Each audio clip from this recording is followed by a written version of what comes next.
Welcome to the Void Stream. Let me take a drink of water.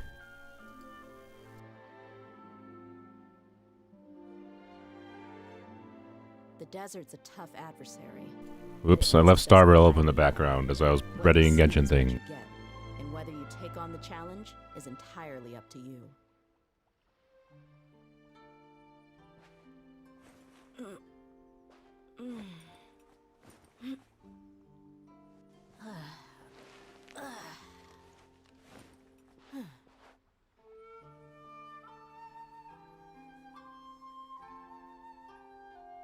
Alright, there we go. I'm a prepared stream. Welcome to the Void Stream. I already said before.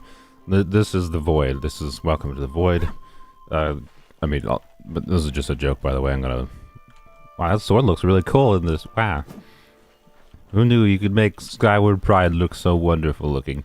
Anyways, it's just like a filter I threw together to like, be like, haha, welcome to the Void. The joke of the thumbnail, by the way, is literally nothing more than...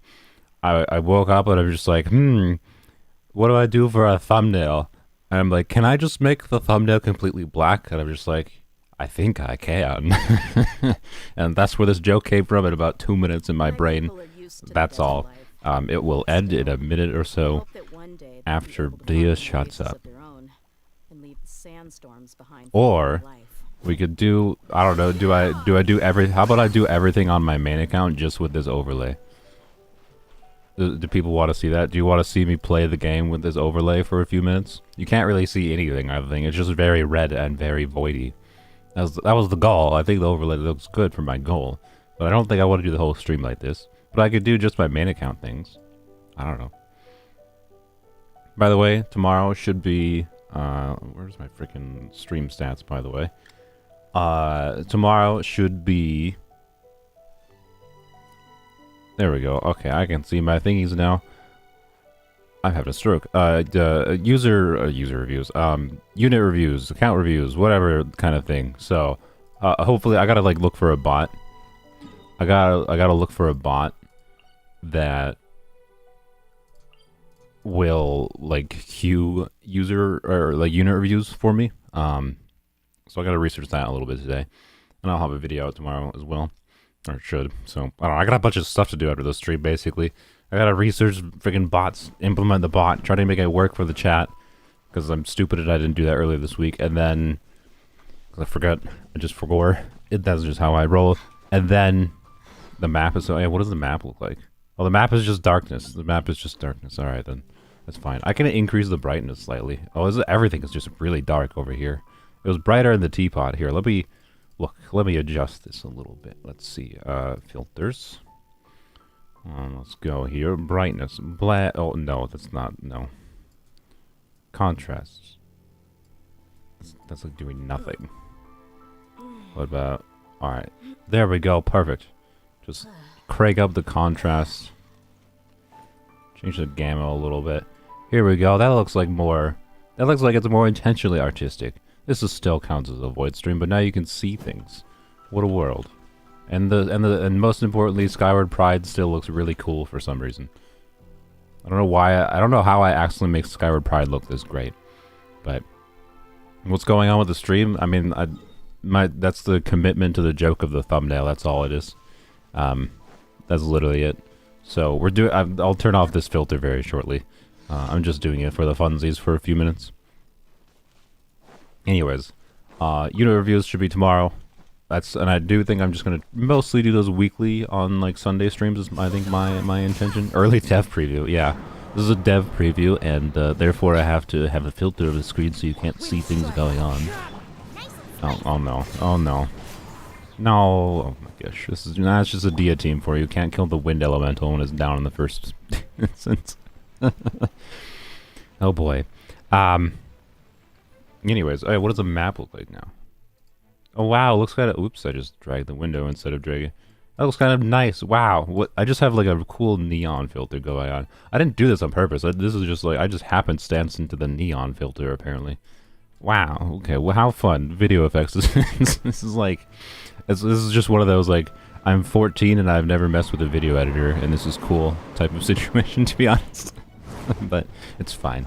Those things are... nice every now and then. Can you stop? This is just the downside of, this kind of enemy is why I like to use Yulon, because I can at least, aim at things and whatever. But, oh well.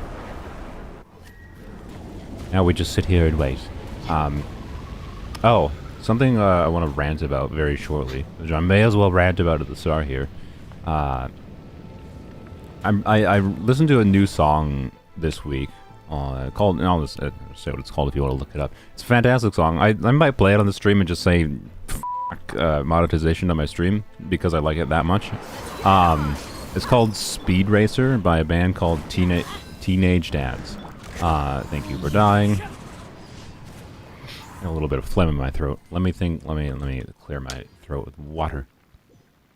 The liquid of. I just tried to talk. I don't know if you heard the water spurting sound, but I just tried to talk while like literally drinking water. I'm a fucking idiot.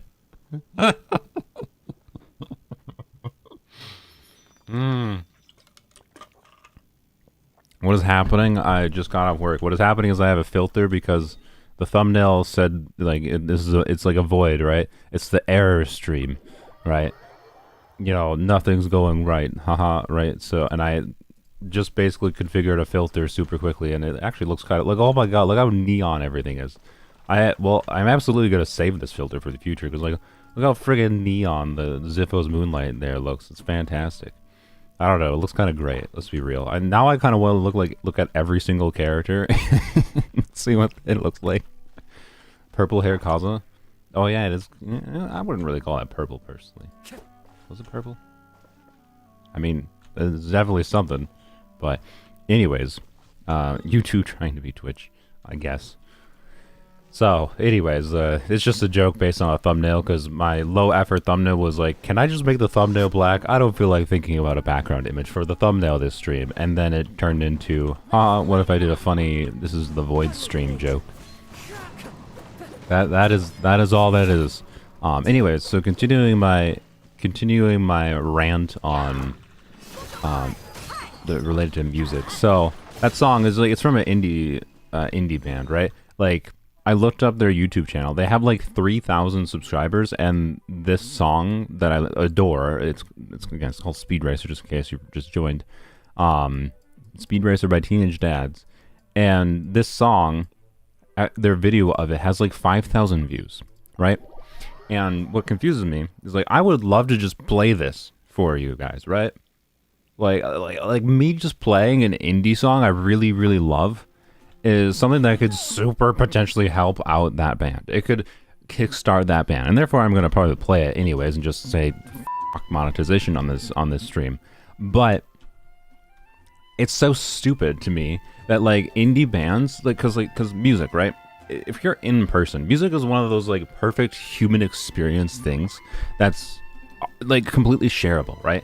You can be like, hey bro, listen to this dope bop I heard. I don't know why I'm speaking like this, but listen to this dope bop I heard. Hey Popper, listen to this dope bop I heard for the other day on the radio. And I can do that. Wow, look how neon the Travelers. It looks fantastic. Anyways,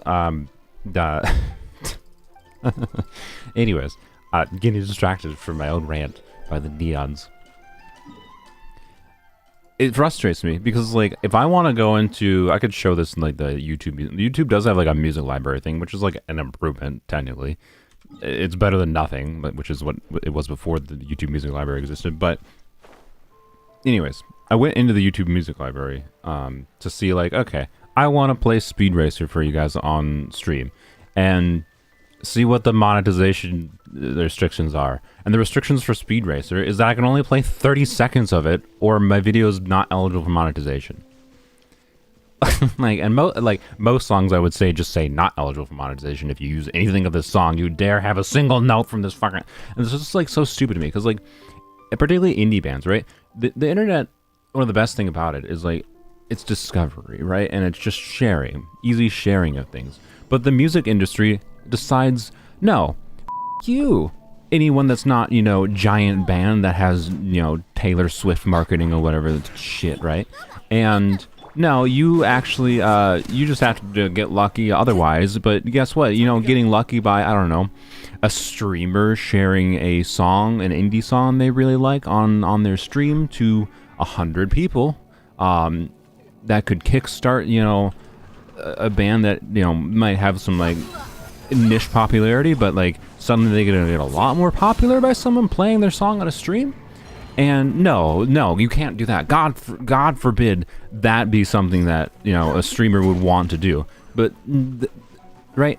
It's just a whole fucking mess. So nobody does it unless, you know, they specifically get licensing for it. And it's so stupid, right? Because from my point of view, it's like, you think you wouldn't make more money if I was just allowed to play this song, right? Like, I don't know. I'm not trying to like overstate. Like, I'm a small streamer, small YouTuber, right? I'm not trying to overstate my influence, but I alone have more following than this band does, right? And that means this is cursed. That means something to me, right? So yeah, this look, it turned daytime and everything looks worse. I mean, it still looks neon. It still looks good. Traveler was orange. Everyone's orange. I mean, this is just like it's kind of a Simpsons. Well, no, it's not. Orange is not yellow. Anyways, you beat Thunder Manifestation on highest difficulty with all restrictions and enemy buffs applied on the main account. I don't want to do that, Rivius. Do I have to do that? Right? Thank you for the €5, Rivius. So, I don't want to do that. I guess that's what we're doing, though, so it's paid me for it. Okay. We're gonna do my farming with this filter on real quick, and then I guess we're gonna try to beat the Thunder Manifestation with maximum points. The problem is the time. I think the answer is no, Rivius, because of the time. The timer being 8, right? Because for those that don't know, right, this event, the Feast of the Departed Warriors, has a timer you can set down to 80 seconds. I think with the timer not to set to 80 seconds, I certainly can, obviously. Well, obviously if I have infinite time. C6 Yulan can't, guys, you are overstating the power of C6 Yulan. Especially someone like me who has not at all invested in trying to like make C6 Yulan good outside of my weird vaporized team. So anyways, wow, look at this water, by the way. What a filter. What a cursed filter. I love it. Anyways. So I guess we'll try it.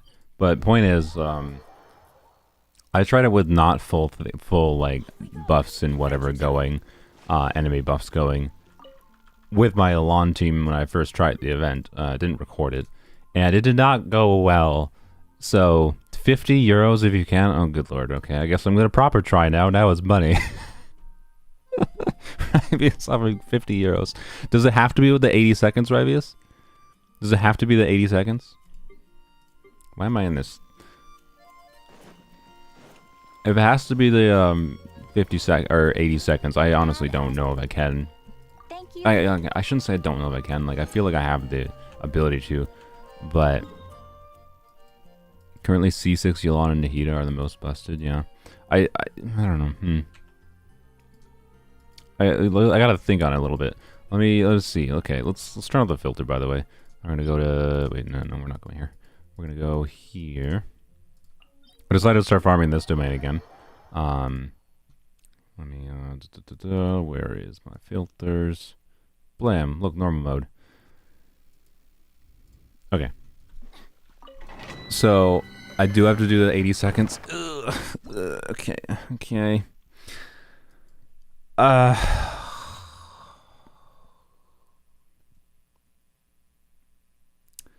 do. Who would be the strongest characters I could do against Yulan? Nahida, use Yulan, use everything I have at my disposal. Finally, thank God, yeah. I'm sorry. Like, I had to do it for the joke. Mono Hydra with Nahida? No, that is, no.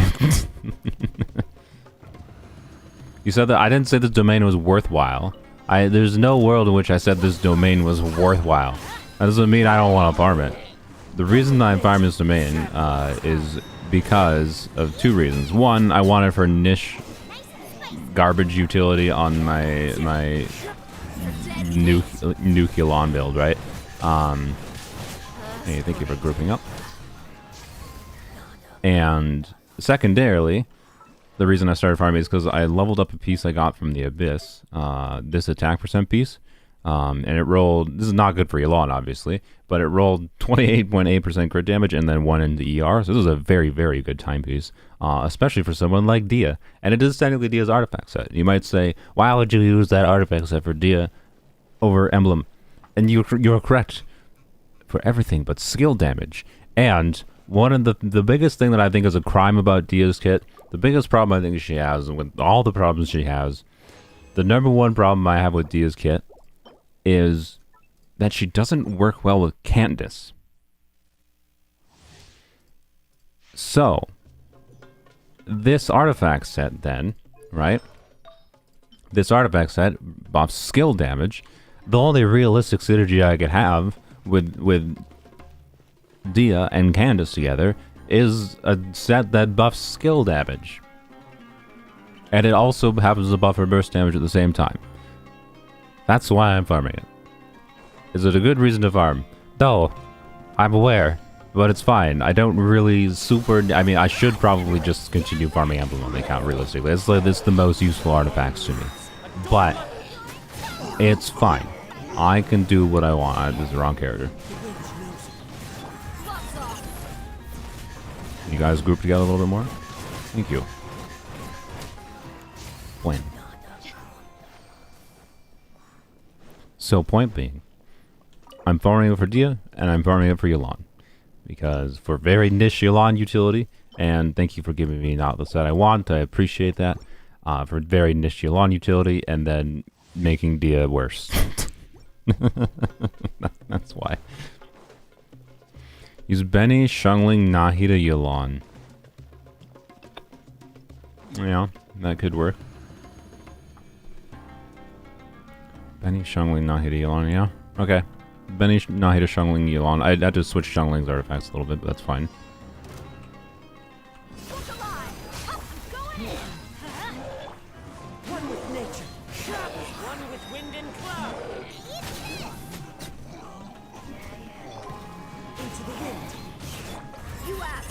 You sound sick. Do you have a stuffy nose? I missed it? I don't think I do. Not as far as I'm aware. Why do I sound sick?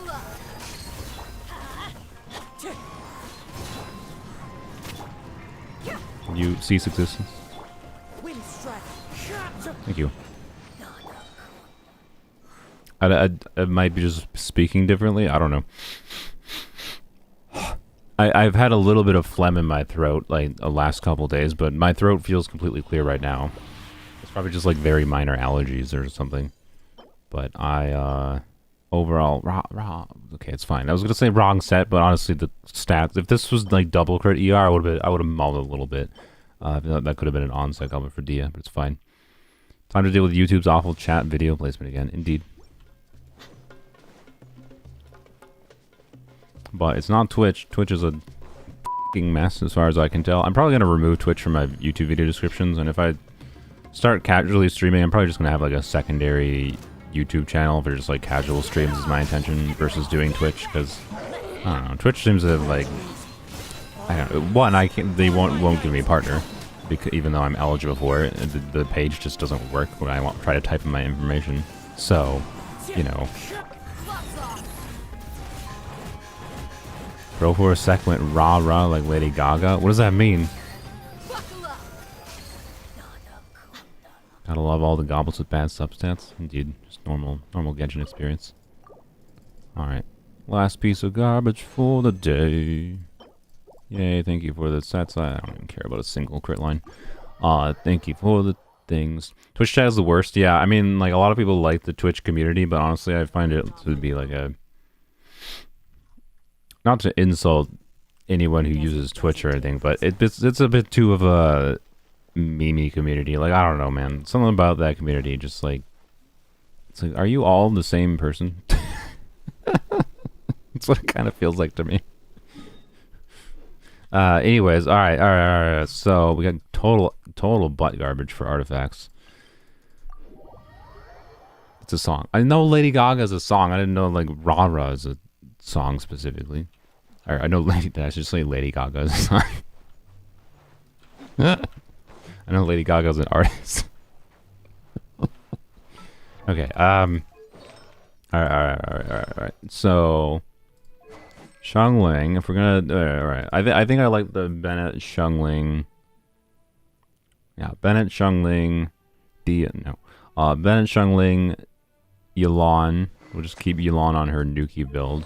I might need some more ER though on Yelan. Realistically, it's not enough. That has ER. Alright, switch to this. Does not have ER. Does not have ER. You know, I honestly can't do much for her ER actually. 95 crit rate. I mean, that's fine. Okay. So if I do, what is it? Yelan. Nahida. Okay, what about Nahida would be on, she'd need to be on Deepwood basically. Alright, Bennett would be fine on whatever Bennett's on. Xiangling. Yeah, the catch is the...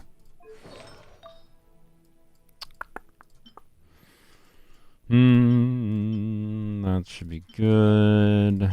I just got that. That should be good. That's probably, actually her artifacts are probably fine other than her goblet realistically. So switch to Dia's thing and then steal Dia's goblet is basically what's going to happen here. And 80, ooh, that's not enough crit damage. That's so sad. I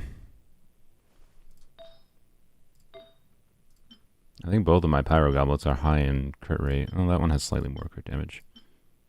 Okay. I don't want to take Bennett's Pyro Goblet, though, because it's going to break Bennett. So actually, never mind. It's going to break Bennett's 4-piece Noblesse. Okay, well, this is why I need to continue farming Emblem, by the way, because there's situations where you need a crit damage Emblem Circlet, but we're not doing a crit damage Emblem Circlet because it is what it is. Oh, well. I can't even say that is that much better of a build than it was before. I think it's better. It's a Pyro Goblin instead of attack % Goblet with more crit, so it should be fine. I had like 50% crit rate, 150% crit damage before. It's better. But anyways, Nahida needs to have a decent amount of crit. That's an ER piece. Crit damage, ER, attack %. Okay, but the crit rate's kind of nice there. Crit rate. Okay, I think that's a good trade. And this already has a bunch of crit ER. That's okay, so we'll stick with that. And then Circlet could potentially be changed to a crit Circlet, but I don't know. I don't have one. Well, it's not. It has to be Deepwood. I have crit Circlets, I just don't think I leveled them up. Like this one or this one or whatever, right? So, oh well. This is what I get for farming niche artifacts. I just don't have... I occasionally just don't have the sets I need when I want to do something goofy like this. Oh well. Okay, so just change the one artifact basically, and that's fine. Sacrifice a little bit of EM for some more crit. That's all. Alrighty, her ER should still be enough. Yelan, we'll see if she's fine. Bennett should be fine. We'll just keep Freedom Sworn for the Freedom Sworn buff.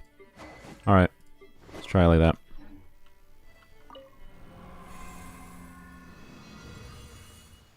Mob mentality in Twitch, yeah. Okay.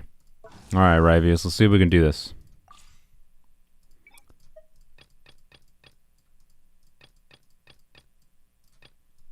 The 80-second is the really hard thing here, realistically.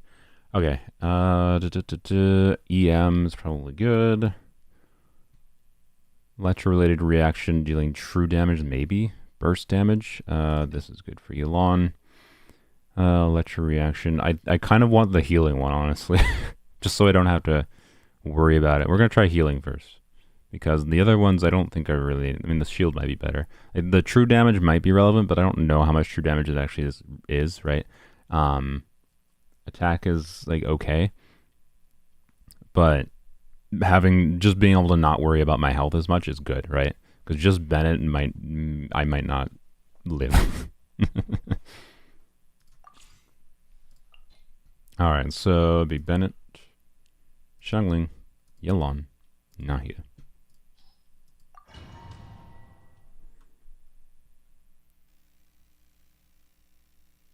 Don't forget you have 30 minutes. Thank you. Oh, I think my YouTube chat's broken, by the way. See it updating in the preview, but not. There we go. Okay. Okay. Oh, for Freedom Swarm proc, I guess I should use Yulon first. Yeah, let's just do this. Gotcha. Oh, no, it's fine. That's dicey. Nice and spicy. Teamwork is tricky. Eat this. Life lasts forever. Wait, no, how do I restart? What? Nahida just instantly died. Why not use food buff? You could use food! I didn't know you could use food. I didn't know you could use food. Noodle, you might have just given me 50 euros because I could use food. Oh my god. Oh my god. I have 30 minutes apparently, so... food buff. Did Rivius even know I could use food? Alright, crit rate. I mean, I don't really need this for Yulon, but I may as well, I think. May as well do that. What, isn't there like a crit? I thought there was a crit damage buffing one. Crit rate, physical damage. Yeah. Crit rate and crit damage. Alright.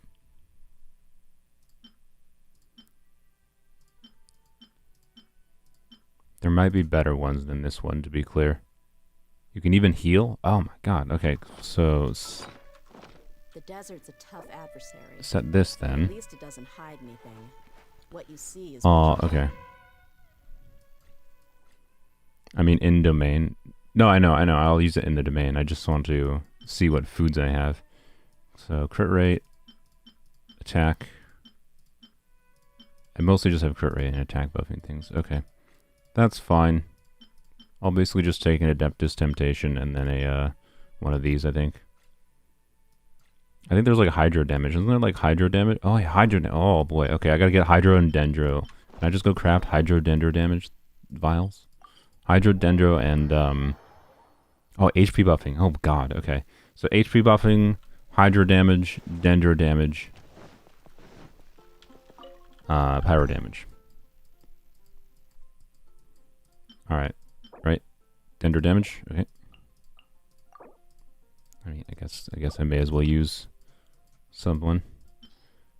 Crit and Adeptus don't stack. Okay. Then I guess I will. I wonder, is the attack, is the 12% crit? I think the crit damage is better. Because like Yulon already has like 95% crit rate. And Xiangling has like 85 plus with, yeah, no, I think just the one that gives crit damage then is better. So I can only use one of each buff type. Okay. What is better, Pyro damage then, or I think Hydro damage is probably better. So I don't really need another one of these, but so if they don't stack, I can only use one of each of these. I'll use the Hydro one then. All right, I'll use both. I'll use like the Dendro one first, then I'll use the Hydro one. I'm gonna craft some of these too, because why not? And then since Hydro damage is not affected, a mono Hydro team is actually more efficient. Is it?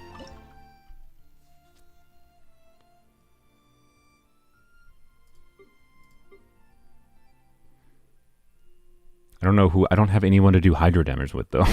Like I don't have enough. I could use Xingqiu, but Xingqiu would be like okay, I guess.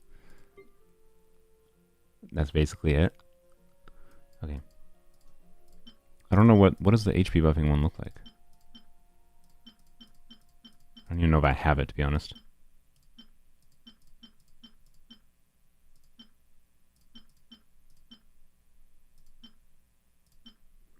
Increases healing bonus, increases defense. Defense.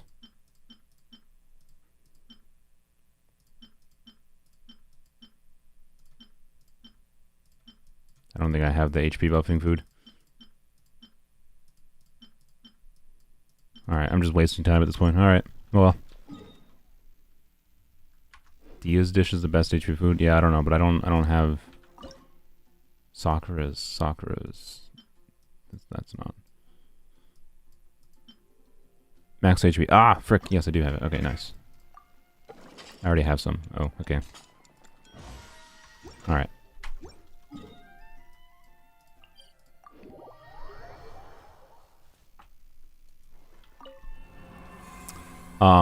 Yeah, I don't know. I could do 25 minutes left. I just wasted 5 minutes. Oh god. Right, I could do monohydro. I don't know. It'd be like replacing Shungling with Xingqiu, right? That'd basically be it. I don't know. Do I do it? Do I do that? I do have... Oh boy, okay. Not wasting more time. Problem is, Xingqiu is like, what? 9-9?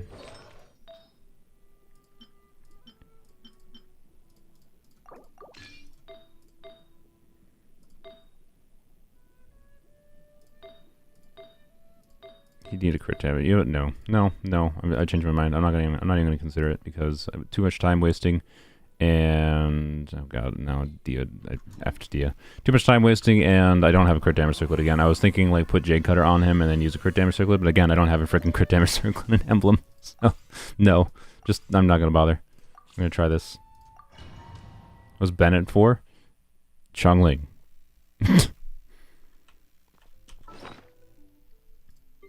Also, theoretically, Nahida gets a buff from it.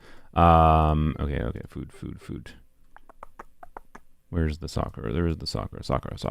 Where the frick is it? There it is. Right, use.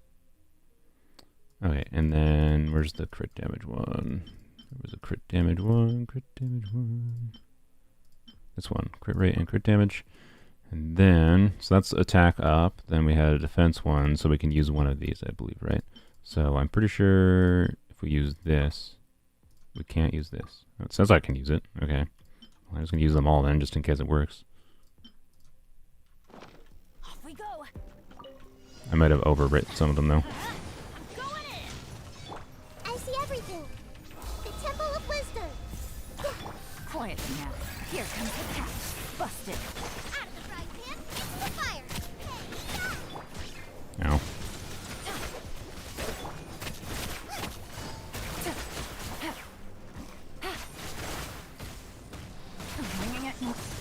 Ah, don't kill my characters.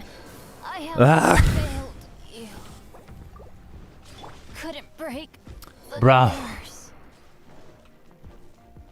Nice and spicy. Gotcha. Busted.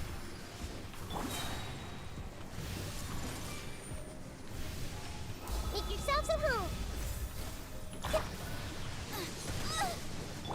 Quietly now. Game's up. Time's over. Take it easy. Bro, really? Busted. Oh boy. Boba, get them. Eat this. Yeah, this is not the attempt. Okay.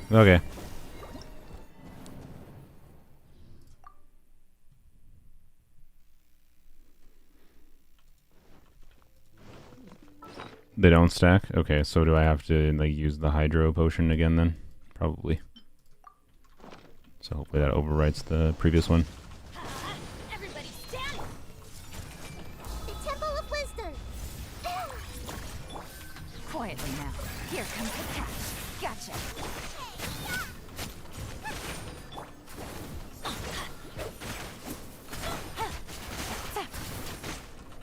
No, I just wasted skill. Oh, I can hit you. Okay. Let's light it up. Really? Shoot, I can't afford any more bandages.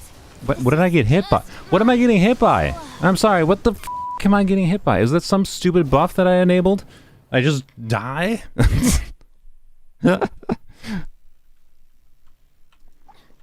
I'm thinking the Shangling is not doing much here, so just literally just for double Hydro. Heck, even just Kokomi might be better, honestly. Off we go. Teamwork is strength. You're toast. Everyone hold hands. Sharing my knowledge. Committed to memory. Busted. Game's up. Fun's over.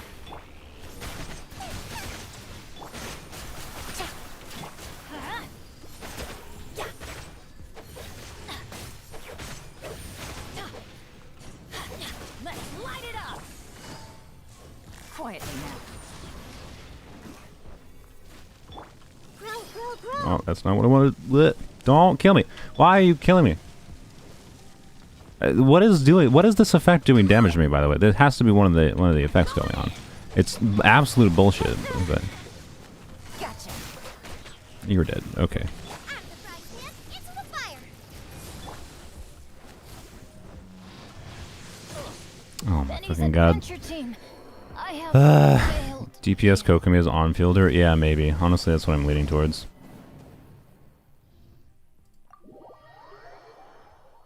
It doesn't take electro charge damage though, which means I have to change the Kokomi build. Ugh. I hate this boss.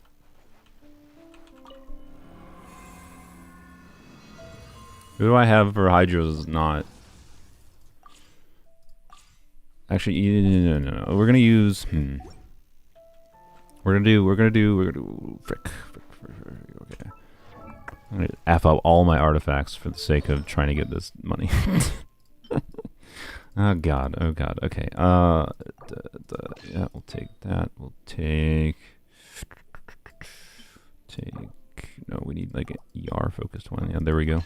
Take that, and then take that, and then that is. We're just gonna probably leave that because I don't feel like changing the goblet, honestly. And then where is?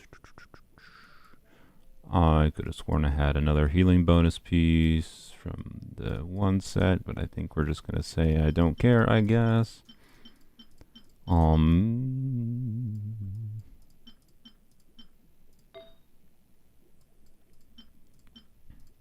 So we are gonna change Hydro damage bonus I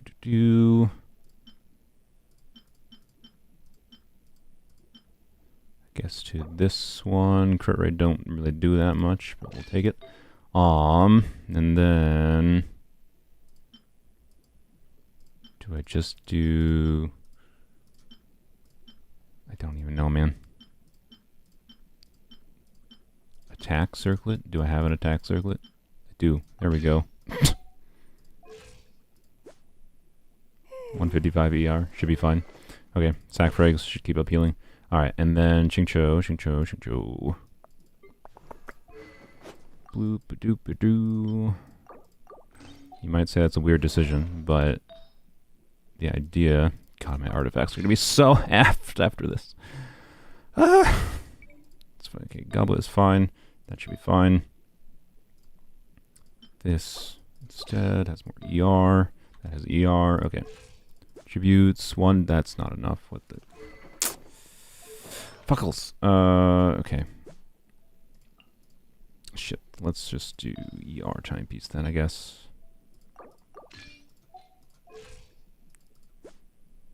Should be fine. All right. My people are used to the desert life. Healing bonus circlet is best for on-field DPS. Really? Well, okay. I don't know if I have a healing bonus thing that has like a good crit on it that's leveled up. So, not worth the time right now. Rivius gave me a time limit. So, Kokomi. Okay, really? Kokomi and Xingqiu. Let's go.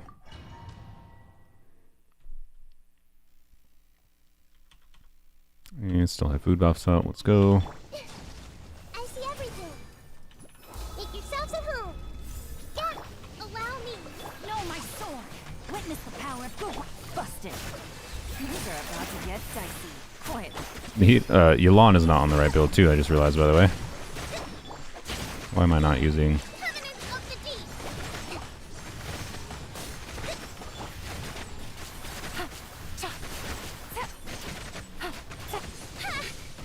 move out.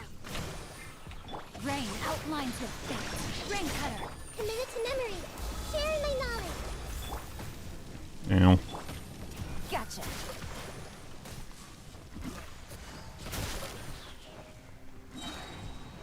Game's up. One's over. Uphill battle. Let me weave you a verse. Torrent, bring refuge. Let's move out. Oh, frick. Okay, it's fine. We did it. All right, you're welcome, Rivius. I drained Rivius's wallet again. I didn't even have to. I need to say, I did not even have to like go. That was my freaking nuke Yelan build, right? That was Yelan on Gilded Dreams. Now, yes, I did use C6 a little bit. Duh. But Rivius knew I had C6 Yelan. Okay. The real winner there was honestly was Cyan Deep saying go mono hydro. That was the real winner. Which in hindsight made more sense, but I thought Shungling and Bennett would do better initially, and then they did. So, anyways, that was just mono hydro reckon. But yeah, that was the Allotted nuke build. That wasn't exactly the ideal build for that situation. Obviously, putting Emblem on her would have been smarter, but I didn't want to spend any more time effing with artifacts. So, anyways, all right, there we go. You're welcome, Rivius. And thank you to the chat for giving me the tips. Because, I'll be honest, I don't know if I would have bothered trying to do that on my own. Alright. Kokomi supremacy. Indeed. Alright. Claim my limit. 2 things. Yay. Alright, now we get to fix artifacts. That was just artifact fixing stream. Yay. Alright, oh boy. Okay, well, boy. So swap this, and then you go back to you, then get that. Okay. Want to go all in 100 no buffs? Dying means resetting, but no time constraints, or you take the 50 and be done with it. All in $100, no buffs, dying, no time constraints. So just by no time constraints, you mean I can do so $100, Rivius, but no time constraints, and I can turn this off. I can turn the target time off, or do you mean no time constraints and I can do it as much as I want?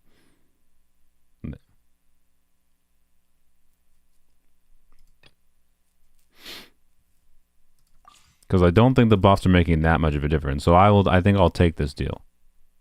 Right? Like the healing might have been more relevant than I expected, and the burst damage is definitely not irrelevant. I don't think the EM was doing that much. You can just ignore the timer? Alright. It's still 30 minutes. Okay, it's still 30 minutes, but I can ignore the timer. Okay. I'll do this. Yeah, I'll do it. I'll double down. Alright, we gotta switch artifacts back again. Let's see. Who did we? I think Xingqiu is the one we effed up there, basically. Where's Xingqiu? There he is. Artifacts. Whose weapon did I take from? I think I took Kaching's weapon, so I don't really have to worry about the weapon. Just have to worry about fixing timepiece. Alright, and Hida should still be fine. 900 EM, crit, yep, whatever. Okay. And Yelan, I'm not going to bother changing Yelan quite yet, but if I need to, I'll change Yelan. Alright. Still 30 minutes, but now just no time limit, and I have to do no buffs. Alright. Let's go. Dying means resetting. Okay. I use Mona or Yunjin instead of Nahida. Would that really Mona I definitely don't have built. Yunjin though. Yunjin would be an interesting option. I feel like Nahida is still just. I'm just gonna go with Nahida for now. If I struggle with this, so turn off the time, no buffs. We'll see. We're just gonna try it like this. I don't think I changed Kokomi's artifacts. I think I fixed Xingqiu's. Yelan will switch her artifacts. Honestly, would be the realistic thing I could do.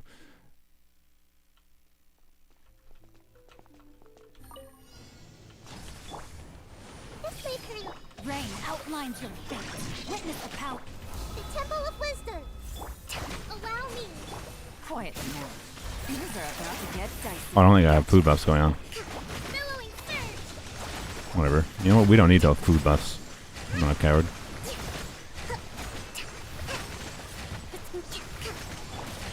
Oops, whoops. I better make sure you.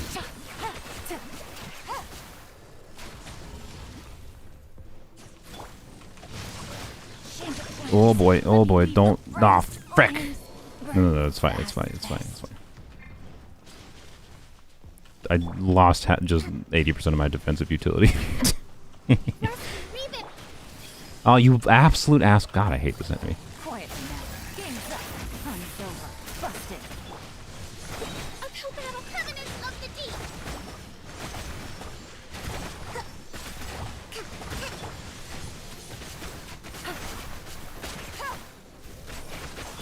This may hurt a little. Sharing my knowledge. Ooh, this is gonna hurt. Yep. Okay. But the truth. Okay. It was close. It was close. Need to redo it. Okay. No food or potions too. Oh, okay, well that's good because I didn't cheat then. No food, no buffs. All right, we're not doing any buffs. Let's just try switching up Yelan slightly. Let's see. Okay. Wrong thing. Because obviously Gilded Dreams ain't doing much for us in this situation. I think this. We're just gonna go back to my old Yelan build. 2 Heart of Depth, 2. Maybe I do 2 Heart of Depth, 2 Emblem.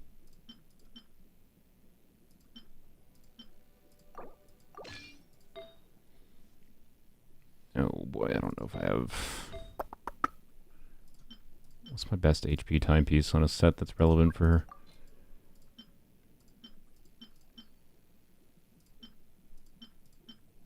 Shoot. Okay. I guess it's this.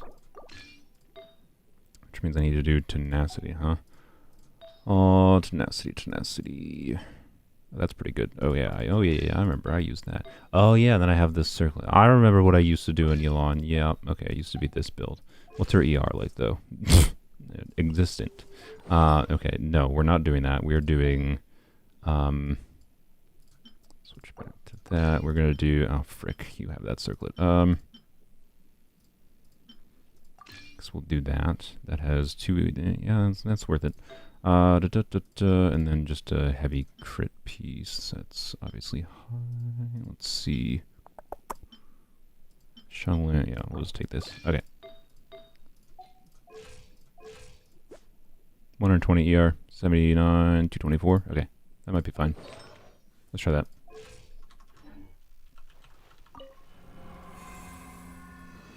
Use Kokomi on field to survive. Ceaseless on is no longer necessary. Use a defensive utility unit like Baiju. True. True.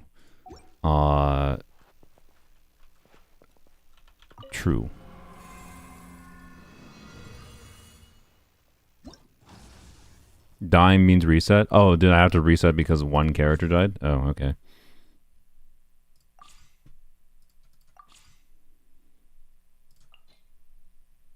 Oh, frick. Baiju, I think I took artifacts from. Frick. No, I didn't. What did I thought I did. Okay. No, he's fine. Alright, good. I could have sworn I took some artifacts from him. I think I took a feather from him or something. Or a flower. I don't know. No, he seems fine. Wait, what? Why does he have this? Why does he have that?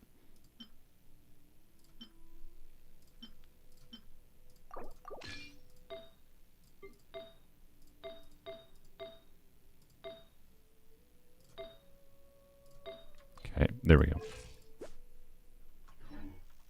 That's more ER than he needs, but it's fine. I don't know why he had an EM type piece. I really have no idea. 25 minutes left. I think I got this. Alright. We're Nihida. Baiju. Alright.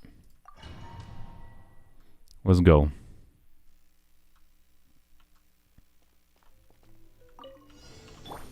Mind the side effects. Remember, health comes.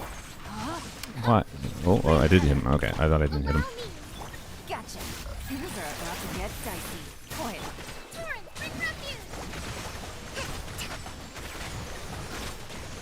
Oh, why did I just cast Cecilia?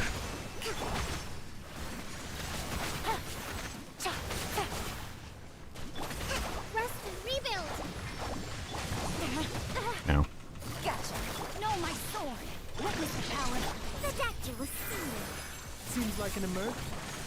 Take it easy. Here comes the catch. A brash maneuver billowing surge.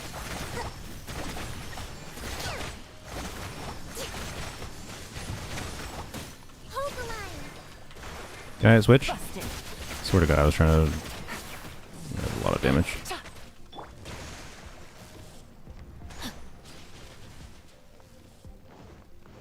I can no You know, longer I'd hold. probably not leave you on field.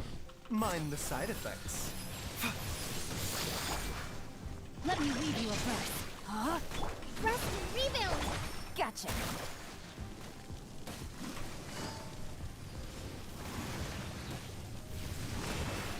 Well, let's not do that. A bitter pill to swallow. Taking a turn for the better. Ow. Rest and rebuild. Rain outlines your fate. Witness the power. Oh, no, I died. Fuck, God damn it. I was trying to iframe crap, but I don't think... Does Xingqiu has like some terrible iframing with his burst. Like, he doesn't iframe like other characters. Obviously not like 5 stars do. I bungled that. I was trying to play it a way that avoided damage a little bit. I should just play more carefully. I don't need to go as fast as I'm trying to go. Hold the line. Honestly, just Genshin habits in a nutshell. This Abyss has conditioned me to try to go fast, even if I don't need to go fast. Things are about to get dicey. Busted. Rest and rebuild. Torrent, bring refuge. Don't like being in that. Might be worth just to sit in that, though. Gotcha.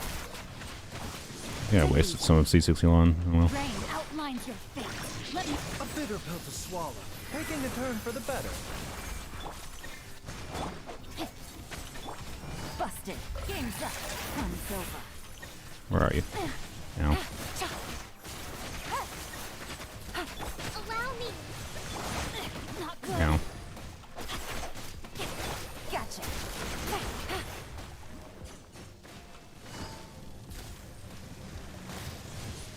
Busted. I freaking hate the damage I'm just passively taking. This, Jesus Christ. Seems like an emergency. No, my sword. Oh, that was Rain dumb. cutter. Quietly now. A brash maneuver. Gotcha. Here comes the catch. I have taught you. Ah, what? I switched the wrong character! Brain! Switch to the right character! I meant to switch to Kokobi and use her burst. Taking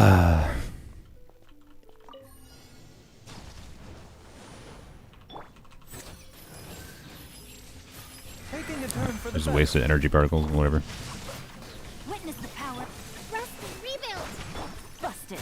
Game's up. Fun's over. Didn't mean to use that yet, whatever.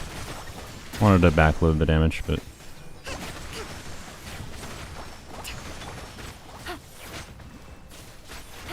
Take it easy. No, where are you? Winging it wasn't the best idea. Oh my god, oh, this is a scuff attempt. Doctor will see you. Let me weave you a verse. Hold the line.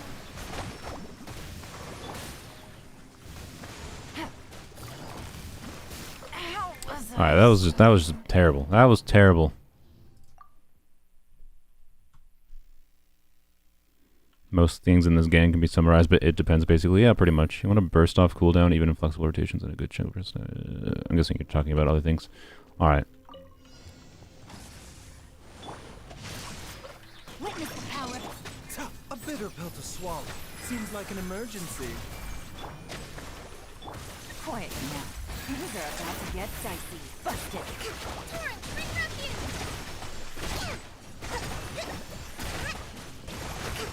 Rest and rebuild.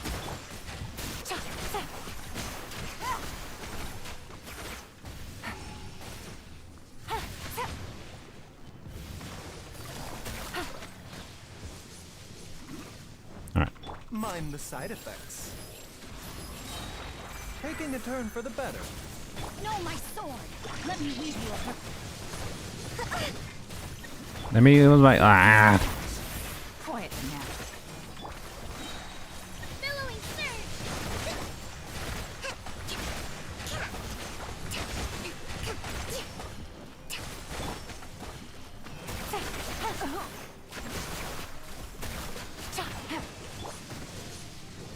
Body and rim cutter.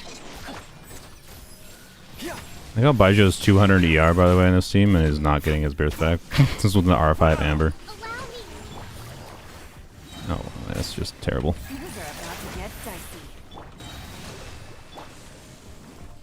A bitter pill to swallow. Remember, health comes first. Covenant of the deep. A brash No, no, no, no, no, no, no. We're not dying. Body and no, my sword. Mind the side effects. Busted. Witness the power of Gugwa. Seems like an emergency. Where are you shooting at? Oh my god. Oh my god, this flying butthole. Oh god, I hate this enemy. Rest and rebuild. I blame my brain most of all, to be clear, with this situation at the end here. He should be dead by now. I'm just being dumb. I'm just being dumb. Okay, die. There we go. Took 2 minutes. Hey, I could have even put a timer. See, it took 2 minutes. I could have even put the whatever, not the 80-second timer. It's possible the 80-second timer would be possible in that configuration too, but there we go. No buffs, and that was what is the timer tiers? Timer tiers are 150 seconds. So that was actually that was under the 150. So you know what? That's a big win. I don't know if the 80-second might be doable with some really aggressive play, but like without buffs, just too much of a pain maybe. So 150 seconds, I'd say, is a win. I'd say I earned that $100 based on Rivius' own conditions and the fact that I exceeded them with the 150-second time, especially with my on-optimal play. Like, I wasted, like, at least 30 seconds there at the end. So that's why I'm thinking, like, it might be possible to beat 80 seconds, but, like, yeah, right? So, is this main account or viewers account? Yeah, this is main account right now. We'll do weapons only here shortly. The only reason I was on my main account for so long, open the 3.8 webpage for more. Actually, I'll do that later. Only reason I was on this account for so long is because Rivius offered me money to do this stupid friggin' Thunderbird in, like, maximum difficulty mode. And now I need to fix all of my character's artifacts. Yay! Yay. Alright, there you go, Rivius. I think I fulfilled all your conditions. Now put this into Abyss. Oh, yeah, for real. I really, really wish, like, this is how the Abyss worked, by the way. Rivius, 100 euros. Thanks for the countless hours you provided me and everyone else thus far. I'll make sure to add more constraints next time. Yeah, apparently. Thanks, Rivius. I greatly appreciate that. Oh, you know what? That actually might just... Okay, wait. I was going to say that might justify me playing the song, but I'm not sure how donations are affected by playing a song, so I think I can't risk playing the song I mentioned earlier. Maybe. I don't know. It's weird. I've been considering doing, like, just streams I delete after I'm done streaming so that I can just play whatever music I want. But anyways, yeah, F for Rivius' wallet, but thank you, Rivius. I greatly appreciate it. But yeah, I really, really wish this, like, constraint system was how the Abyss worked. And they could have, like, they could make, like, the points that you get, right? If they still wanted Abyss to be very time challenge heavy, they could have very heavy incentive towards doing, like, the time challenge, right? Like you could have all these buffs for this point system for the Abyss, and the vast majority that came from, like, doing a time restriction. But just having, like, more flexibility in the time alone in exchange for being able to just have higher difficulty elsewhere would be such a nice change, man. I would 5 more euros for messing up your artifacts. That's not your fault, Rivius, but I appreciate the 5 more euros. Oh gosh, thank you, Rivius. Okay, so now we get to spend 5 minutes fixing artifacts. Yay. All right, that's fine. That's not fine. oh boy, oh god, what in the world? I think it was that piece. That's correct. That's not correct. There we go. Swap that. That's correct now. And let's see, swap that. There we go. Dia is back to normal. 69 crit rate, as it should be. Perfect. Bennett, I don't think we touched. Yep, Bennett should be fine. You're fine. You need a timepiece. This piece. And then you need not an HP circlet. I'll just give this one back. Xiangling's build is a mess, but it's fine. It's fine. Wait, that's not correct. What is going on here? Oh, that's what's going on. There we go. Alright. Yeah, Xiangling's build is a friggin' mess, but don't worry about it. And anyone else I think is mostly... I have no idea. I'm like 90% sure I had an HP timepiece on Baiju before, by the way. I have no idea which HP timepiece. It's probably just one heavy in ER. I don't know when that ended up getting removed. That's what he used to have. But at some point, I clearly put him on a ER timepiece instead. Or an EM timepiece for some godforsaken reason, I should say. I think I'm just going to leave him on the ER. I guess. Just because, yeah. Anyways. Nahida, we'll just leave Nahida as she is. It's fine. And Yulan we need to fix. Put her back on good old Nuki build. Do that. Do this. Wait, is it? Yeah, that should be correct. What did you have here? This one, right? Yeah. Okay. Goblet should be fine. And I don't think anyone was using that before, so switch back to this. Alright. There we go. 95. Yep, there we go. Should be good. Kokomi. Oh boy. Oh boy. What? I don't even know what you were on before. Oh good god. I honestly have no idea what she was on. She was on either Gilded Dreams or Flop. I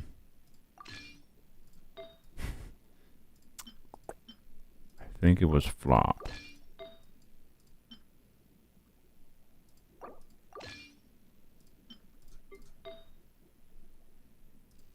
Where's the EM goblet? I think I had an EM goblet. Do.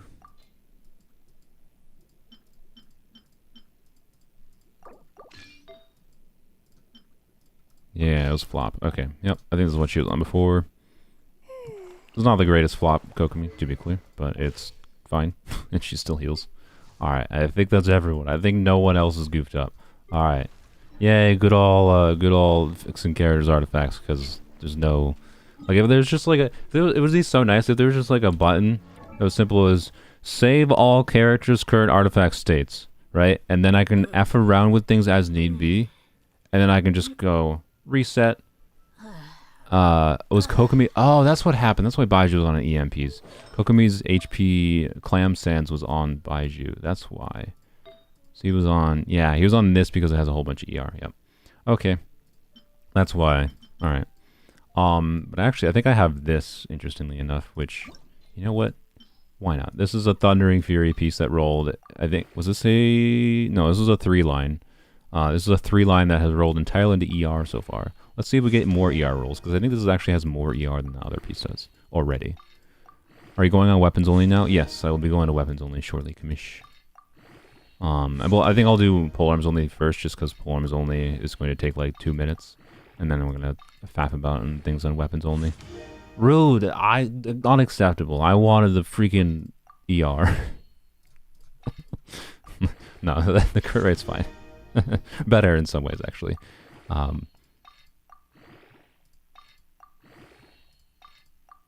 What AR am I? AR 59 on this count. Actually, I'm getting close to AR 60, I think. I think I'm over halfway. I don't even need like gear presets of like managing specific characters. I don't specific gear presets for all characters would be fine, but the problem is like even gear presets for specific characters could still end up with the issue of like having, if I do something like I just did where I had to swap a whole bunch of characters artifacts, I just want like a return to original state button, right? Crit rate, again, is fine. Max rate, you all take that. That rounds out that piece really nicely. I am a fan of having, in case you you can't tell, I like Thundering Fury. So I have a good ER timepiece. I have 2 okay EM timepieces. One with a slightly more crit, one with ER, whatever. This attack percent timepiece is pretty good, and then now I have a decent HP timepiece with heavy ER. And I think that's the HP timepiece I have with the most ER now. So I'm more than happy with that. 2 crit rate rolls there. Yeah, it's more ER than this one. So if I'm going to use an HP timepiece for an off piece on Baiju, I may as well use that one. 188 ER. It's not bad. I'll stick with that for now.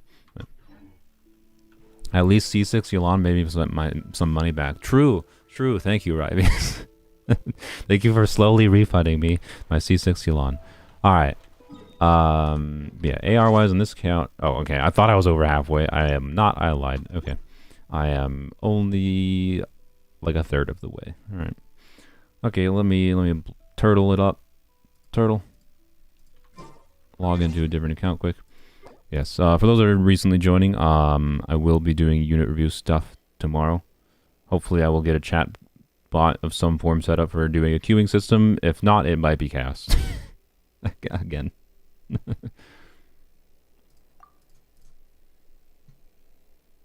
TF is the hardest set to get good pieces of to this day, harder than Crimson Emblem.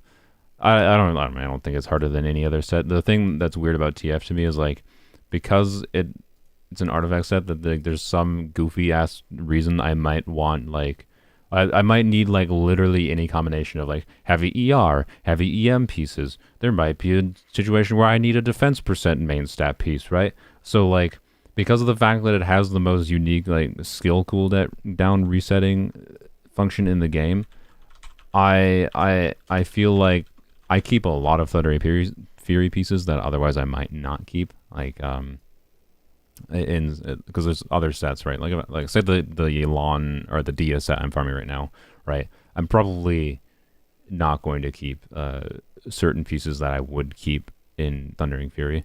So because so many stats are potentially valuable, even if they're not valuable immediately to me in Thundering Fury, I find it much nicer to farm, right? But it's something that I have that perspective because I have not really farmed Thundering Fury because of any specific reason other than just wanting Thundering Fury pieces if I want to do something with Thundering Fury. That's basically it. Is it your turtle IRL? This is not my turtle IRL. I mean, this was a turtle that was living at on my parents' pond where I used to live. I took the picture when I was living there a few years ago. I don't know exactly how many years ago. I'd have to check like the date on the photo, to be honest. But yes, that is a real picture of a snapping turtle. That, yes, it is my picture. I do own that picture. It's probably my best. I think it's the best picture I have ever taken, personally. All right, but yeah, poems only should not take as long at all. Just gonna do dailies and farm emblem real quick. But yeah. Anyways, yeah, main account things. I'm basically just farming for Dia's artifact set solely because of the fact that it should give Dia bigger skill damage, and my goal basically with Dia is in that set is just to be able to do Dia and Candace together and get some like big vapes on Dia's skill. That's literally it. If I can get like 50k vapes on Dia's skill, I'll consider that a success. Well, look at this little line of things. Thankfully, you can get Thundering Fury in the Strongbox. Yes, that's where a lot of my Thundering Fury pieces come from on my main account. Basically, recently, almost any of my Strongboxing on my main account has gone to Thundering Fury. Even when Emblem goes to the Strongbox, honestly. I don't know. It's weird. The main reason I haven't farmed a lot of Emblem on my main account is because I farm a lot of Emblem on this account, and I hate farming Emblem at the same time on 2 accounts, because I swear to God, every time I start farming an Emblem on the same account, on 2 different accounts, I end up in a situation where it's just like, well, I want, double crit ER pieces. It literally happened actually earlier this week where I farmed both on this account and on my main account. I got that like 35 CV with like 3 ER rolls feather on my main account, which is like good. It was actually useful. It was a nice upgrade for Xiangling in particular on my main account. But Could have much more needed that on this account. It would have been very useful on this account. And like every freaking time, man. Every time I farm emblem on this account and my main account at the same time, I end up getting artifacts that like, oh, I want this artifact on this account. Oh, great. Like I know inevitably like I'm gonna get my dream EM double crit emblem goblet with ER. I'll get it like if I start farming them both at the same time, I'll get it on my main account and not on this account, and I'll be so sad. So point being, I don't farm emblem on the same account at the same time, and I'm basically forever farming emblem on this account, which means I think I might only hopefully emblem is in the strongbox in 4.0. We'll find out soon with the beta, I assume. But best book you ever took was a selfie soul with Riz. Yes. Okay. Alright, so anyways, hopefully the Strongbox has Emblem in the future, and I will forever maybe Strongbox for Emblem instead of Thundering Fury, and if I need more Thundering Fury pieces, I'll just farm Thundering Fury, because my main account's just at the point where like I don't mind farming for like the inefficient sets kind of thing, right? I like farming for the niche sets that give me minor improvements, like trying to... I'm going to go back to farming Flop eventually to try to get a very... like I need a feather or a flower in Flop that has like 80, 100 EM basically to try to get my 100k blooms in Flop. But it more importantly, before I bother going back to that, I need a Hydro unit that sends with EM to make 100k blooms realistic with Nilu on my account. But anyways, what will happen after UIDs reaching 69 or 600? It will never reach that much. Like you gotta that. What is that number? Let's see. It is. That number is. Is it in the trillion? It is in the. It's in the billions. Okay. So yeah, that number is 7 billion, right? Or a billion. Like, oh, okay. I mean, is it possible theoretically that 1 billion Genshin accounts get made? I guess. I don't know. I get we're this NA account. The thing is, it's separated by regions, right? So this NA account is 6509, which says that they've used up half of the numbers. I don't know. Chances are they'll just increase the number though. Like if they end up having to like increase it, or like they're not going to roll over to 7 because the 7 is tied to like regions, right? So they can't just spill over into 7s and start over because that's where the EU region starts, right? So since they can't do that, they'd have to just extend the number and just add another digit at the end, right? Engulfing Shungling, what a boss. Yeah, I know. I was using Engulfing on Shenhe for a long time just to get the most attack buff out of her, but Engulfing's too nice on Shungling. It just makes her burst stay up all the time, and you know, yeah, I don't know. This is not like the craziest like crit stats Shungling, but this Shungling performs really well. So, like having when I use her burst, I think Shungling goes up to like 2k attack or something in this build, and it's 2k attack on an ER type Shungling, where I never have to worry about her burst. And the reason I want so heavy of ER on Shungling on this account is because I oftentimes, like in this team, use her as solo pyro. And let me tell you, Shungling's a bit freaking energy hungry with solo pyro. So Engulfing Lightning is real nice for her.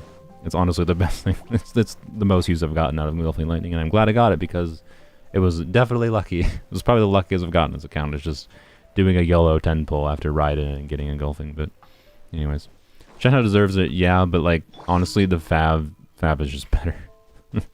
the extra particles for the team for Fab and for Shenhe, and Shenhe's a good Fab user because she hits in an AoE, right? I need more crit rate honestly for Fab on Shenhe, but I've just noticed that like Shenhe just feels like she performs better with Fab, and like the team damage isn't really affected that much because yes, while I can get bigger Rosaria damage, I get much less Shungling damage, right, by not having Engulfing on Shungling, and Shungling has more uptime issues if Engulfing's not on her in this team, so it just felt a lot better to use. As fun as Engulfing is on Shenhe, it just felt a lot better to use it on Shungling for the team, is all it really came down to. Fab is love, Fab is life, that's the point. Literally every character on this team would function perfectly fine if every character had Fab. Anyways, then it reduces. If every team in this if every character in this team had Fav, it would just make it so like I need like no ER substats, or not no ER substats, but like much fewer ER substats. Oh yeah, I crowned this week. I crowned Rosaria's skill and burst, so got that done. Yay! I said gonna do that. I was gonna do that for a while, and it took me forever to actually do it. They either do more numbers or just delete unused accounts. They're not gonna delete unused accounts. That'd be weird. Spent 3,000 to 4,000 resin on Emblem. Only have 2 good pieces, and they're only good because of the ER. Yeah, I mean, heavy ER pieces on Emblem are very good. I wouldn't underrate them. I have spent far, far more than 3,000 to 4,000 resin on Emblem on this account. I have no idea how much at this point. In hindsight, it would have been interesting to tally that up, but I didn't know how much resin I'd be spending on Emblem in this account. And I really don't think I have, like, I've gotten some, to be clear, like, quite good artifacts from Emblem and Shimenawa. But for how much resin I've spent, not that much, realistically. So, anyways, it's fine. If I'm in the mood, I might come back to doing this. We're going to do some of the Abyss on weapons only, by the way. You can see I did 32 stars, so I did a little bit of floor 12 on this account in this cycle, and then I got to I 2-starred the first chamber because I didn't want to F with the first chamber because it's just a pain in the arse. And then I 3-starred the second chamber without trying, and then I got to the last chamber with the Consecrated Beast, and I was just like, no, I don't feel like doing this. That's all it came down to. So I don't know. This current Abyss cycle is just the least fun Abyss I think I've ever played in, and that's coming from like I really enjoyed the last Abyss on this account, the previous Abyss cycle with the robots and the thing, right, and the robots at the start, the Consecrated Beast, and then what was this? I'm forgetting what the second side was. I don't know. The last Abyss was really hard, right? A lot of people complain about it, but it was hard in a way that's different from the current one, in my opinion. And this one is just unfun to deal with on polearms only because of the elemental requirements, and it's just like any way I can think of like trying to deal with it. I think I could 36 star it. Any way I can think of dealing with it just requires too much neutering of teams on the other side, such that it just is like it's just not fun. It is all it feels like. So that's all it comes down to. I easily could have probably 3-starred the last chamber if I really tried. I just was like, why bother? Like I was gonna try to 2-star at least, hence why I have like 32 stars. I was trying to try to 2-star at least, so I at least got the 50 primos and get 6 stars because it wouldn't be hard to get 6 stars. I was just like, I don't feel like trying to do this because I'm just like, it's just the Consecrated Beasts were killing me occasionally. And like I could have literally just like changed Toma to have a more shielding heavy build, and I would have been fine. That's all I have to do was change Toma to a shielding heavy build, but the 50 Primo Gems for the annoyance of having to change my artifacts was not worth it. That's all it came down to. So, I don't know.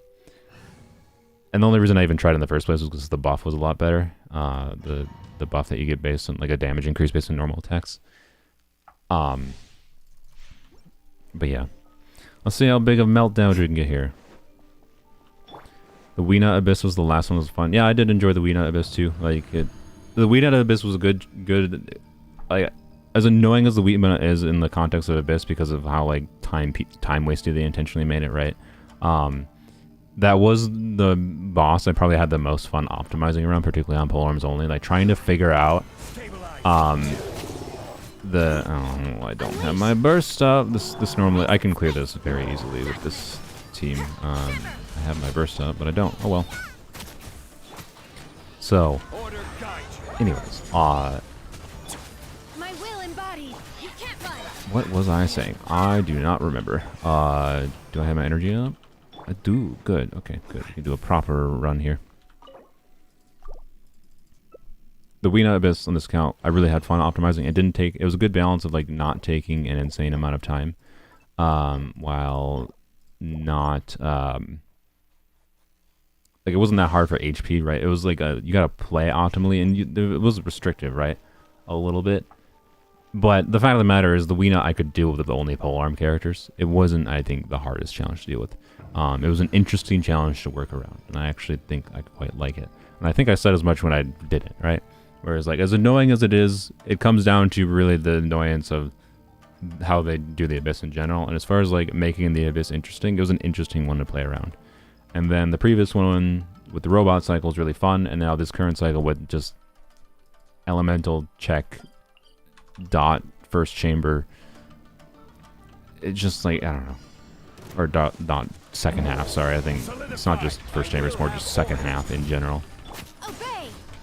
Do your So master's bidding. I don't know, it's just, yeah, this current Abyss ain't fun, and I had a lot of fun with most of the previous ones on this account. Is all it really comes down to. You can't run. Nice 63k on our skill there.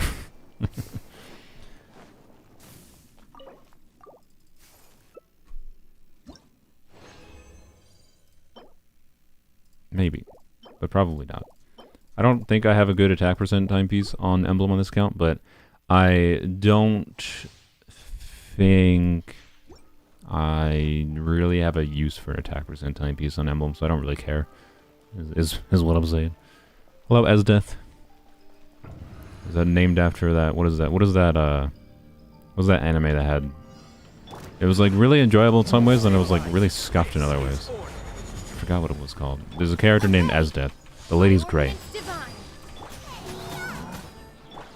Esdeath was by far the best character in the show. I forgot what the show is called. So you can see it really stuck in my memory. I can remember thinking about the character a little bit vaguely. It's been a while since I watched it. Alright. Yeah, this Melt team is probably my favorite Polems only team. By far.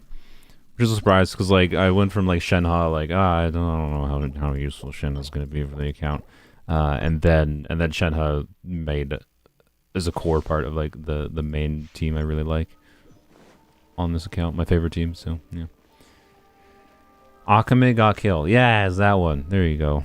You were named after that Esdeath character. Yeah, that's the by far. I don't remember any of the other characters' names in that show. I remember Esdeath.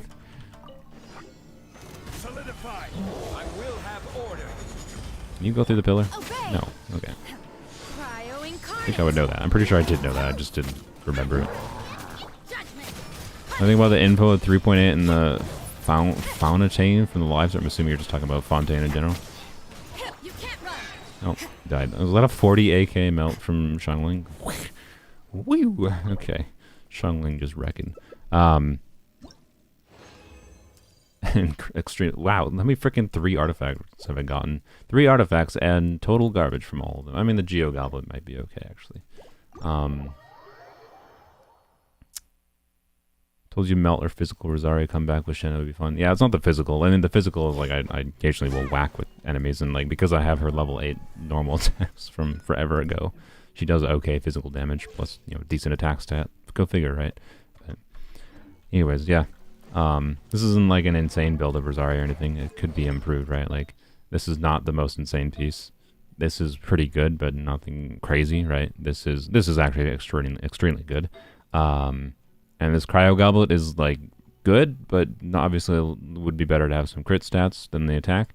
But 0 dead stats, so it's weird. It's hard to replace this goblet, but also like it's weird, right? It's weird when you get these heavy of attack percent pieces. It's definitely the best Cryo Goblet I have, I'm pretty sure. Maybe I should double check.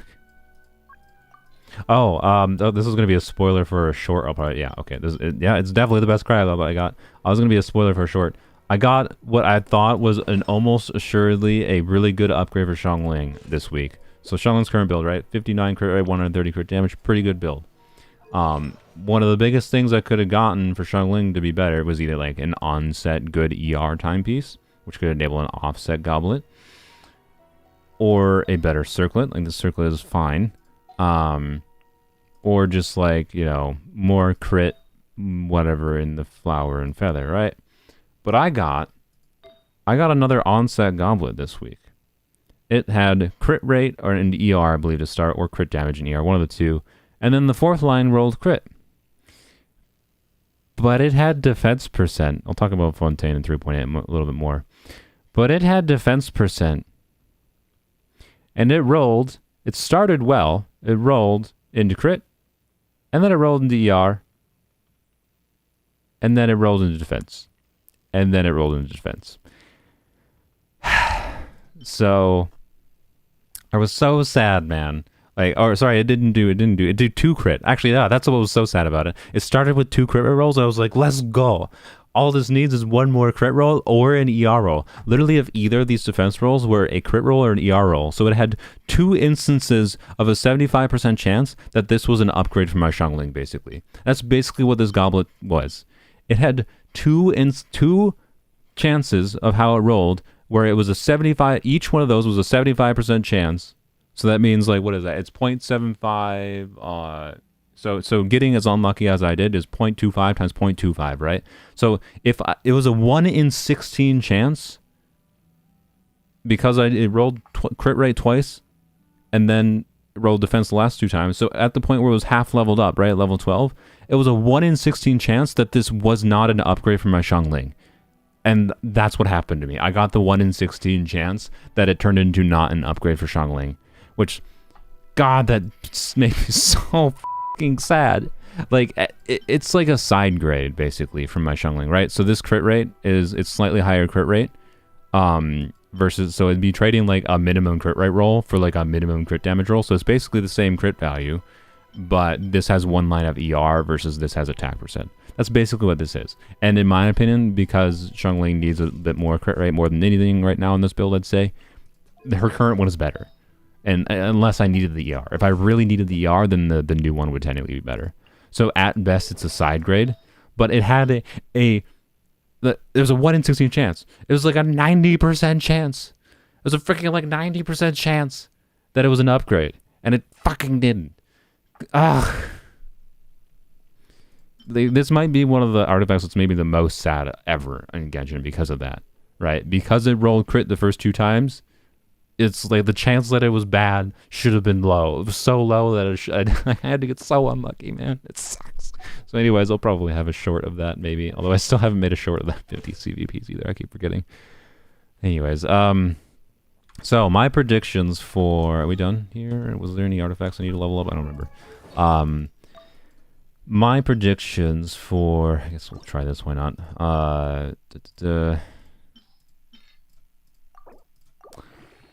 Fontaine. So first of all, reactions to the stuff they showed. I've said before, I'm skeptical about I don't think one of Genshin's strong suits is their like vertical navigability in Genshin. I don't think they did gliding very well. I do not think they do climbing very well, realistically. I do not. And most of the things when exploration feels really good to just like move around the overworld is because of like, oh, you got characters that assist you in exploration of the overworld, like Yelan or like Kazuha, right? Or Keqing. And that's cool that characters can give you like exploration benefits, but I don't think you should feel the need to. I don't like that right on a design level of should I level up this? I don't like that on a design level. The the Geo Goblet, them making it so like you want to pull characters for exploration, right? It just feels scummy to me that you feel that. So point being, they haven't shown themselves to be super competent at like excelling at like how overworld exploration feels in general in Genshin. In my opinion. And underwater exploration is something that's hard to do, right? Because you need to not only navigate in, the X and Y, right? Or X and Z is normally what it'd be actually referred to in games. So like X and Z axis, right? So just left and right. You also have to be able to navigate in the Y. And normally in like, when you're in this kind of game, right?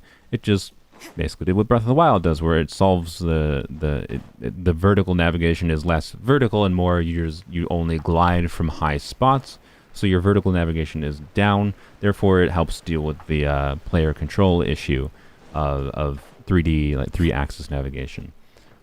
water is needs proper 3-axis navigation, and in my opinion, the only good movement systems for that kind of thing is physics-based movement systems, where in like Subnautica, right, where like you have a device where like you're using a propeller that like depending on how you aim your camera, you're moving in that direction you aim. That feels natural. What I'm guessing they're going to do, they haven't shown it, right? My point with prefacing with the previous exploration things here, I guess I'll log out of this count, is because of my... I don't... it's not, to be clear, Genshin's not like terrible as far as like exploration, like it's just like the gliding and climbing I think could be better. And for them, basically copying that from Breath of the Wild, they should have copied Breath of the Wild more. Because climbing and gliding feels way better in Breath of the Wild, Tears of the Kingdom, right? Obviously they didn't copy Tears of the Kingdom, but Tears of the Kingdom excels, by the way, at like vertical 3-axis navigation through various game mechanics without having to like give you a control that's literally just moving up and down, right? In midair. So Tears of the Kingdom is a masterpiece in as far as like 3-axis navigation goes. But generally speaking, right, you have things like they'll just to fix the problems of exploration in Genshin's overworld, they do what they did in Sumeru, right? Where they have the little stars that you zoop towards, right? So you press a button that moves your character for you. Like that. That's how exploration. That's how they fixed their design problem of exploration in this game, right? I need to use... Okay, don't let me forget. I need to freaking use the transient resin here. So the challenge on a design level of dealing with water, where not only do you usually would have some form of 3-axis navigation that you have to have, is a big design challenge. Especially since I presume they're not going to do like a Subnautica with a propeller. They have not shown anything like that. They just showed the traveler swimming, right? Then you also have the problem of like, to make it feel like water, it has to like slow your movement down, right? So it has to be even slower. And you have to deal with the complexity of 3-axis navigation. And the So Rush event showed that their idea of 3-axis navigation is just add a clunky button for moving up and down. And it's the literal worst form, in my opinion. It's the worst form of 3-axis navigation you could have. So point being, as far as the Fontaine underwater exploration goes, I'm a bit of a pessimist right now. The upside of that is my pessimism means they might impress me. I might go into it and be like, wow, this feels better than I thought it did. There's a good chance of that. So I would like to be optimistic about it. It looks really pretty. Like one thing I said, I think in a previous stream, or maybe it was just on Discord, I don't know, was that like, I don't know if they're even going to succeed on a visual level of making it feel like the underwater area is full of life. Based on what they showed in the 3.8 live stream, it does feel full of life, and that's really cool. They seem to have done a good job of that, right? Where the underwater area looks really pretty, it looks full of life. Fontaine in general, I imagine, looks interesting, but I suspect I just have a suspicion. My game designing critique senses my Genshin experiences with them designing exploration and overworld content in Genshin after whatever amount of play on multiple accounts makes me not confident in Hoyoverse's abilities to do water exploration right. But I want them to prove me wrong. 3.0 well exceeded my expectations, to say the very least. So, but that was more just like Dendro completely, actually, like, I went from like, hey, I like getting characters that seem fun in Genshin to, I like actually thinking about all the crazy creative things you can do in Genshin because of 3.0's release in Dendro, right?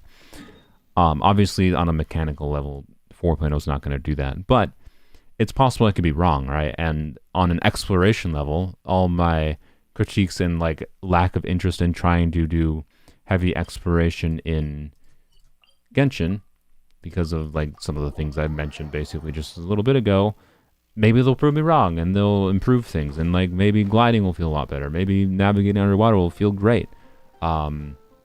and I'll really want to explore the pretty underwater areas. I want them to prove me wrong. I really do.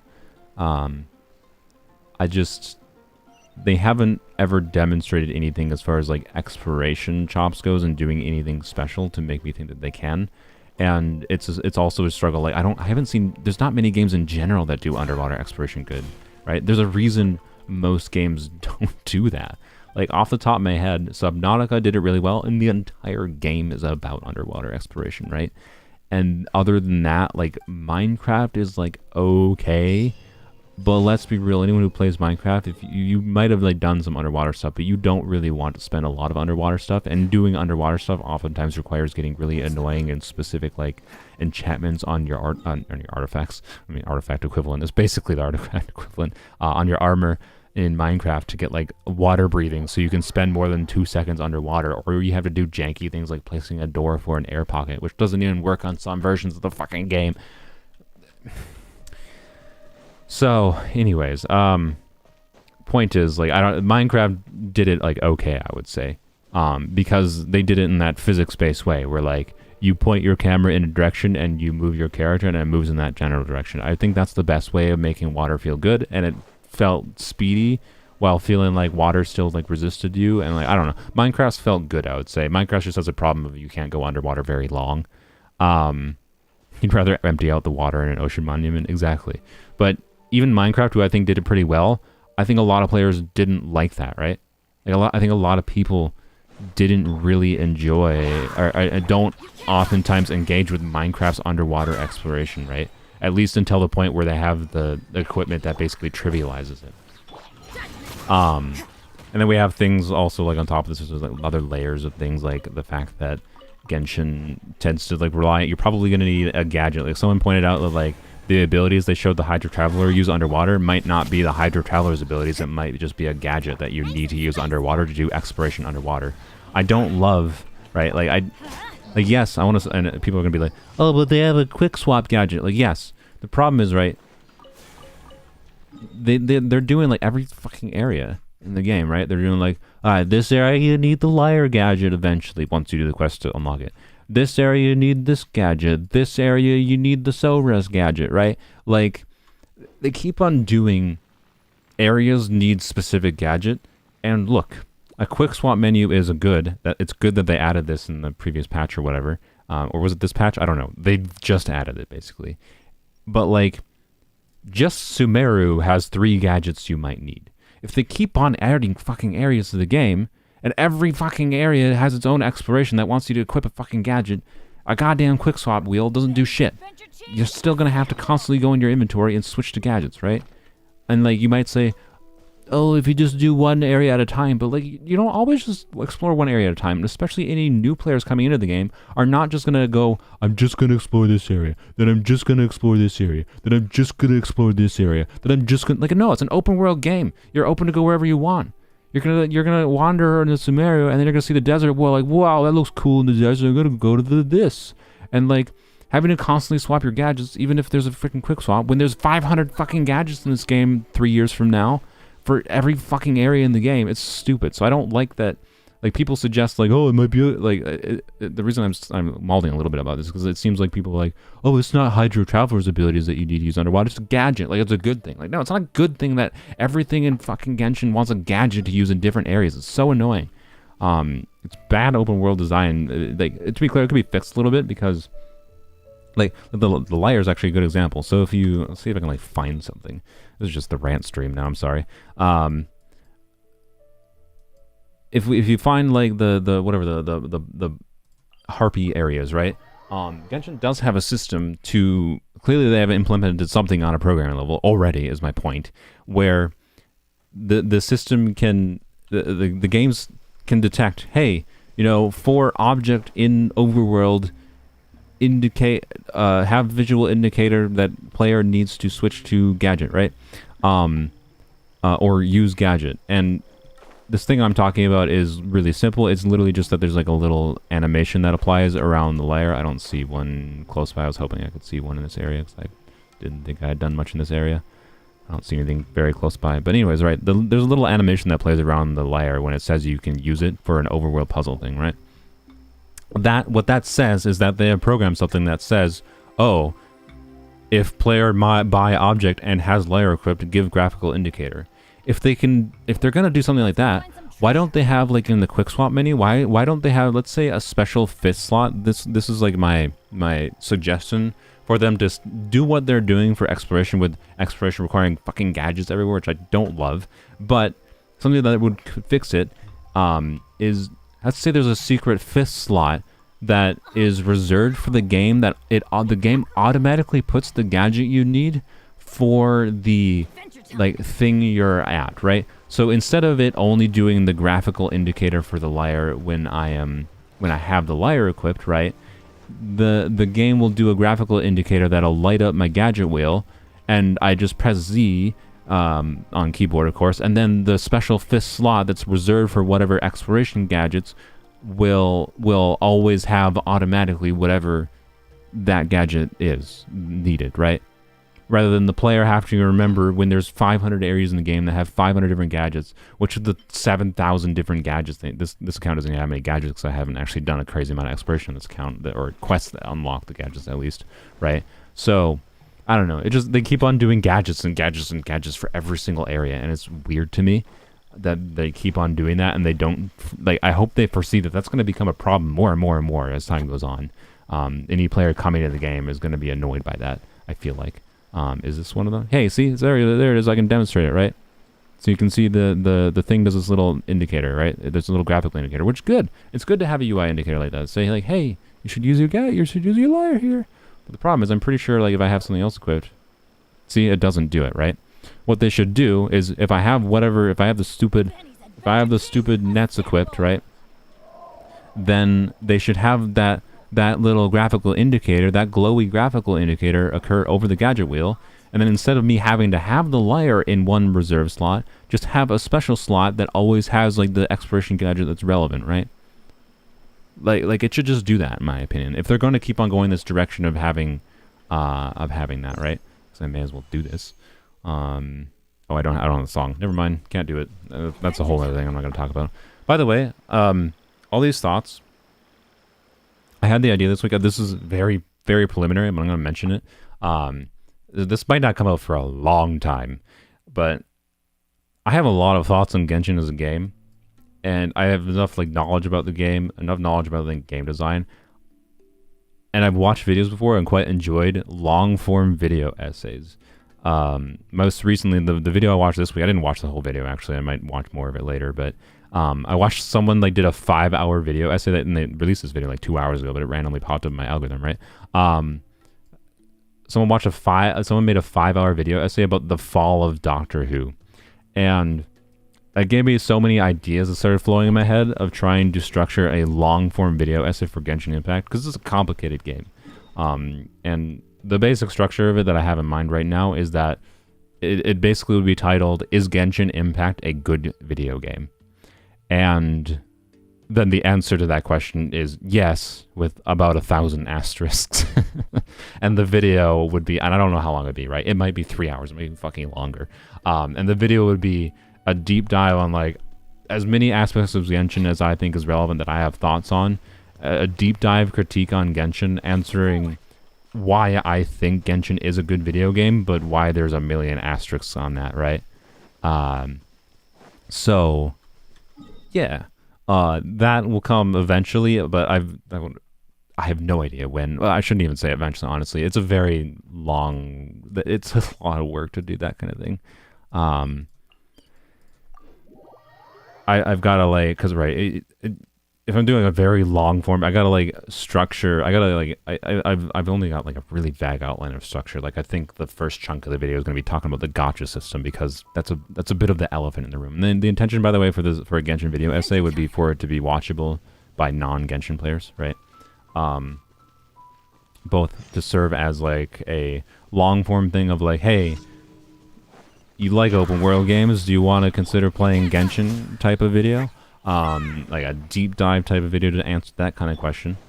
That's kind of the point of saying, is it a good game, right? Also, on top of, like, for the Genshin community to try to critique the game. So I want it to be relevant to people that both have played Genshin and have not played Genshin.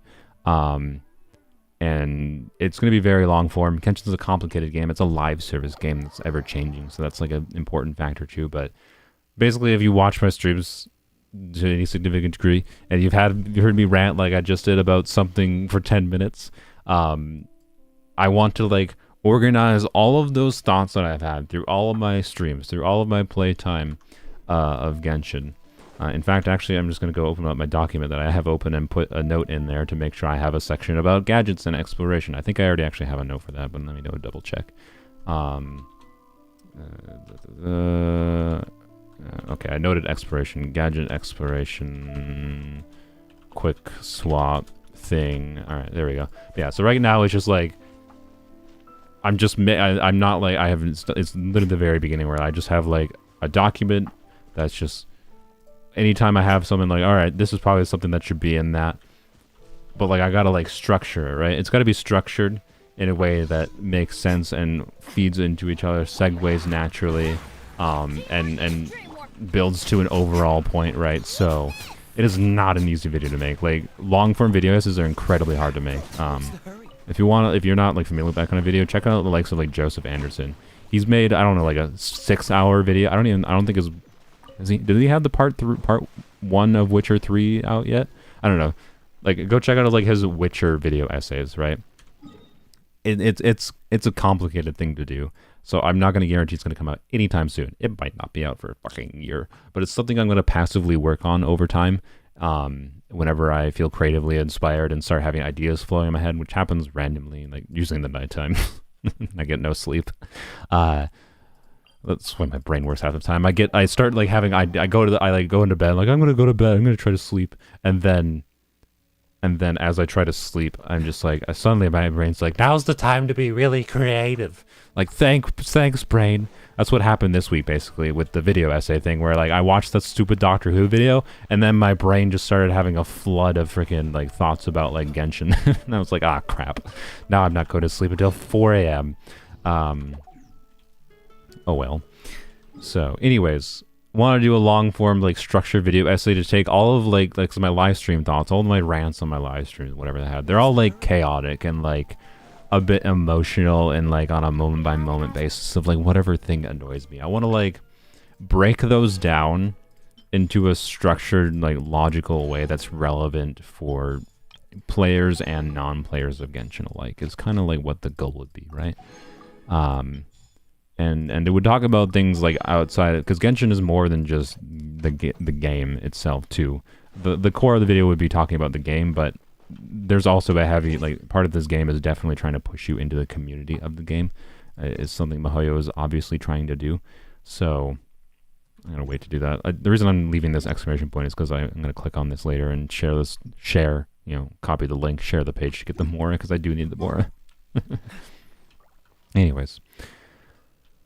I love video essays, especially about pop culture, so yeah. I don't know if anyone's done a super long form Genshin video essay. There's a good chance someone has, but video essays is one of those things that's like, it's risky to spend a crap ton of time working on it, because, I don't know, it could get 0 views, but it also could perform really well. It's a crapshoot as far as video essays, I feel like. I feel like some video essays like do extraordinarily well, but then I feel like there's probably a lot of video essays on YouTube that do extraordinarily poorly. Like, I feel like it's just like a binary state. Either video essays do extraordinarily well on YouTube, or they just do crappily as far as like video performance goes. So if I spend, hundreds of work hours making a Genshin video essay and it doesn't perform well, that'd be a bummer. But anyways, you get the point. There's many things to talk about, and it's easy to have little rants about specific things like I had in this stream, right? When they're randomly come to mind when I encounter them based on discussion of Fontaine or whatever exploration, but it's much harder to structure them in an overall long form content.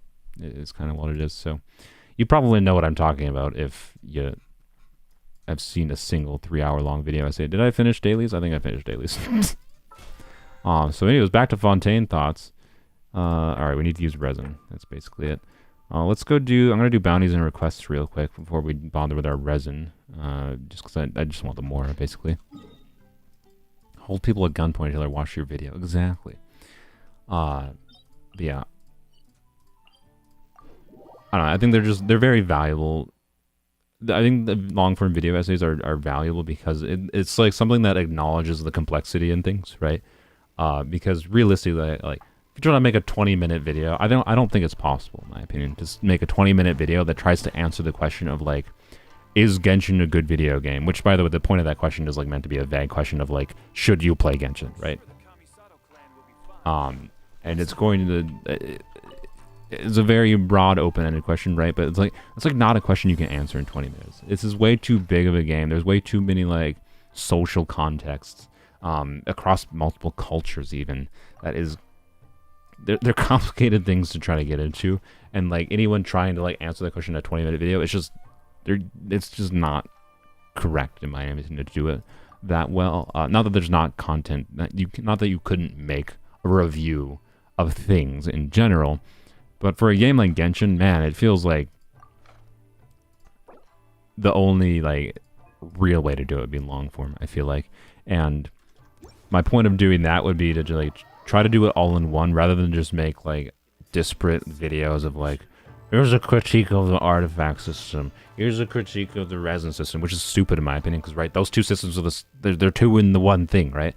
Here's a critique of exploration in Genshin, here's a critique of gacha, right? Like I could do an individual video on all of those things, but the thing is, Genshin as a game is all of those things combined, right? It's all of those things combined. So that's why I would want to make like one video that tries to answer the question of like, is Genshin a good game, critiquing all of those things combined, because it's a mess. And like I have a lot of thoughts, but overall I like this game. But there's some aspects of this game that kind of like hurt me to say I like it, because it feels like it's almost like I still can't like I don't want to pressure my friends into playing this game, because like one of my friends spent several $100s in this game and now he swears off gacha games, right? And like I'm like I can't blame him. Like on a financial level, it's probably a smart thing to just swear off gacha games, even because of that, right? And that's a topic of conversation. That's a very important asterisk. So, and I want to notably talk about like the good sides of gacha, because genuinely, I've said this before, I do think gacha has some amount of value as a game mechanic. And anyways, so point is, that's it. That's been on my thoughts this week. I've started very preliminary work on that. And as far as Fontaine goes, Fontaine might change some things that are in that video. I don't know. This, depending on how creatively motivated I get for this video might come out before Fontaine. It might come out 6 months after Fontaine. It might come out 2 years after. I don't know. Hopefully not 2 years. What are we doing? We're doing bounties. Also, we're doing cat attack. I don't have a Kirara, unfortunately, on this account. Where's the bounty? Bounty. Let's go to the bounty. So, all in all, that will come eventually, hopefully. I'll be working on it, passingly. That's all there is to it. That was a long explanation for why I think video essays are valuable, particularly for Genshin, because it's a complicated mess. Anyways, I do like this game, believe it or not. I know sometimes it might seem like I don't. Sometimes there's highs and lows, of course, of my enjoyment of the game. But overall, I like this game. And I want to see it be better. As far as Fontaine goes, it's a big update. There's a lot of things they could make better. Will they make it better? I don't know. We'll see. We'll wait and see. What they showed in the 3.8 teaser so far is basically nothing. Hydro Traveler exists. If you want my specific predictions, I don't know, hopes. Well, not hopes. My prediction, by the way, is that Hydro Traveler, I said this in my Discord this week. My prediction is that Hydro Traveler, can I switch my character? Is going to be a carry. I think it's mostly copied from Zajef, honestly, but I have more specific thoughts than I think I saw Zajef say. I think Hydro Traveler is going to be a carry. The reason being is because I think Hydro Traveler is going to be a carry, and I think people are going to be happy with how Hydro Traveler works initially, and people are going to enjoy using Hydro Traveler, and then nobody's going to use Hydro Traveler long term, because to make a Hydro carry truly relevant and strong, they have to be like absurdly strong, because Hydro is good at enabling elements. It's kind of bad, because the only way you do like big damage, right, with Hydro is with like Vape, but Vaporize is not great. for Hydro, because Hydro is the strong side reaction, which means it consumes anytime you do a vape with Hydro as the trigger. You consume 1 unit of Pyro for every time, versus if you do Pyro as the trigger for Vaporize, you use half a unit of Hydro per Vaporize trigger, which means you can get 2 Vaporizes per 1 unit of Hydro, versus per 1 unit of Pyro, you can only get 1 Vaporize on a Hydro. So that's why like doing Hydro Vape usually requires a excess of like, you know, Sunfire comp like I did, or just you need a lot of Pyro application to consistently get a reverse vape going. So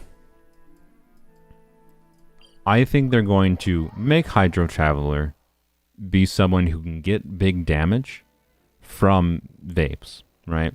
I think Hydro Traveler is gonna have some, like, we'll say level 10 is like a 40%, 50% HP percent damage, right? Once they're like, you get their like constellations and whatever, which will be free through exploration.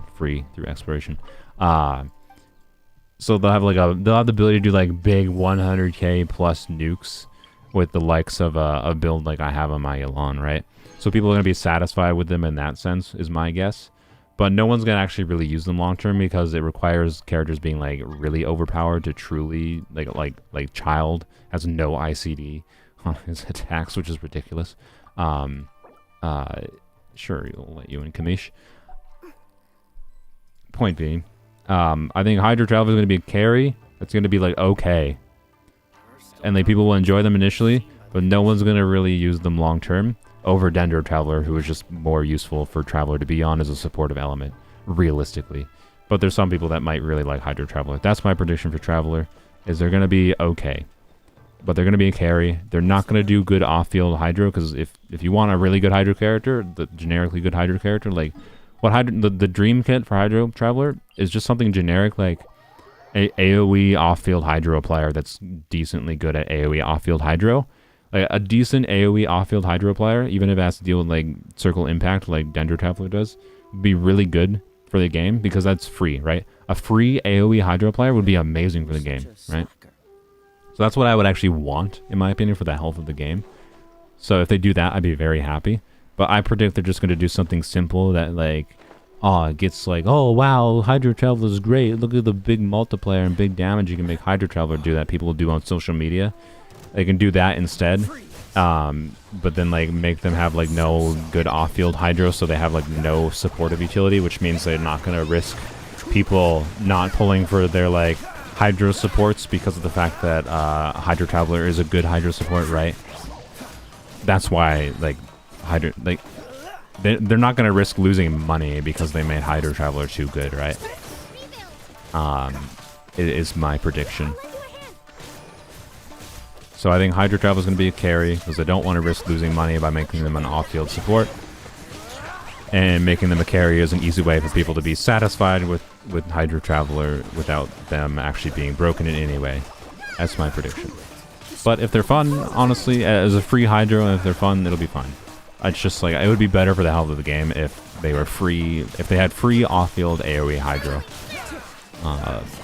That's what would be better for the game, in my opinion. I don't predict that will happen. So anyways, and then as far as like Liney and Lynette goes, I'll be honest, it seems like a Wander Farazan situation again, where like I imagine those two characters will work really well together. And I imagine the 4-star is going to be like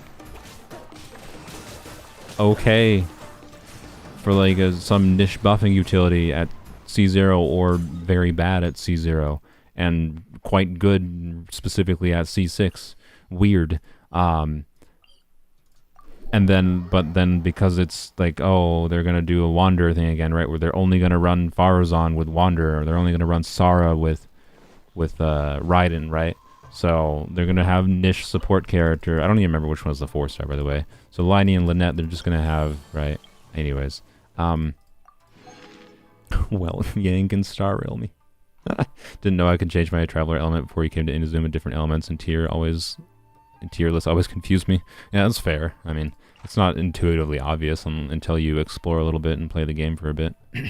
Especially because the main mistake I'd say of like their implementation of the multiple Traveler elements in Genshin is that you don't know that Traveler can change elements unless you use Traveler and interact with a statue. So like most people probably find out, I would say, like early game players go to Liyue relatively early on and probably see that there's, you know, a resonate with Geo option. But by the time you get to Inazuma, you might have like you've said fuck off Traveler and never touch them again, right? So I don't blame anyone that's just a casual player for not realizing you could change elements past the first two, really. Anyways, Hydra Traveler has a lot of potential to be one of the most important characters in the game as a free Hydra unit. Is my point, because Hydra was like the most important. Like, Dendro is strong, of course, as a supportive reaction-enabling element, but Hydra is more important because it's involved in most of the Dendro reactions that are really strong, right? So, anyways, point is, Hydra was strong as a supportive element, and it's not as strong as a carry element. So their easy option is just make Hydro Traveler a carry. It doesn't risk them losing sales from their Hydro Archon, who is going to be probably... the Hydro Archon, I'm willing to bet, by the way, is going to be a good carry. It's probably going to be a strong, very strong carry and a very strong off-field AoE Hydro player of some form. My guess is they have some amount of AoE Hydro, some buffing, and they're going to be doing a lot of damage on their own, so they're going to be a strong carry that doesn't need to be on field. That's my prediction for Hydro Archon. But because if any characters in this game is going to be grossly overpowered, it's the fucking Hydro Archon. So, anyways, I think we're done with that. All right, thank you, Aviki, Kambish, and Piplin. I'm going to kick you guys out so I can do the whatever, having a stroke. The not bounties, the requests, the weekly requests. DMC was the best one so far. Yes, yep, I agree. I think they made DMC good because they knew they had to, since there was no Dendro characters in the game previously, right? So they didn't really have they knew they had to make DMC like slightly relevant, and the main thing hampering DMC is just that Nahida is so grossly strong that you wouldn't use a DMC over Nahida in basically every team. And then DMC also has to deal with the anti-synergy with Pyro, which is a bummer, because that limits your creativity or makes it harder to play. And on top of that, DMC is circle impact, right? Which is, in my opinion, probably the biggest issue as far as like comfort for playing goes. So they did a good job, in my opinion, actually, at making Dendro Traveler relevant while not being broken, I would say. But Hydro Traveler, they have an existing like business level incentive to not make Hydro Traveler a good off-field support, which is what would be the most healthy and best thing for the game for like players, right? But I don't foresee it happening, basically. All right, Vagrants, Bird Eggs, and Iron Chunks. All right, easy. All right, gonna bounce you guys out. People can feel free to rejoin after I do these real quick.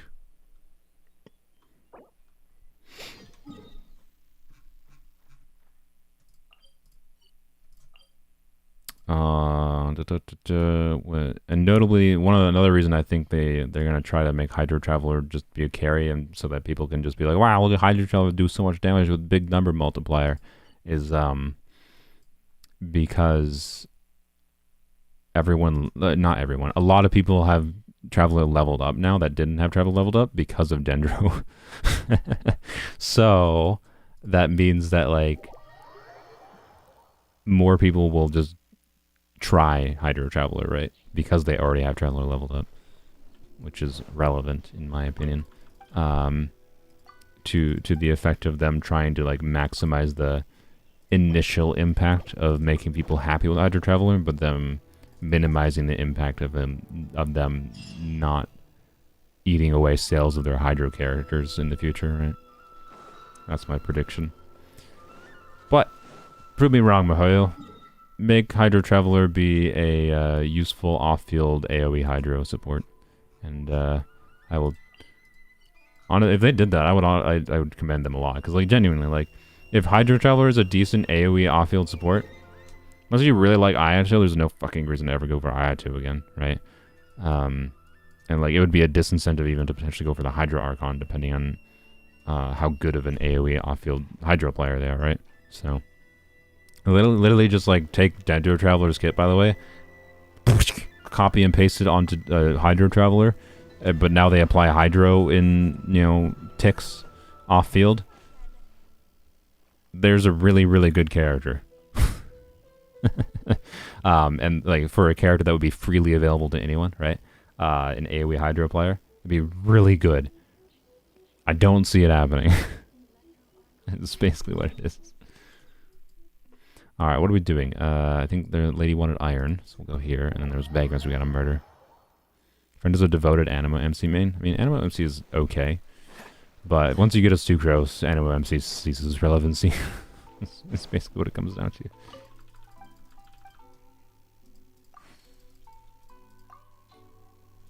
I'm almost out of iron. I think Hoyo does a fine job of Traveler. Yeah. Yeah, Animo Traveler's burst being trash is not great. I guess we should go here too. I always forget to... I don't know why. For some reason, weapons only, I always forget to check the T-bot recurringly. Geo is good if you actually use Geo. Yeah, Geo, the only reason Geo Traveler is not amazing is mostly just because of a little bit of jankiness with the rock. But other than the jankiness with the rock, I think the fact that Geo Traveler is a crit rate buffer is interesting and I think cool. The biggest problem with Geo Traveler is just Geo's not great, right? So, yeah. Let's see, what should I buy here? I think I need Heroes Wits. Blam. We're gonna get official soon. Want to level up Beto a little bit. You know what? We're gonna... Okay, people can rejoin. We're gonna go fight the Electro Cube a few times. And then we'll spend our condensed resin, I think, in... I'm gonna spend one of my transients... Actually, maybe we'll spend both of our transients. I think actually... I was gonna say I'm gonna spend it on weekly bosses. I think instead of spending this on weekly bosses, I'm gonna use both of these and just craft like 3 more condensed resin, and we're just gonna go into Gilded Dreams or something, I think, and farm Gilded Dreams for 8 runs. But yeah, Animal Traveler isn't bad. Like, Animal is good. The burst is just garbage. And then except oh, sorry, Sylveon. Sylveon just barely didn't make it. And Kof.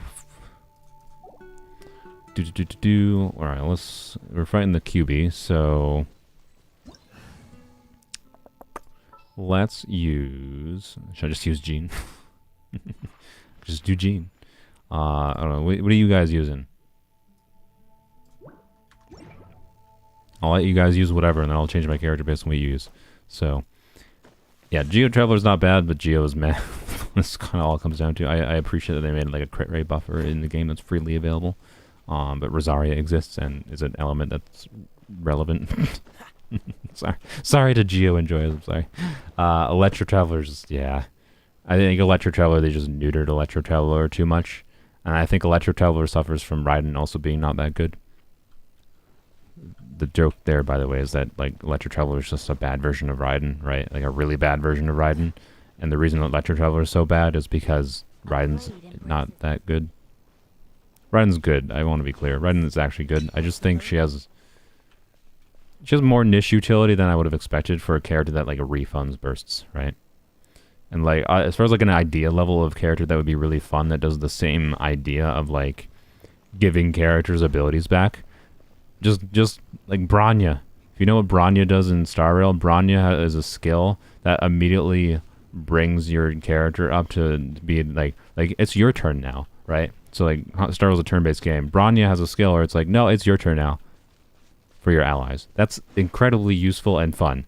The equivalent in Genshin would be like use your character's burst and it resets your cooldowns on your skills or your bursts, right? Like imagine how cool that would be. Imagine if Raiden, you use Raiden's burst and it reset the cooldowns of your other character's bursts. That'd be so fucking fun. But instead, Raiden's just like, she refunds a little energy. So like on a supportive level, she's like okay. On like and like on a carry level, she's just cool. I guess you can get big number with her. Anyways, what are you guys using? Were we doing cryo? Oh my god, we're doing cryo. Okay. I'm gonna do Bennett, so we have a healer. Healing and buffing. All right, let's go. Off we go. This is what Fischl uses, right? The reason I'm farming this is for Fischl and for I think Beto uses it too. Don't let me die. I think Beto uses it too. So Beto, yeah, Beto and Fischl. All right. Someone already died.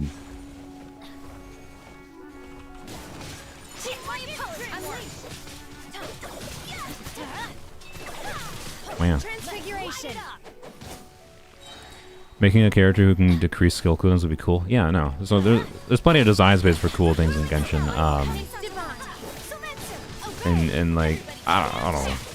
Anyways, point is Raiden could have been more interesting as far as like the fundamental idea of like giving characters bursts back. Doing it differently than just why did Ayakas keep dying? Doing it differently than just, you know, refunding a tiny bit of energy. So I don't know. She's just really underwhelming in my opinion. On a supportive level. And it's not bad. It's pretty good in certain teams. It can reduce energy needs. So I don't know. I'm like 90% sure Fischl needs these, and even if she doesn't, it's for Beto, so it's fine. I'm not gonna level Beto right now, I don't think, because I wanna get. Actually, I kind of want to level Beto for Fischl. So maybe I do level Beto right now. I don't know. But Beto, I think Skyward Pride's an okay. Beto wants her burst up, right? So I'm pretty sure Skyward Pride is actually a decent option for Beto. So we'll get use out of Skyward Pride is my logic. Fav would probably still be better, to be clear, but it's fine. And then I'm guessing Gilded Dreams is probably good for Beto. So we're gonna farm more Gilded Dreams, basically. That's my guess, at least.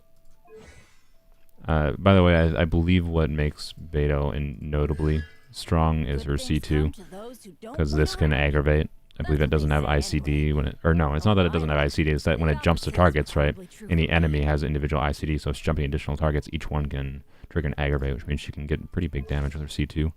I don't know, what's her targeting limit? Yeah, it can only discharge, yeah, it can only, right, no, it triggers once per second, and it can jump between opponents. Okay, I don't know how many opponents it jumps to, but from what I understand, C2 is what makes Beto proper strong in aggravate, and without that I actually don't know how worth it is. So anyways, you froze and died once. Nice, very nice. Alright, did both these Ayakas have Mistsplitter? Oh, they're gone. Alright, anyway, both dedicated Ayaka peoples. Overloading do damage to team like Virgin? No, not as far as I'm aware. The problem with overload is that it I'm learning more about you all the time. what are we doing, by the way? I guess we're doing nothing. I should have done bosses while we were doing dailies or whatever. The problem with overload is it causes knockbacks. So like overload can be really good against bosses, actually quite good. And like when we get Fischl, we'll try like someone uploaded a clip. I think it was Pleb, if I recall, of like Sunfire on the account. Like when I tried Sunfire, I don't have like a Electro character. Well, actually, now that I think about it, I could try Lisa. As long as Lisa can get her burst back consistently, I could try Lisa instead of Fischl for Sunfire. So it'd be Jean, Bennett, Xing Cho, and then add Overload to the mix. And for killing bosses, you basically have a mix of Overload damage, which if your character is level 90, you can get really big Overloads. And then you can get Vaporizes from swirls, Overload swirls, and just the swirl damage in general. It's basically just a mix of a ton of reactions that just abuses like the high scaling of having your characters be high level, and the EM just increasing the damage of Overload and Electro Charge and Vaporize and whatever to give you pretty consistent output damage. Like it's the Sunfire team I'm probably the most interested in trying. I didn't really think about the path that I could use Lisa for, but anyways, yeah, Overload Lisa is honestly a decent option. The AoE damage for, even with the knockback, which is the main problem of Overload against like smaller enemies. Let's just go run around somewhere, by the way, and see if we can find like a chest or something in Sumero. I don't know. even with the since Overload has AoE damage, I think Overload does have some amount of value. Like I think Overload is one of the most like when I used Overload on this account for a while on Lisa, like before we got to like AR 45 or whatever, I believe I used it a bit. I don't know how much I showed it on video, but I used it a bit, at least off video, and it was nice because like you could like get easy like 10k Overload damage, just kill 2 hilly shells with like a couple overloads without much struggle, right? The knockback is annoying, but more annoying is just what? Oh, that's some lag. More annoying is just not being able to deal damage, right? And it's an easy method, just like, hey, there's a good chance even like your 3-4 star EM pieces that you get in early game, you slap full EM on like a Lisa, have a Bennett or whoever going on applying pyro, and you can get 2 overloads per like Bennett's skill and do 20-30,000 damage, or not like at level 40-50 or anything, right? But you can get a bunch of damage without really trying. So anyways, ow. Point is, I think Overload's a bit underrated. It's just annoying, particularly the more high investment you get, right? It gets to the point of like when you start doing a lot of damage with other teams, you don't want to knock back enemies. It starts being on the downside. Whereas early game, I think it can be an upside. So otherwise, it's mostly relevant against bosses, right? So, anyways, Fischl could be really good for Sunfire. Realistically, better than Lisa. Sorry, Sylveon. Oh, I can't do anything against this boy.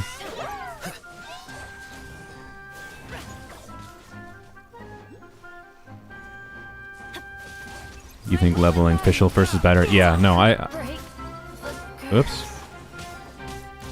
No, I think I'm not gonna level Beto yet. I want to level Beto, potentially for using with Fischl, but for now we're just gonna leave. Just gonna farm a little bit for the boss for July, so we can level Fischl right away. Basically, I should probably check what. I was gonna say I should probably check what materials Fischl uses, but it's fine because I can just. Farming of like overworld materials is easy, like 3 minutes of content for a video. Then I can do some silly gimmick like I did the Danda lie-in thing in today's weapons only video. So, how can you cease existing? There we go. Stream right now is just weapons only, pleb. How long have I been streaming for, by the way? 2 hours. Wow, okay. I'm gonna probably try. Oh god, I said I was gonna do a business stream. Frick, man. I'm in a much more talky mood than I am in a combat mood, so I might. I don't know. We'll. How many days are left in the Abyss? 6 days, huh? I don't know if I'm in a very Abyss mood. Anyways, let's go fight the QB again. As a jeweler, I wanted the reason. Okay, I want to like cut off the stream. I think in 3 hours because I need to edit a video for tomorrow. The video I have coming out tomorrow is like, can I fix my friend's Genshin account? Which is going to be multiple episodes. The first episode is just basically me being like, oh boy, I need to do this, I need to do this, I need to do this, I need to do this, I need to farm for this, I need to farm for this. The main fixing, by the way, of her account is mostly just farming, because she doesn't really like doing daily farming. She plays the game like a normal human being, doesn't log on every day and obsessively use her resin and artifact domains. Weird. I know, right? So the main thing I'd be doing for her is basically farming. So that video is basically just like making a plan of like, okay, I need to do this list of 500 things. What the fuck should I do first? And then also trying to get her Kazuha, because she had a guarantee for Kazuha, so I just need to farm a few wishes for her, which wasn't hard. It was actually quite easy. And then I also had to hopefully get a Yao Yao in like 20 pulls, which was less easy because it's not a guarantee. And I maybe got a Yao Yao or I maybe didn't. Anyways. You have a weird chest. You have a... Oh, I was missing... I have a... don't get me. I have Al-Haytham, but he's a bit weird. You have a chest here. Okay, sorry, I don't know where that chest was. I completely missed that message. Tomorrow is unit review anyway. Yeah, I know. That's why I was like, I should do Abyss because I said I was gonna do Abyss, but I don't know. I'm no longer in an Abyss mood at all because now I've just been in talky about Genshin mood. And it's been 2 hours apparently, and I have I don't know. If we were like an hour and a half into the stream, I'd be like, all right, we can still do Abyss because we'll have the time. But at this point, By the time I finish doing artifacts and whatever, I can like move on to Star Rail for a bit, and then that's gonna be the stream. Because I don't want to. The problem is like if I tire myself out doing like a 4 or 5 hour stream, not that like I do that all the time, right? I have enough experience doing the streaming that I know the main thing that will happen is I will not be in the mood to do editing. I'll take a break for like 3-4 hours, and then I will play games with my friends like I normally do on Saturday nights, and then I will not post a video on Sunday because it's now 2 a.m. and I can't finish editing a video at 2 a.m. I mean, I can, but probably would be like up all night, right? So, anyways, point is, oh yes, Kamish, I hope you're enjoying your Kazuha. Point is, doing unit reviews tomorrow. Maybe we'll do Abyss after unit reviews tomorrow. Depends how chaotic that gets. Point is, I have a video to edit, and I don't want to tire myself out by like having my brain be too active for the stream for 5 hours straight and then not feel like editing it all today. I need to leave myself enough time to edit, otherwise there's no video tomorrow. And anyways, so tomorrow's unit review for stream, so I don't know. I could just do unit review. Maybe I should just. I could chill out. Like I try to like. I want to leave my like productivity goals. Like I want to get a video out every Sunday and Saturday, right? So, and I want to make videos, and I want like I don't know. I want to get the first video of my doing stuff in my friend's account. If that video does okay, I'll do another video on that, right? That would be the idea. I'll probably still farm for her regardless of... What am I doing, by the way? I'll still farm for her, I think, regardless of... Let's go find another chest. Let's go here.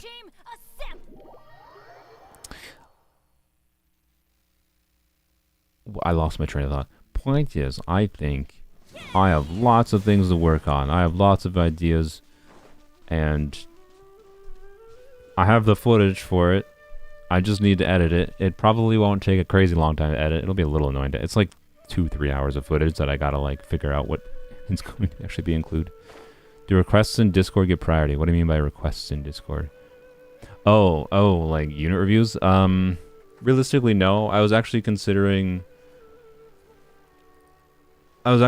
shutting down the unit review channel in the Discord in favor of just like interfacing through YouTube exclusively, but I'm not going to commit to doing that.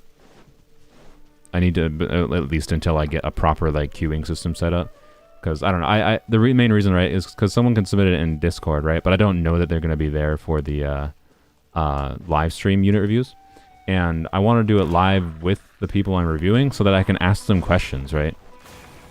That's the main thing I think that's valuable doing the unit reviews live, is I can ask questions about like what you enjoy in the game, how you like using the character, and I can try to make suggestions on where to go for your build or different teams to use, etc. based on that. I should probably heal. So prioritizing the Discord reviews wouldn't make sense when I don't know that people from the Discord that submitted that review on Discord are watching, right? So I might go back through that. Like if for example, the tomorrow's stream doesn't get enough people that want me to actively review units, and I need to go review someone else, I might go back and try to pull someone out of there. But the value of it, I think, is in the interactive nature, right? Being able to do a back and forth of seeing how you enjoy the game, kind of thing. So if I go and just pull one from the Discord, it's just like a normal generic unit review, be like, wow, look at your good artifact. Wow, you could get this artifact, but I don't know how you loot this character and whatever, and how you like playing the game, so I don't know. Just double crowned your Ayaka commission. Nice, very nice. Do you have artifacts for official where you just do 2-piece attack? Don't ask questions I don't want to know the answer to. I mean, that's an okay artifact for official, because like the nice thing about official, right, is 2 EM. Official is generally 2-piece combos are best for her. So 2 attack, 2 EM combos are basically all fine. We'll of course use Aqua Simulacra on official. So It's slightly lower base attack, but it's still a 5-star weapon, so it has a, like, right. This at level 90 has just under the highest base attack of what the highest base attack on 4-star weapons are. So, like, its attack percent still has higher value than the average 4-star weapon, I would say. But slightly less value than the best 4-star weapons is the weird thing about attack percent. So, point being, EM might actually be slightly better. Might. Only those who sample it many times. But I don't know. I haven't done any calcs to check. People talking in the background. Come on. So this is okay as far as like spare artifacts go for official. This is really good. So we do have this, yeah. Do we have a second glad piece that's good? I mean, okay, I think, yeah, okay. I didn't think about that, right? We could use this on official, and we could use this on official. That could be good, right? I believe official performs relatively the same with EM versus attack timepieces, right? So like, and especially if we're doing like 2-piece attack combos, if we do like 2 attack or something, and then we have an EM timepiece that might balance out the stats pretty well. I don't know, right? Especially 2 attack with 18% attack on substats. I wish this rolled more into crit rate, man. Oh well. Electro Goblet. I think we have this, and that's basically it. I think that's basically the only Electro Goblet we have.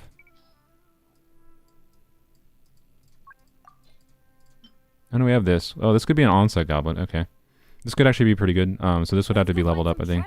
If this rolls heavily into crit rate and attack, as an onset goblet, that could be really, really good, actually. And then I don't have a crit rate circlet. I don't... With Aqua, obviously, I'd have to use a crit rate circlet, right? So... I don't really have it. This is okay. It's on Chungyun, right? So I could do 2 Shimenawas, potentially. Actually, okay, I have a whack ton of... No, I shouldn't say whack ton, but I have a whole bunch of Shimenawas pieces that could potentially roll well, right? Any one of these flowers go well. I could do 2-piece Shimenawas, so... I have a lot of options, is my point. That's for official, I think. More options than I think I realized, so that's good. Right. What is Shungling on Constellation? I think Shungling is C0, yeah.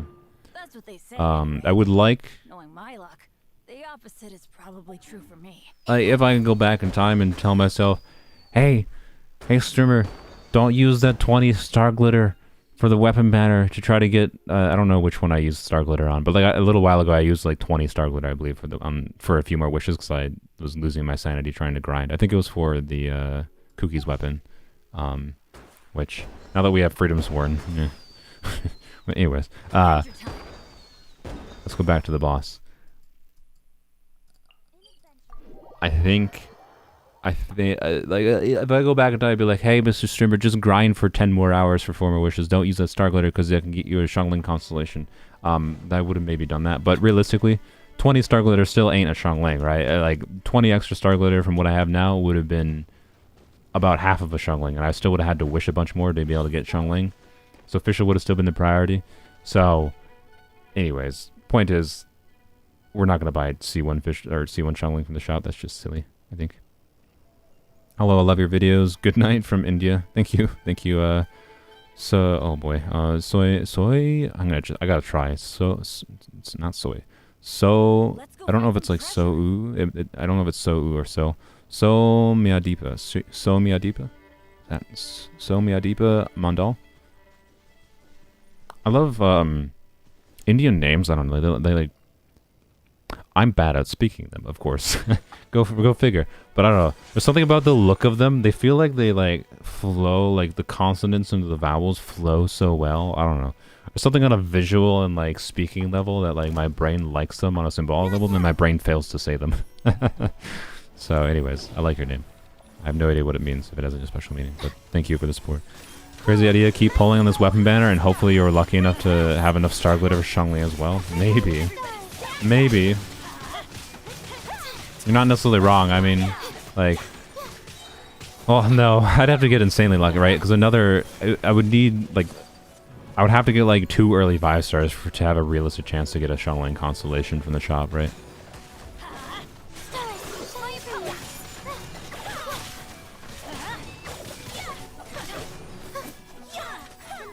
So, I don't think it's worth doing that. I don't know. Like, the thing is, like, an additional Freedom Sword is not useful. A Lo-Fi would be cool. Oh, that didn't help at all. Lo-fi would be cool. The cubes, by the way, are one boss that are like bosses that are a lot easier in co-op than they are in single player, so that's kind of cool. Watch. How much you want to bet? How much do you want to bet? Despite the other one having the perfect substats, right? How much you want to bet this one rolls better than the other one?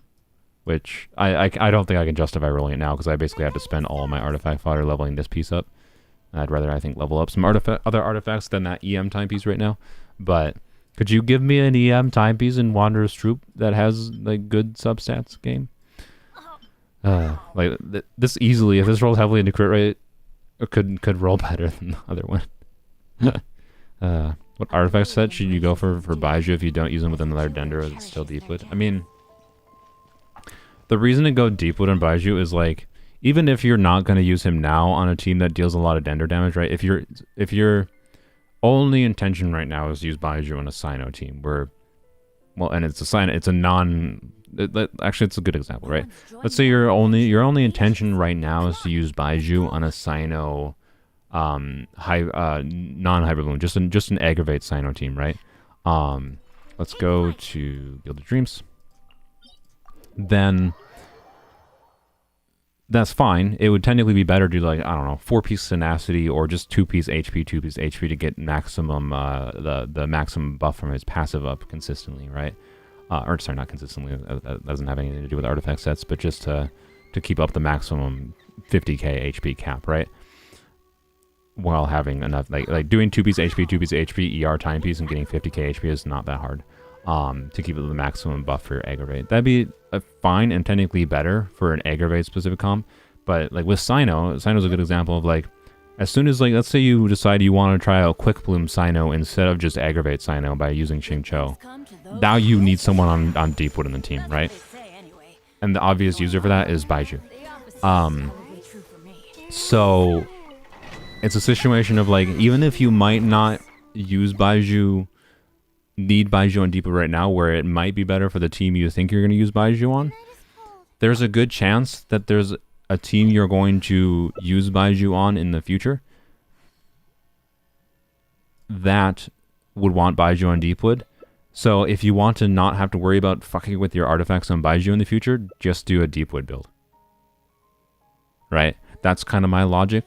But if that's not something you care about, then go 2-piece HP. 2-piece HP is the easiest route to, yeah, this is fine. Is the easiest route to try to get maximum, the buff from his passive, right? His Dendro reaction buffing. Or if you want a little bit of attack buff, you could do 4-piece tenacity if you really want. It'd be okay. And I do believe he can pretty reliably keep up the tenacity buff. So, yeah. If you plan on using him Kaching Aggravate with Official Secrets Kazuha, it technically is better to have him on 2-piece HP, 2-piece HP to max out that 50k passive, the 50k HP passive, or 4-piece tenacity. Or even like 4-piece Noblesse potentially if you don't have another Noblesse user. Or Instructors, yeah. I forgot about Instructors too. Instructors is an option as well. As long as you can have enough ER, Instructors would be a good option in that team, right?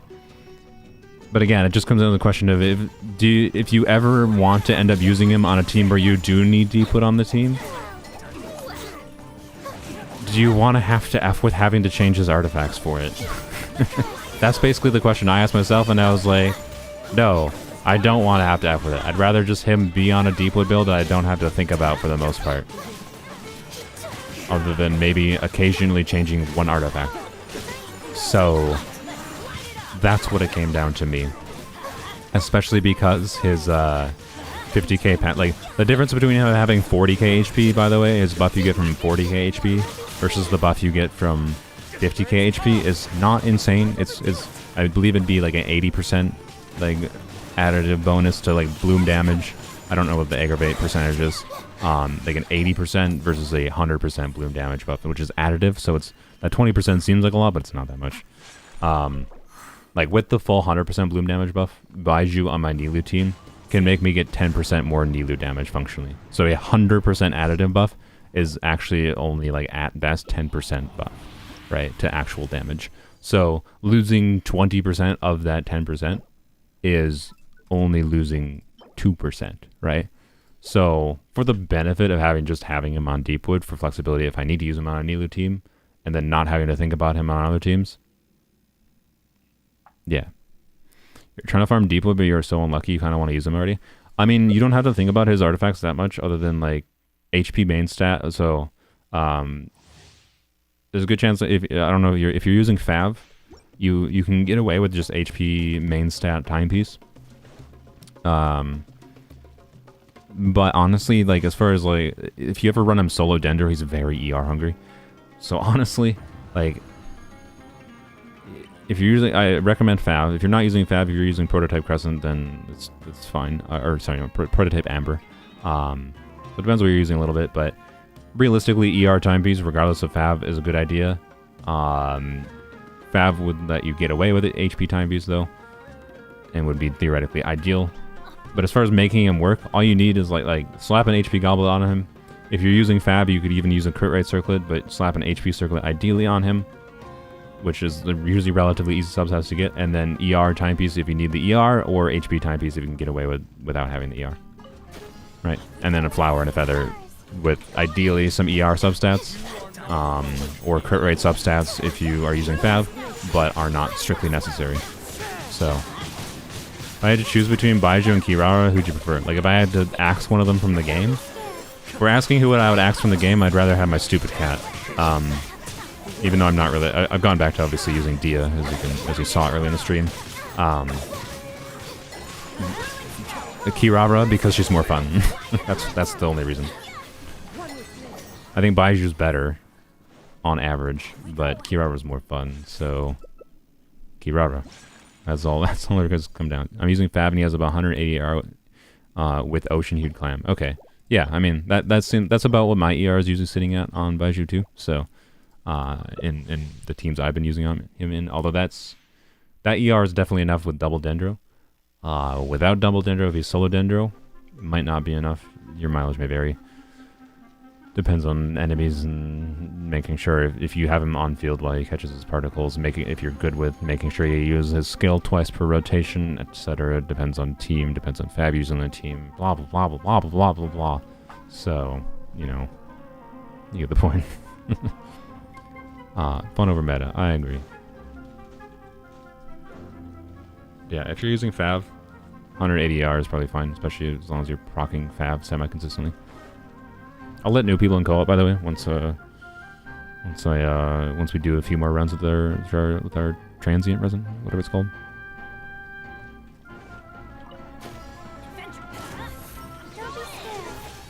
I can understand if someone considers meta fun. Oh yeah, I mean, I think on a meta perspective in general, like I think when I'm trying to think of things to do in the game, I think about it in like a theory crafty way, right? Which is a fairly meta thing to do. Like, I'm thinking about how do characters' abilities work together and how can I use them optimally, right?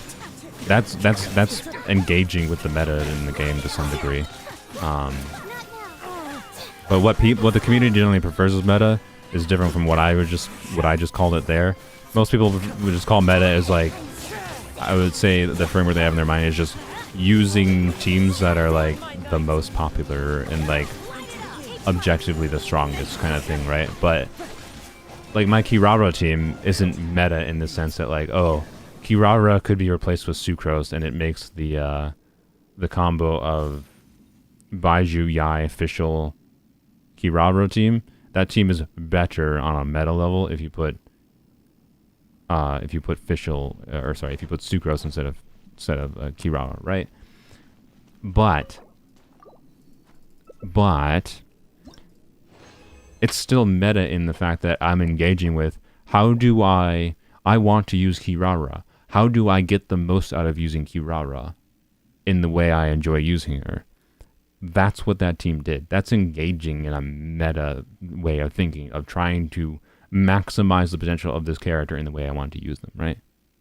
But I think the way people treat meta is, oh, using the most optimal team possible. Whereas, like, no, don't use Kirara in this team. You have to use Sucrose instead. But, like, no, the point of that team was using Kirara, so I'm not going to do that, right? You think double drops event in Simulated Universe is too stingy? Only 2 drops a day? I wish it was more. I wish they did 4.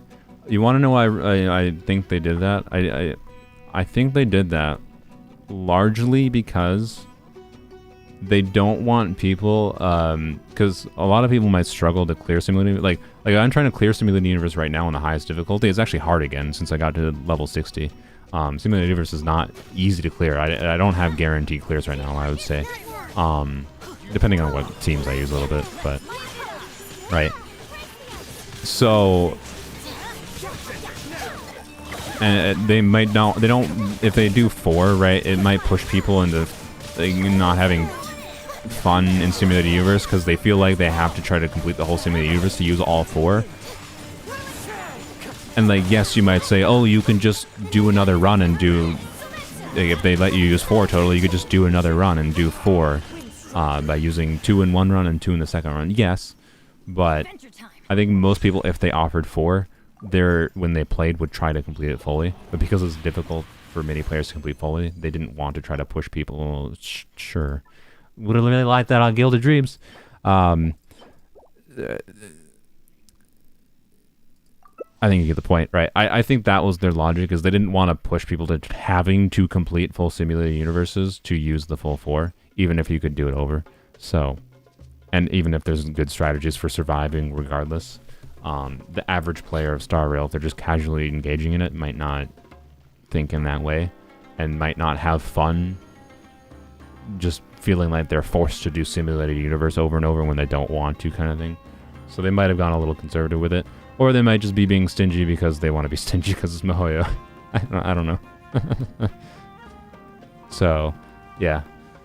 I think it should have been at least 4, though, is what I would have done, in my opinion. So that you could at least get double drops from 1 full run. Because it feels just like a little bit sad that you only get double drops from half of a run. It's sad, right?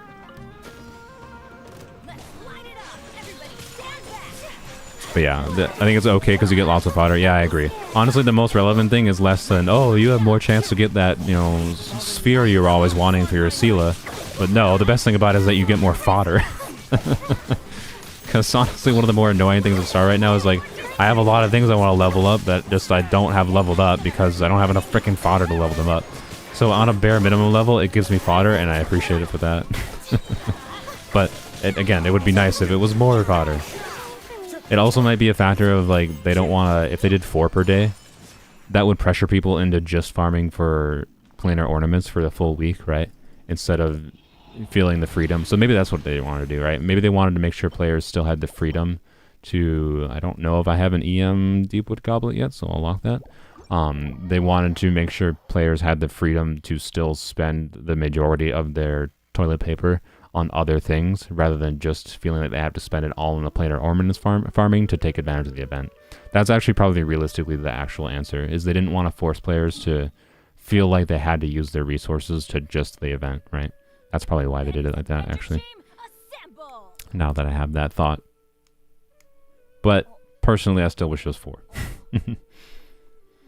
Got your Jing Yuan to hit 300k Lightning Lord in Simulated Universe. Nice. I think the highest I've seen mine do is 12,000. You could probably do more than that, to be clear. I just haven't tried because I don't care. I'm sorry. He's like very low priority. I'm not gonna try. By on Suksuf. All right, let's return to single player. I'll let new people in. Thanks, Kamish. Thanks, Piplin. Apparently, Kamish doesn't get to leave. Kamish is here forever. There we go. Lag. Can't even get floor 11 more than 6 stars. I have to see that having Kazuha will make a change. Any free-to-play recommendation with Kazuha? I mean, Kazuha is one of the most universal supports in the game. I'm guessing you're relatively a new player. Kazuha, what's the simple way to explain Kazuha? Kazuha does 2 main things. One, he gives a very heavy amount of grouping and a heavy control of grouping. And then with the Veer Doesn't Veer Never set, and his inherent kit mechanics, you basically use him anytime you have an Animo, Hydro, Cryo, or Electro damage dealer on the team. He can buff that with the combination of that artifact set. Sylveon. With the combination of that artifact set and his inherent kit mechanics, he can do a lot of damage himself through swirl damage, and buff your damage dealer a whole lot, right? So, point being, as far as like free-to-play recommendations for Kazuha, it's basically any Pyro Hydra or Cryo damage dealer that you're enjoying. I most often enjoy using him nowadays in conjunction with weirder team variations, but like as far as free-to-play team variations goes, I don't know. It depends. Nile, if you want, like join the stream tomorrow if you're available, No one's joined me on an adventure or if you want to let me like know, this. I guess right now, Let's go. what characters you use. But artifacts are awful. I mean, I'll be honest. If you don't want to engage in artifacts, like you want to engage with art. Like if you just want to like say, if you don't want to engage in artifacts, just don't bother with Abyss. That's what I'd say. The thing is, as far as like referencing back to my artifacts, would definitely be a big section of my Genshin video essay. I actually have a lot of praise for this system because of the fact that like Good things come your to build those on who your don't wait character around. for mini That's what characters they say anyway. Knowing ends my up own being more your opinions artifacts than is probably anything. true for me. It depends on the character, of course, heavily, like how to make use of the artifacts. But some of what your character does comes from the artifacts. That like Benny's adventure team. the artifact system is a large part of what enables some of the creativity that Genshin allows for players. So I very much actually like the artifact system itself, as far as not saying it's necessarily always enjoyable getting to the point of having it, but that's a progression issue, right? Artifacts have a progression issue of how hard they are to get, and how much real world time it takes to get, and logging in every day Let's go find it some takes to get. treasure. That is a problem. That's a progression issue in my opinion, not a problem with how artifacts are designed. Better make my finishing touches so- before the deadline creeps up. Point is, if you're focused on Abyss, you have to be focused on artifacts to some degree. Where did that come It doesn't necessarily, depending on what teams you use, it doesn't necessarily take an insane amount of artifact investment. But yeah, for someone like Kazuha, you need 4-piece Viridescent. If you're just using Kazuha for the casual overworld use, you can easily have like have your off-piece goblet be an EM main stat. And then it should not take you that long unless you get really unlucky to get an EM main stat Viridescent timepiece, whether with combination of farming this and the strong box. And then the circlet, like if you don't have an EM circlet, it's not the end of the world. Especially like if you have a Fav sword on Kazuha, using a crit rate is not the worst downgrade in the world, right? To put a crit rate circlet on him, for example. So, but even then, just having whatever circlet that has EM substats in the worst case scenario, right? So, but you need VV. Half of what makes Kazuha strong is because this artifact set is really strong. So, this is a day in the life of the traveler. yeah, it doesn't take, it will take you less than a week farming of artifacts. Like, actually, Nile, watch my, I farmed like, I think 2 days worth of basically Viridescent on my friend's account in the video I should be posting tomorrow. And did I craft my resin yet? I did not. And I was able to get a competent build. Like where I was using an Iron Sting on that Kazuha. I got lucky enough to get at least an ER timepiece. And then I had her account already had an EM goblet that she'd gotten from farming bosses at some point, I presume. And then I got a crit rate circlet. Good enough. No one's It's joined me for on like an overworld adventure. uses completely functional. Come on, Honestly, let's go. it's like, and it's even like 60 per that build for how little resin was spent. Fate is like a tea leaf. Even if you call it slightly lucky, it's not insane luck. It's certainly not insane luck. I didn't get like, oh my god, Omega substats. Oh my god, Omega, I got all main stat EM pieces right away. Like, no, I didn't get that lucky. I didn't get a single EM main stat piece in VB, right? In 4 stars even. But it's still a functional Kazuha build, right? For it, I'd say it's like, Wow. as far as like if you're trying to maximize Kazuha, it's only like 60% maximize Kazuha. But as far as like doing what Kazuha does, the most important aspects of him, having 4 VV is really important. And by far the priority, and then just having a good bit of EM and having his burst up consistently. And on my friend's account, with a very small amount of resin, I managed to get him to have a good chunk of ER, and a little bit of EM for his natural buffing and his own swirl damage. And he's completely functional, like to the degree that like it's not worth farming for him anymore until like I farm for other things for my friend's account, right? It's kind of my point. And the point is that it doesn't actually take that long to get functional builds.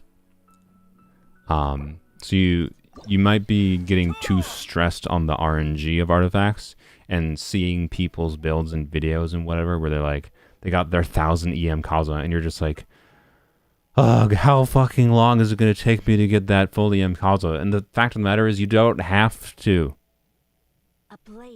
The most important aspects of what would be important, I guess I'll use this. And I'm just going to use Sucrose, but no, I'm going to use...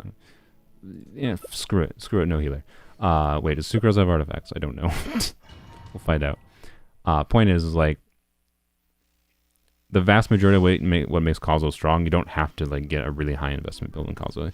You can get value out of having really high investment Kazo, but you don't need to. And he's actually relatively easy to build if you don't get too obsessed with getting full EM right away. And if you have other units you'd rather work on, there's other things that are better to prioritize, right? Do you think Liney will be a bow user? I think they're rumored to be bow users, right? Hope you want a good bow character. I mean, yeah. Yeah, I'd probably go farm for Deepwood set or Emblem set. Yeah. So, yeah, and honestly, yeah, farming Deepwood, Emblem, Deepwood, Gilded Dreams, Emblem, Shimenawas, those two domains is the smartest domains to farm for any early game account. And then if you need VV, just strongbox VV. That's my opinion, I'd say. Yeah, as far as teams though, Kazo fits in so many teams. Like I don't even have the ability. Like he's one of the most universal sports in the game. It's just like I honestly don't even know how to even recommend anything off the top of my head because it depends on what team or what characters you have. So, all right, we better kill things before they get a single hit on us.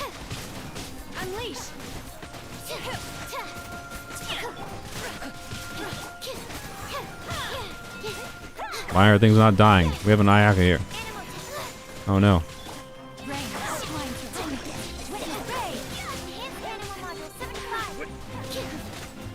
I mean, they're at least not hitting us because they're dying, or because they're frozen, so it worked. It worked. Although now I don't have my burst back, which is unfortunate. Bow Pyro can be another Yoimiya. I hope it's not another Yoimiya. I mean, I think the current rumor, like from one random leaker or something, was that... I guess I'll lock it. Was that... Can I get not Deepwood pieces, by the way? I'm really only farming this at this point, I think, for Gilded Dreams. So getting Deepwood is not great. I thought the rumor was like Pyro Ganyu, which is... I don't know, it's interesting. I guess it depends. I can't say I'm going to pull for a Pyro Ganyu, to say the least. Wait, what happened? Oh, I was going to say what happened to Kamish, but Kamish is just loading slow. Xeon Mion. Alright, you know what? We'll let you in. Let's go.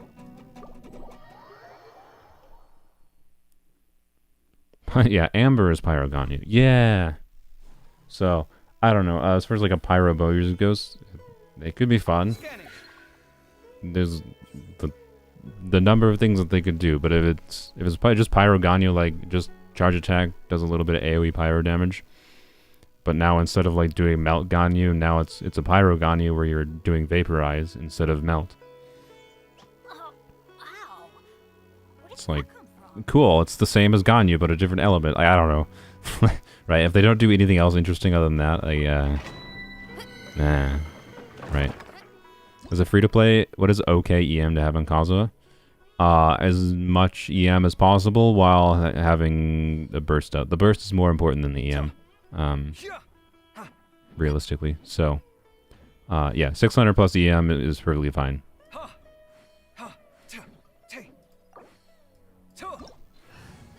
Like, if you have a Fav sword on Kazuha, Fav or Sack sword, and then you get like an EM timepiece, and then have like an off-piece EM goblet, and then like a crit circlet, that's gonna be around, what, 500, I think, with him once he's leveled up with his Ascension. And then you could have any extra in substats, or if you eventually get an EM circlet, you'll get up towards 800, right? So I'd say, yeah, 5 to 700 is like the 2 EM main stat pieces goal. Where it's like a middling level investment without getting super high investment. What is this team we're using? All right, sure. Yeah, so I mostly give it the 600, but if you're not like at 600, don't stress that much about it. Like it doesn't, if you're at 400, it's not the end of the world, right? It is kind of my point. Yeah, apparently we got a Xinyan main. What happened to Kamish? Kamish? That is not word.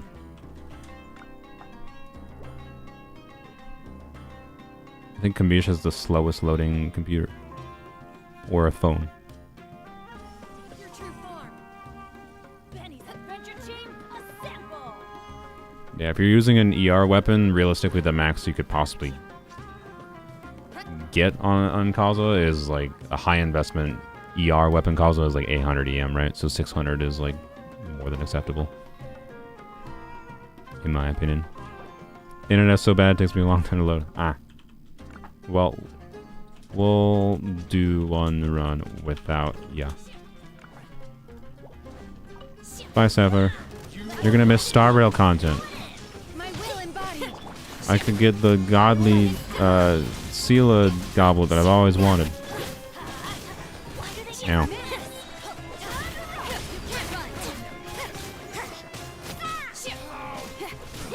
Why did this work better than freeze?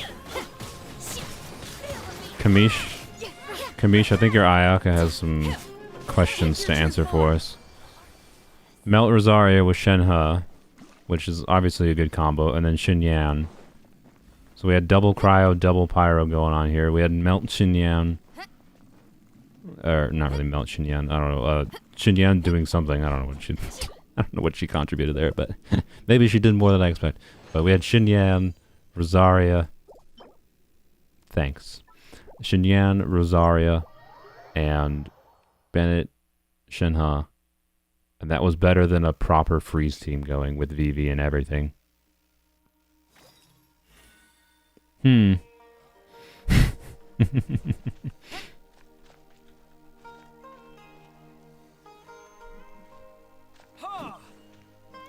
we are doing runs, the enemies don't spawn before 15 seconds. True. Learning more about you all the time.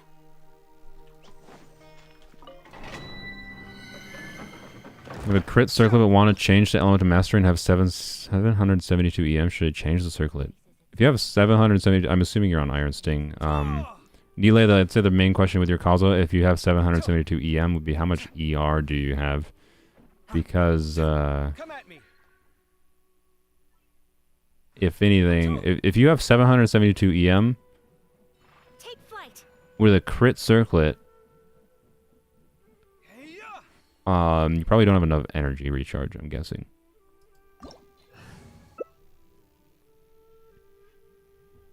That's my presumption, at least. Are we doing freeze again? I guess I'll use Xingqiu again. We'll give freeze another chance. A blade is like You're on E2 Ziphos. Oh, interesting. Okay. Didn't expect the Ziphos. Okay. Then yeah, you should probably ideally change the circlet to a EM circlet, I would say. Ideally, but I wouldn't stress out that much about it, right? You can probably look up a damage calculator for Kaza, I imagine, or you just do this math yourself by looking up like the tables for EM, but you have to like do all of the bonuses from Kaza and actually probably do the math yourself. So if you don't want to do the math yourself, I get it, but there might be some tables that someone pre-made. In my head, I'm guessing the like percentage increase you would get from going from a crit circlet to an EM circlet is not insignificant, but at the same time, that should not be like the difference maker most of the time. Because you were saying you were like struggling to clear floor 11, right? That should not be the difference maker at that point. If you have a Kaza that's has 800 EM with Ziphos, assuming you have your burst up consistently, you still might not have enough ER. Ziphos at R2 might still not be enough ER. Depending on, I don't know, it depends on substats. If you have a decent ER substats, it's probably perfectly fine, but I have no idea. Yeah, you will probably want ER at 180 at least. I should probably mention that. Alright, last resin we're spending, and then we'll probably just move on to Star Rail. End off the stream. Why? I spent like 8 resin in here. 8 condensed resin and got, I think, 75%. Let me guess, we just check. I think we got like 75% deep wood pieces. We got a couple deep wood flowers. Like, this could be okay. Actually, I don't even think this was today. I think that was yesterday. Scanning. This exists. And we got flowers, yeah, or feathers, yay. Honestly, I don't feel like going through my artifacts right now, and I didn't get anything obvious to level up right away, so I'm not going to. There's so many artifacts in this account. I need to level to like That's what they say anyway. level 4 at least to see if they're any good. Probably true for me. I really need. There's so many artifacts. We need to level up a little bit. All right. Yep. All right. As far as like Fischl goes, all these crit damage circlets, man.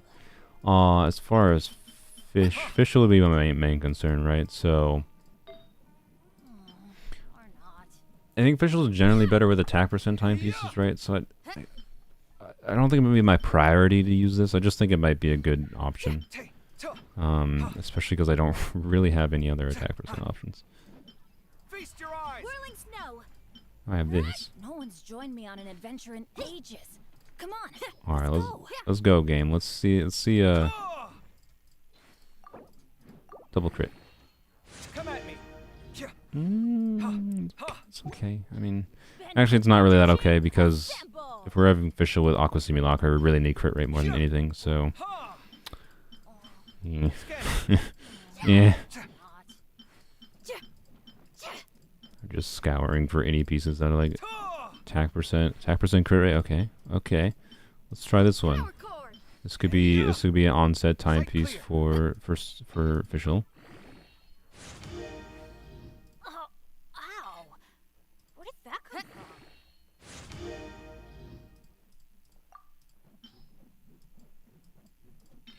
If your 1k EM Kazo doesn't have 1k defense, he's suboptimal. I agree. I have 1400 defense in my Kazo. That's the optimal amount of defense.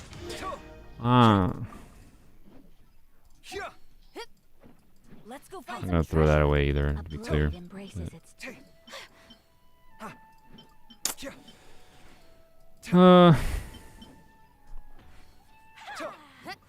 I can use this on Fischl, of course, but again, lack of crit rate is not ideal. So I don't know. I think EM timepiece is not bad on Fischl, right? So it's most likely I'll use this EM timepiece. I'll use this feather. Flower-wise will be a... we'll see.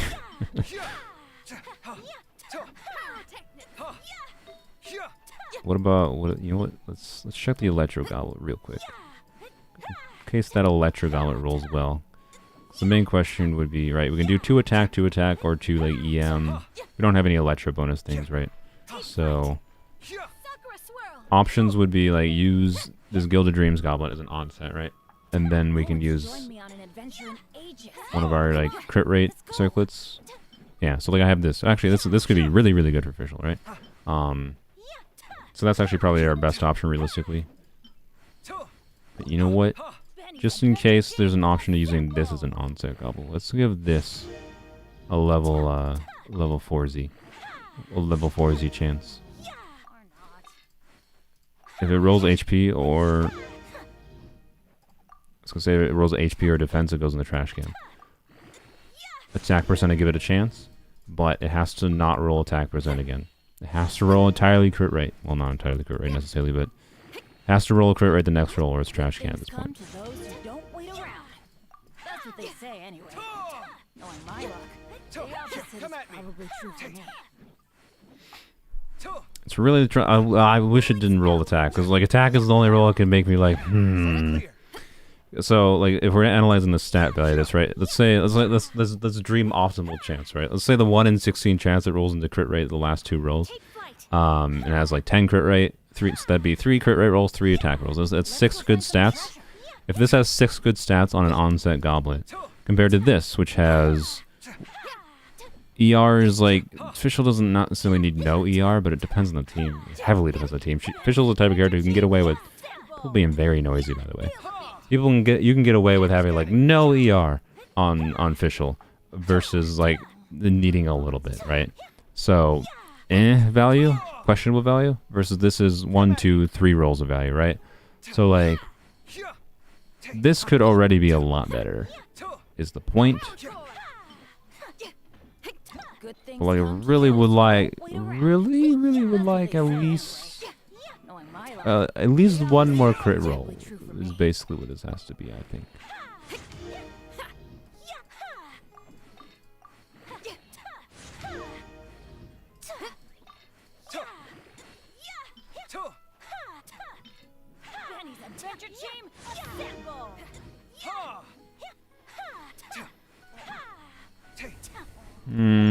Okay. Let's look at what we're gonna use. Amber. Put artifacts on Amber as if we were doing Fischl.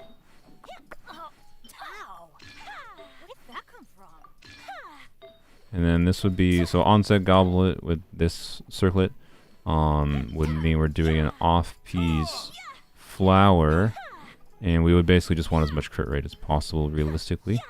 What is Amber's current flower actually? I mean, that's high stat value, not actually bad for Fischl, but 53 crit rate, 200 crit damage, right? So yeah, we need more crit rate basically.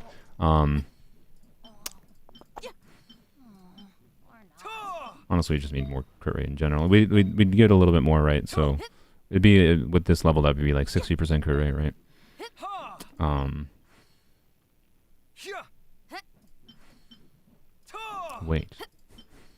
Wait. I just remembered. Let's go find some treasure. I just remembered. We got a Fischl dream here. All right, screw this goblet, I say. This could be an off piece for Fischl. Whoops! Don't do that. This could be a dream off piece for Fischl. Should record this. Dream off piece for Fischl. All the crit rate.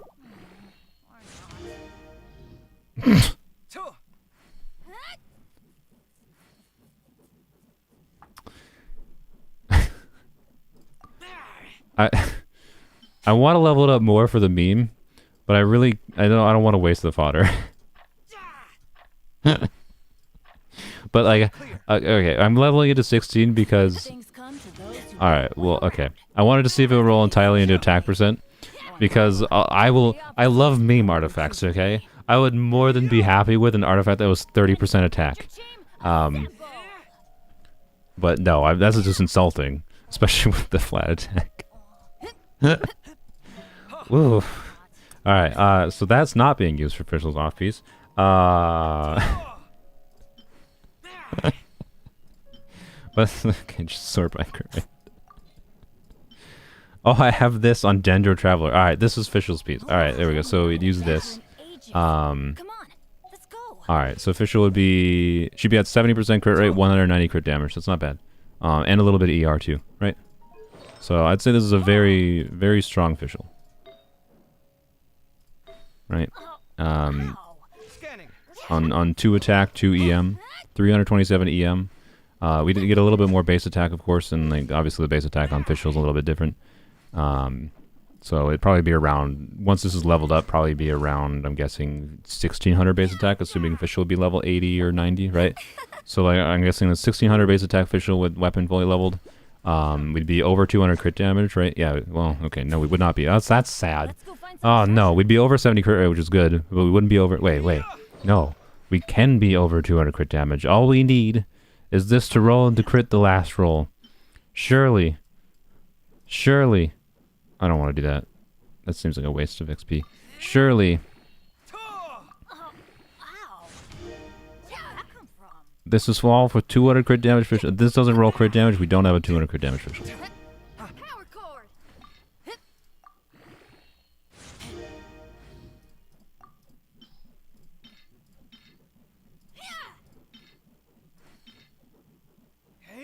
Okay, some of these pieces are pieces I should maybe check.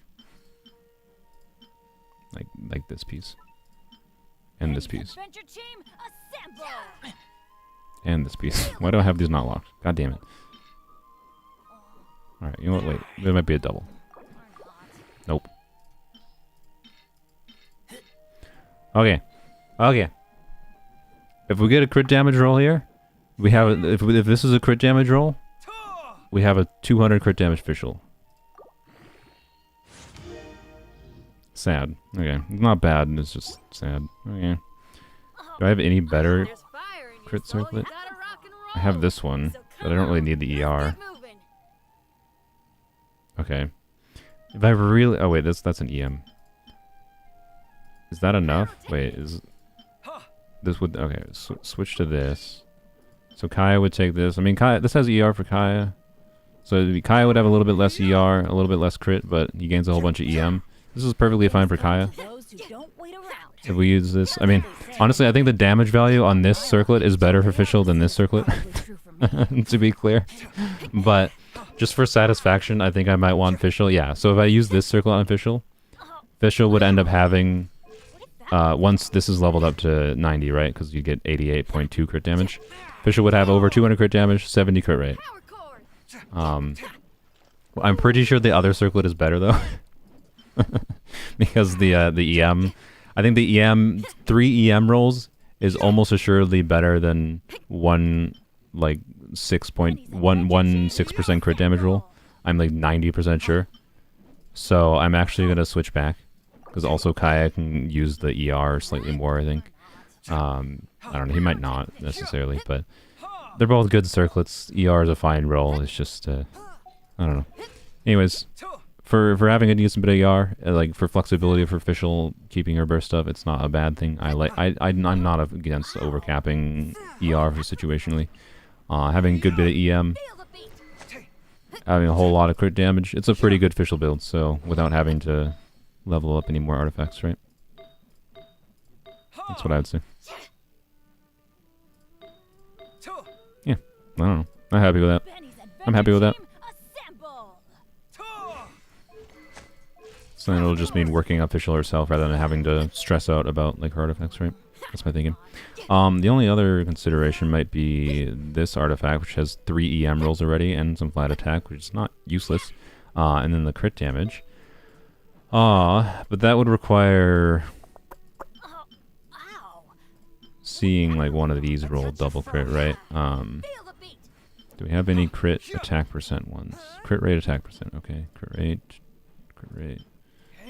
Alright. Last consideration for official is that this rolls crit damage. Nope. Alright, that's fine. Free XP, I'll take it. Alright. Well, that's it. We got a good official build. I'm not going to complain. I don't need to worry about official, basically. And we didn't really have to take artifacts from anyone other than, I think, Dendro Traveler, which I gave them this instead. I know Dendro Traveler needs to be on 4 pieces of Deepwood. But... Here we go. Let's just force 4 pieces Deepwood on Traveler so I can just think about this for the future. We actually have a Dendro Goblin, I think, somewhere else. That's on Deepwood. Yeah, no, I had a better one. Yeah, I had this one. Here we go.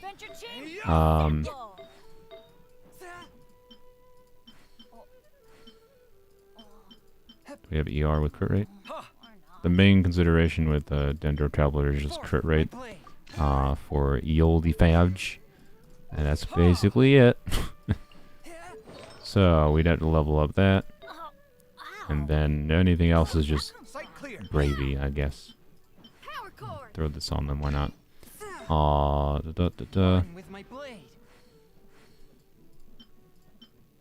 Crit rate, yeah. There we go.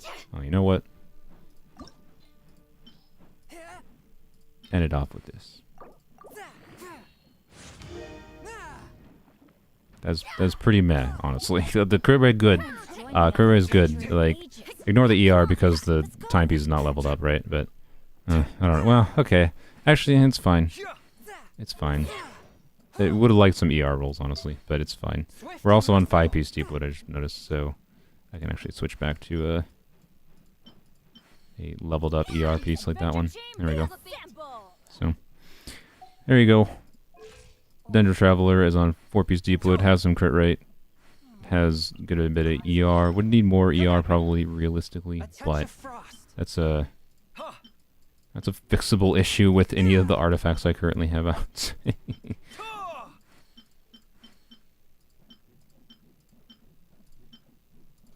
Yeah. I'm just gonna slap one of these on. There we go. Wait, do I have any with crit rate? Yeah. Come to those who don't wait around. That's what they say anyway. Knowing my Damage, power, crit damage, the crit damage, opposite is ER. probably true for me. Crit rate, crit damage. No crit rate, yeah. That's annoying. Okay, whatever. Whatever. It's fine. It's fine. It's fine. I still have 5 piece. No, I don't have 5 piece. Alright, anyways, good enough. I think all I had to do was take a feather from Dendro Traveler that they weren't really using, and we got a really good Amber build. Really good, having a stroke. Official build. I mean, technically it's an Amber build too if you change the goblet, but... Goblet is the worst part of the build, but it's an onset goblet, so... The onset goblet enables this insane flower, which helps balance the stats a lot, so... This is a good example of even an onset goblet that's not great can be extraordinarily good if you have a good off-piece to use, so... Anyways. Alright, we're gonna switch to Star Train, Space Train, Smoodle Doodles. Why did I call it Smoodle Doodles? I don't know. Alright.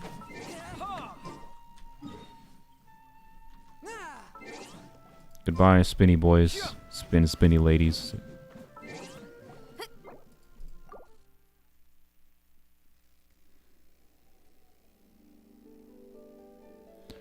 Lost to Kaching, but still got him early. Got C1 Kaching a few days later, and Standard Banner, but no Tignar, even though I want him because he's a really good Dendro DPS. Yeah, Tignar is good. He's...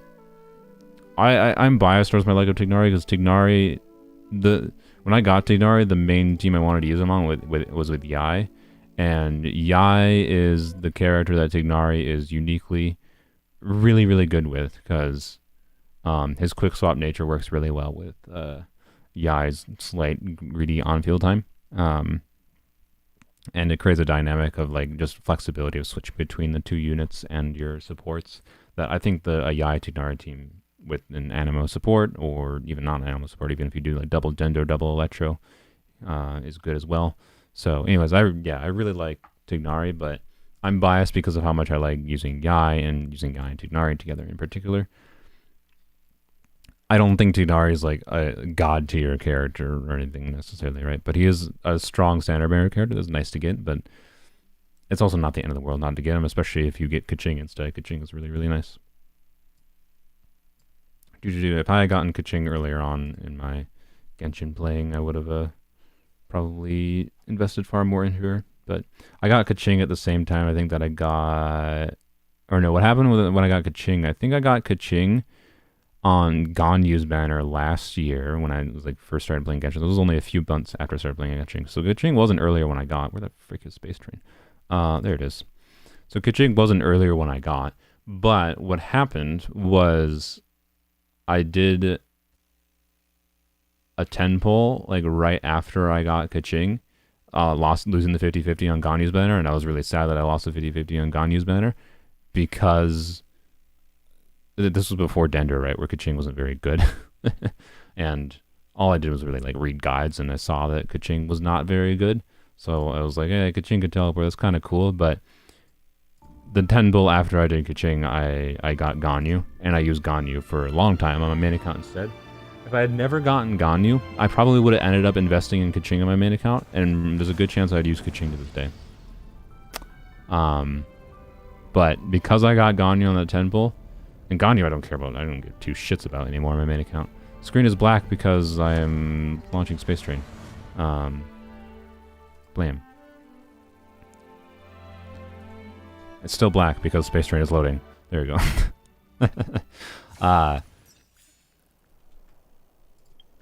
What was it saying? Let's go to do this quick. Go. I have a stroke. Sorry. What was it saying? Oh yeah, basically yeah. I think I'm a little weirdly enough in hindsight. I feel like I would have almost rather not gotten that Ganyu. Even though I enjoyed Ganyu a lot early game, I don't use her at all anymore. And if I had not gotten her, I would have probably invested in Kaching early on, and I would probably use Kaching to this day. It's my opinion. I think I should get El Hatham or Eula. You have both a physical and Hyper Bloom spread aggravate team. I love both gameplays, but I don't know if Hatham's good for Abyss. I mean, Hatham is good for Abyss, but Hatham... The thing I don't like about Hatham is he wants you to play and, like... I think he's interesting. I don't think it's a design flaw necessarily. But I don't like how he wants you to play. The mini game of Al Hatham, right, is like... On a visual level, like, he teleports with his skill with the Kaching. He has a Dendro infusion on his normal attacks. He uses his burst and it has a multi-hit Dendro hit, right? And you do Electro with him and it gets spread damage. Like, on paper, he seems like he's really similar to Kaching. But as far as, like, playstyle goes, his playstyle is, you gotta play his, like, minigame of managing his mirror uptime, right? And there's really optimal ways to do that.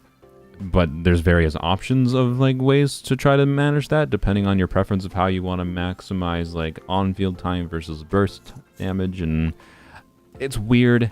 And I don't know, it's just, like, a weird, annoying minigame that I feel like I wouldn't personally enjoy, is what it comes down to. But if you think you'd really like Al Hatham, he could help you, but it depends on what your characters have. If you have Nahida already, right, like, he's less relevant, but he's also best with Nahida, so, like, it depends, right? If he's someone, he's probably not someone that's going to change your game in Abyss, and neither is Eula. I highly doubt either of them are going to be like, they're going to help you clear Abyss, realistically. And both of them, I feel like, are characters you just, if you really enjoy them, you think you really will enjoy them, and you really like the character, go for him, right? We're going to do this first. Oh yeah, I'm probably going to use my freaking this is the battle pass. I'm leaning towards... I have 2 energy recharge ropes in the support set now. Originally, I thought I was gonna have to use this on an energy recharge rope, but I got lucky earlier this week and got another energy recharge rope. So I have 2 energy recharge ropes in the support set now. I might need another one for Locha, but we'll worry about that when I come to it. So I have 2 of these now, right? Which means I think what I'm gonna do is, because my Clara, I'm not running speed boots with my Clara, but I do have, like, the 2-piece of the speed, like, the planar ornament set. It, like, gives most attack based on speed, which is a good set for her, but if you are not getting 120 speed, it's a bad set for her. It's merely okay, just because it only gives you the 12% attack, right? The difference between getting 12% attack and 24% attack is the difference maker for what makes this better. And so since I'm not doing speed on Clara, and in my opinion it's not necessary, what I'd like to do is still Jing Yuan's robe, because I'm not using it, and then have the crit rate set that gives bonus follow-up damage, and which is obviously good for Clara, because that would just immediately help me balance out my Clara to, like, having almost 70% crit rate. A little bit less attack, of course, because of losing the attack bonus.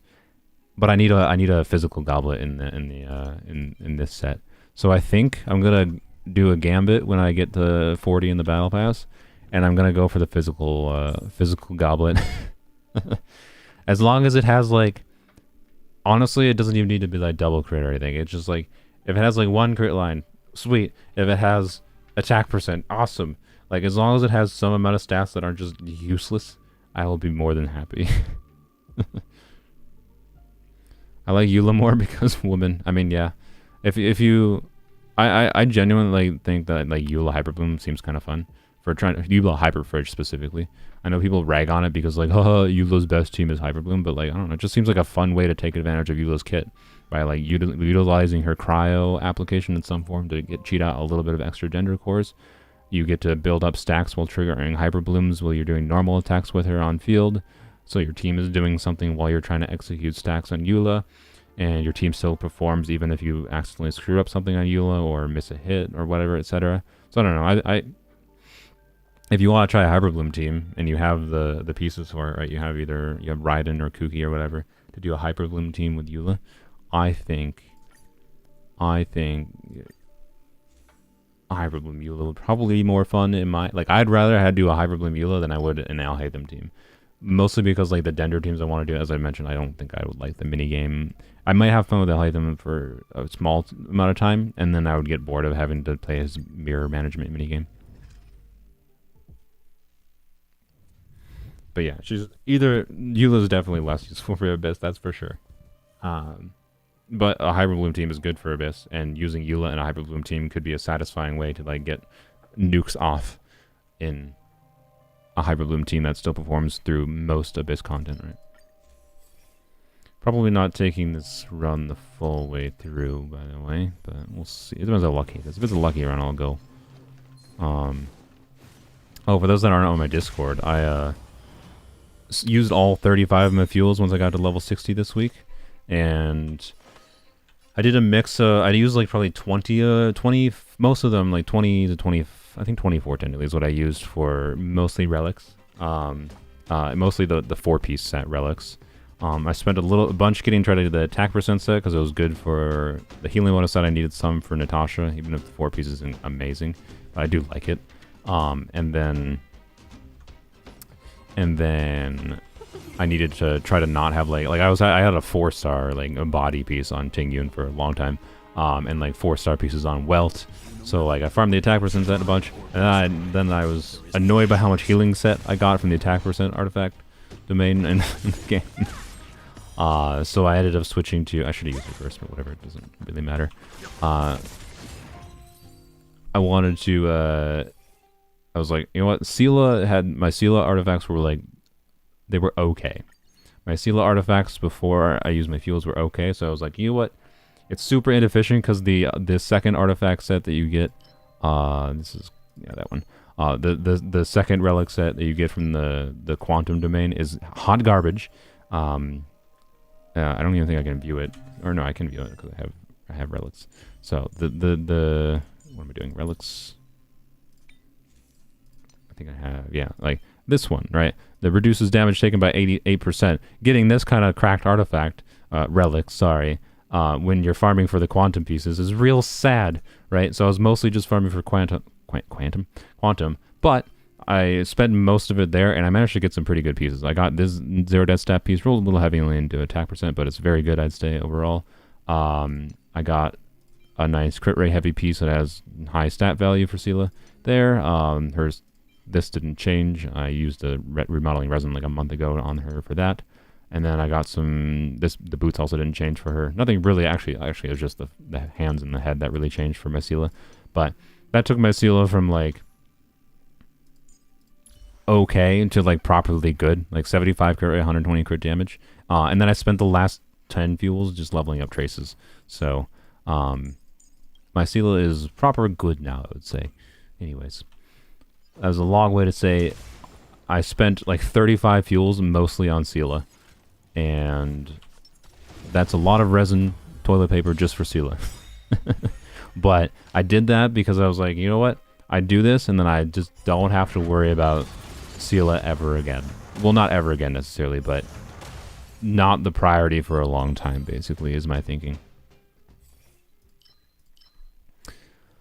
If you have Jing Yuan, is it worth it to get Kafka too? I don't think they have. I mean, they have the shock synergy because I think Kafka has some kind of shock buffing. Does she have shock buffering? I don't know. Kafka went through some weird changes where she turned into like, she went from like a dot buffer into more of a generic shock DPS. Like they took away some of her dot buffing in her base kit. Is my understanding. So I don't know. I'm not the one to answer that question, I don't think, unfortunately. Kafka seems like she'll be fun. I don't plan to pull for her because why did I do that? I just don't think I have anything I want to do with her. I'm pulling for Locha too, specifically. So, and I was kind of interested in Blade before I got Clara, but now that I have Clara, I'm more invested in just trying to work on Clara. So, yarp. And I think the 4 stars that were leaked recently for the Blade and Kafka banners, I don't care, essentially. Only downside of having heavy crit rate like I do on my Sela right now is when you have a whole bunch of crit rate buffs in Simulated Universe, I end up overcapping crit rate, which means theoretically because of my crit rate stuff, my heavy crit rate substats and this, and then if I get like boots in the future or I get a goblet that has, like, my goblet is just sad on Sela. If I get a goblet in the future, that's good. I could actually move to a crit damage body piece on Seela, which is not easy to do, I think. Alright. I don't feel like doing that. I should do that, because it's usually just free, but I didn't feel like doing that right now.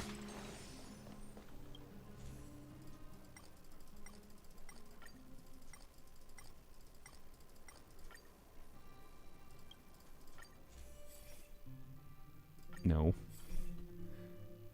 I should have used Clara. I have so much more fun on the Elation path than I do on the Hunt path.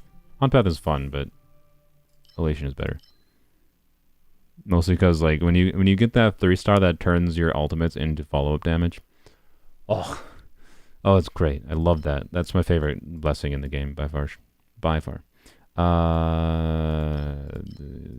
This is kind of meh, but whatever. We get this.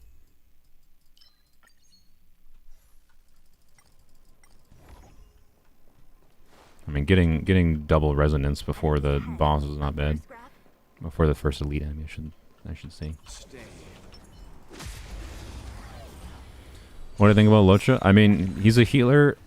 He is a imaginary character who imaginary is probably my favorite element because of the no, you don't get to have a turn mechanics.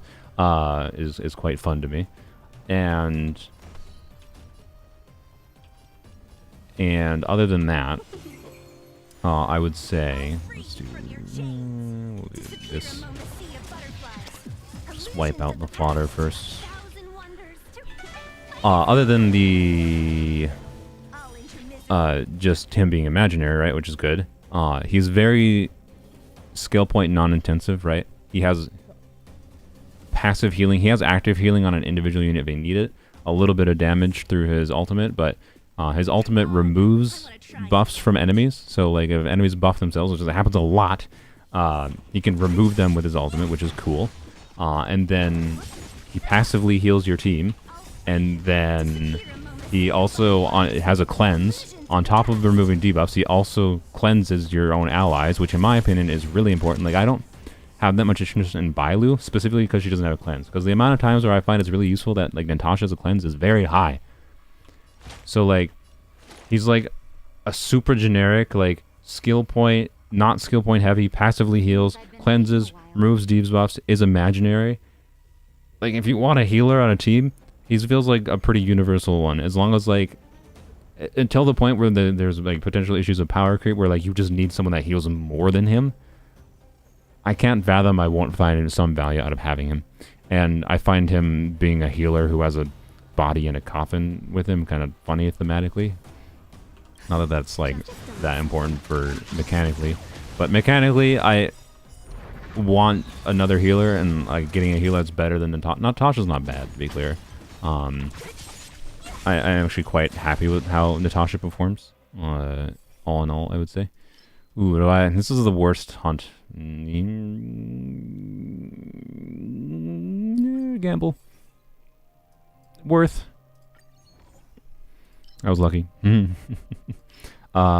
is really good. I kind of want to just choose this though, because getting a hunt blessing would be nice. Screw it, more blessings. We can get the. I say we're gonna get the 2-star here. This is not the 2-star I was talking about. I was specifically there's a 2-star. I wanted the 2-star. I wanted the 2-star that gives you 60% energy when you defeat an enemy. It's broken as heck with Seela. So. Ooh, goblets. All the goblets. Good lord. Ice damage on the whatever set. Defense. Sweet, I want defense. Thanks, I want defense. Game. Okay.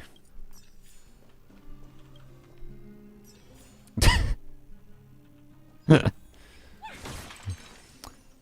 yes, Lotra's simultaneously a great pick, but a luxury comfort pick. Yeah, exactly. I don't know. Like I could have tried to get and had a good chance of getting Silver Wolf, right? I still could if I wanted to. And she's a good buffer for like Seela and like whatever. Like using Silver Wolf instead of Tingyun on my Seela team here, for example, would be a good option. And then it frees up Tingyun to be used like with a Clara team if I want to do Memory of Chaos. But like, I don't know. Silver Wolf could be very valuable, and maybe I would get more value out of her long term. I just feel like in the right now, right here, emerge time, I can get more value out of having a generic healer that removes buffs from enemies, that cleanses my team, passively heals. That's kind of all there is to it. Oh, and most importantly, Xingque. I think Xingque is more how you say it. Gambler Lady.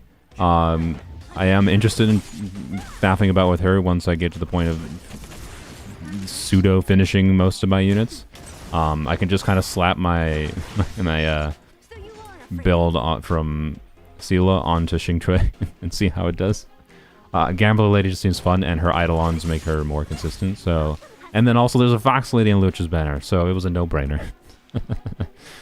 Fox plus Gambler plus pretty universal, nice comfort healer. It was kind of a no-brainer choice for me, is all it came down to. Even if Silver Wolf might be someone I get more value out of long term. Right now, I think I get more value out of not that. I thought that would kill him. Yeah, that was defense impact. Jesus Christ. That was really 4 defense pieces. Well, no, 1 was ice damage. I'm sorry. On the non-DPS set. Good lord. Wow. I guess this is fine.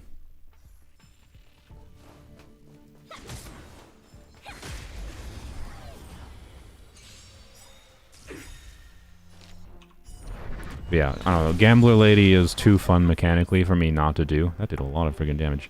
Gambler Lady is too fun for me not to like, not to try eventually. I think I have. I have no idea how like valuable Yukong will be because of her weirdness with how her buff functions. But Xingque, I think Eidolon. So the point is I don't know how many Eidolons I want of Yukong, and we get a free one next patch. So like I would like Yukong. I want to use her and see how she functions, but I don't know, man. I'm not gonna invest in Yukong right away just because of Fox. Because she has imaginary too. I don't know. Yukong's really potentially awkward basically to try to keep her buff up with like the order your DPSs are going in is all it comes down to. But anyways, getting Xingque is like her E4 is really important. Well, not really important, but this is like it's more RNG to her kit, which is whatever. It's already an RNG character. Who cares if you get an Eidolon? It's more RNG, but it's RNG, and if you get the 24% chance to launch Autarky, she does an insane amount more damage. And then this is just like a good generic energy refunding one to keep her ult up more. And then this is just, again, helps her with keeping skill points. So like she seems genuinely fun to mess with for Gamba character. And I don't know, it's a gacha game. Having a Gamble character just seems funny and silly, and I like it. And she performs quite well when you get the rolls. Silver Wolf effects are too random. I'm not really a fan of her. Yeah, I like more things I can control too. I agree. Oh, da da da da. I'll free you from your chains. Disappear among the sea of butterflies. Stream is still going. Yep, until I finish Star Rail, which is not gonna be that long. Well, it's gonna be longer if I don't shut up.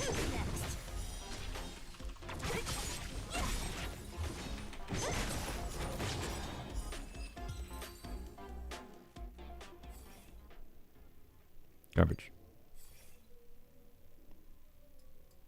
Take that. Yeah, that just restores HP. That was actually not that good. We'll do this. Counter or combat? We'll do encounter. Why not?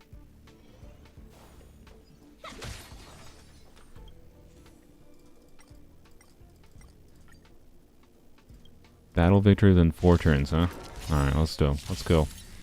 I said let's go. We're in trouble now. Alright. What a headache. Disappear He has among quantum the sea of weakness. This should be doable. butterflies. Illusions of the past. Oh, it's very doable. This is not even hard, actually. Leave it to me. What? I swear to God, I've been seeing this a bunch lately where I see this charge up, by the way, and then I try to use it and it says not charged. I don't understand. Whatever. 9,000 wonders. Fight is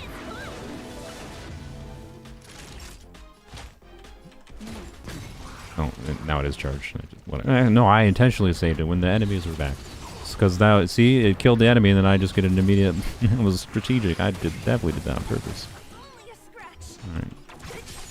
Oh yeah, Locha also, by the way, has like 70% base effect resistance, and it's not that hard to get him to like much higher than that with light cones or whatever substats.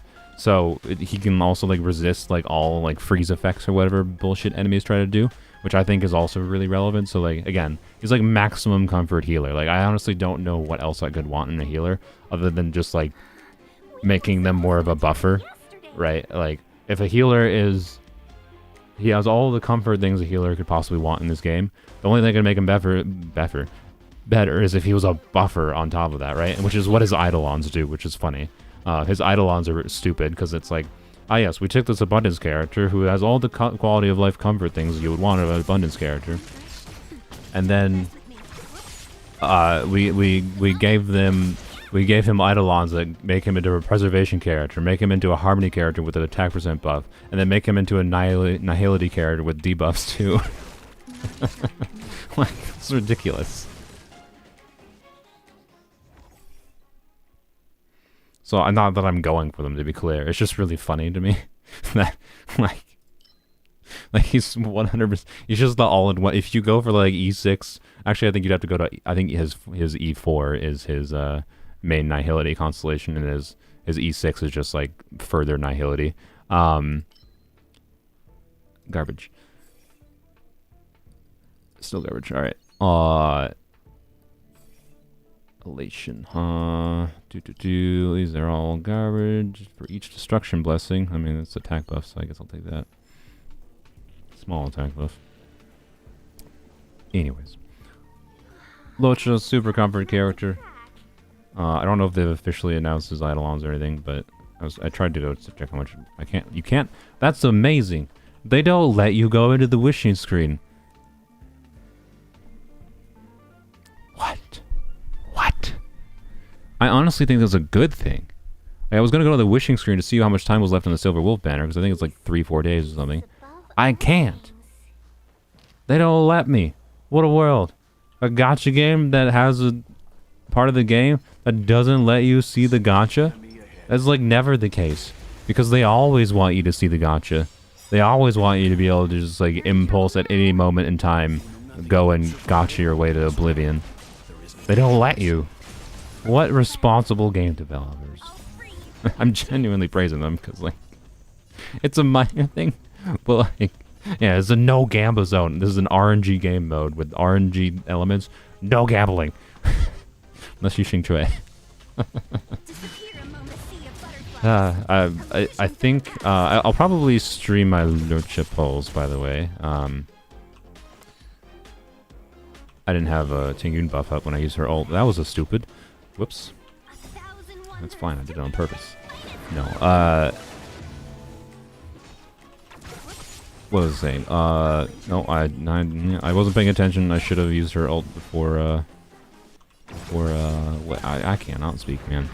You get the point. 3 days, 14 hours. Alright. I'll double check. I'm pretty sure when I checked it would be Wednesday. Like Wednesday at my normal stream time when the banner went live in US, which is much better than when Genshin's banners go live, by the way, which is like at 6 p.m. my time, which is like 6 hours after our normal streams. That's why I tend not to stream. Why did I not use her ult? That's why I tend not to stream Genshin polls anymore. It's just the time it goes live, usually. What? Did I just do 22,000 on her ult? My Sela, by the way, has like 90% crit rate right now with the Simulated Universe buffs. Okay. Like, meanwhile, skill's doing 35,000 and I did 20,000 on ult. Oh, I should have used skill there. Whoops. Whoops. Whatever, it's fine. Doesn't matter. Imagine Locha and Well together. That's my plan. Natasha's definitely getting replaced with Locha, assuming I get him. There's a very good chance I get him, but I don't necessarily have enough to guarantee him. I'll probably be able to guarantee him by the end if I want to use my guarantee, but we'll see what happens. The worst case scenario that I prefer not to happen, like best case scenario would be like lose a 50-50 get Branya. and then be able to guarantee getting Locha just with remaining time of the banner, right? Worst case scenario would be losing the 50-50 and getting Bailu, because then I have no idea what I want to do. Because like Bailu's a healer, she'd fulfill the need of having another healer, which means like the value of getting Locha goes down quite a bit for me to make it not worth it. But she's also definitely not as much of a comfort healer for like utility of various things compared. Oh, I didn't leave skill points. I have bungled this. So Lukoka, Locha, Welt, Yukong, and Danheng, don't forget, for mono imaginary. Yeah, I agree. See. Yes, this is weapons only. There's a reason I put and more in the title. That's my excuse. Edgar, if you want to see weapons only, it was like approximately an hour to 2 hours of the stream. I talked about a whole bunch of things relevant to weapons only, but I do more than just one thing on stream. So, anyways, you can go back and watch it. No, don't do that. Alright, crit this time. I think she has 100% crit rate. Surely she'll crit. That was a crit. It's not as much damage as I was hoping, but it's fine. I still didn't have Tingyun's buff up, that's why. Oh, God. Forgot to use Tingyun's buff for like 3 turns in a row, good God. Okay.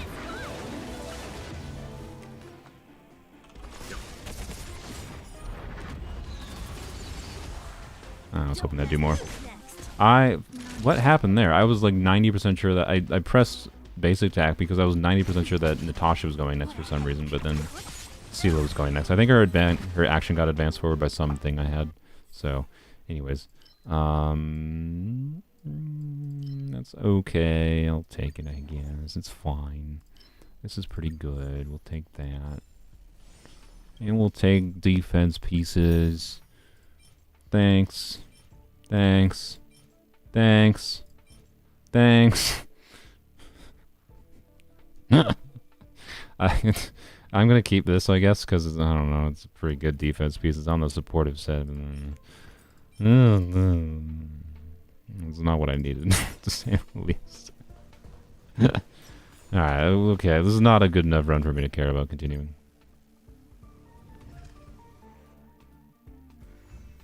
Bailu is so good she can revive a character. Yeah, no, I'm not saying like Bailu's bad. I want to be clear. I wouldn't be like of the standard banner characters, right? Like I would like to have Bailu as an option. And I would like Branya. Himiko don't care about. Like Gepard, it seems like it'd be like okay, but not my preference. So like Branya and Gepard, or Branya and Bailu are like my favorite ones to lose the 50-50 to be clear. But I kind of still wouldn't like it in the case of Wishing Aloja, because if I get Bailu, then I'm just like, okay, is it really worth getting Locha now? I don't know, right? So, anyways, we got not much else to do, I think, other than just finishing dailies and whatever other farming. Oh wait, did I exit and finalize? Oh shoot, I should have. I kind of want to gamba on relics more. I should definitely just be farming for you know, like ascending this. Actually, like, or more relevantly, I need to get Ting Yun's trace unlocked. This thing. How many more of these do I need? Let's check. Create 2 of those. Whoops, that was not what I meant to do. Create 4. Okay, so I need 5 more. How much garbage do I have? 138. Ah, that's perfect. That's perfect. Okay, I can go get 5 more. Use ultimate deal of final blow. I don't like that one. Level of relic, that's easy. Ultimate deal. Okay, ultimate deal of final blow. Gotta remember that. Okay, let's go here, because we can do 50 toilet papers in here and get that. It should guaranteed give us. It guaranteed gives us 1 of these per, so we should have a guarantee to get that. Basically. Over Silverwolf 5-star light cone or Keeper Super Visitant 5-1. Silverwolf's like the event light cone. I'm pretty sure her event light cone is basically better than her light cone anyways, because it has more effective hit rate for an easier Silverwolf. I'm pretty sure Silverwolf's light cone is basically like, unless you're Giga Whaling on Silverwolf and you have like, you know, multiple Eidolons of Silverwolf, it just makes more sense to use the free Lycone, as far as I'm aware. I could be wrong. I'm sure I'm sure it's not a bad option, to be clear, but I highly doubt it's worth going for because of that reason. Like I'm quite happy with like the 4-star Lycones in this game, by the way. It feels like there's not. It's a bummer that I didn't kill that, by the way. It feels like there's not a crazy amount of reason to. I wish I had Clara. I should have put Clara here, by the way. Clara is really good for dealing with these buttholes and immediately removing their shields. Like now I'm on Sela and I can't do shit. Man, kill the one. Really? Sela, why? Okay, you know what? No. Retreat. I refuse. We're bringing in a robot.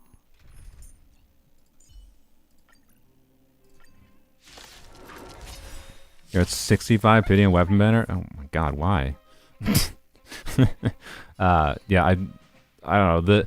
I have not felt much need for the 5-star like signature Lycones at this time, is what I would say. What a headache. 1,000 wonders to raise your spirits. Fight is fun. Don't mess with me. Okay, good. We killed it that time. I'll end your misery. Alright, and kill you, hopefully. Sweet. Alright, now we're doing better. Why didn't you attack the child? What a headache. Welcome, customers. Really? I'll free you from your disappear among the sea of butterflies. Illusions of the past. When Lycone you plan on going for is Kafka's. I have no idea what Kafka's Lycone does. If I'm gonna go for it, I have a guarantee for whatever Lycone I do go for next. If I'm gonna go for anyone's Lycone, it's gonna be either Dragon Edition of Danhang, or sorry for, I guess I shouldn't have said that. That might have been like a minor story spoiler to some people. I feel like everyone probably has heard about it at this point, so I apologize if I did spoil that to anyone. Could I ever get attacked by freaking child? That's what I get for not playing Clara with a March. But the second highest, or is tied for highest. The default aggro status for destruction characters is like the second highest, or tied for the highest, or something like that. And no, just can't fucking attack them. It's just god fucking damn it! Like attack Clara one fucking time. Ugh.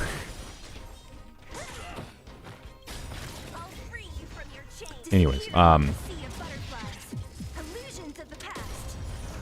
far as Lycones go, I'd be most inclined, I think, towards Jinglu's or 5-star Danheng's Lycone.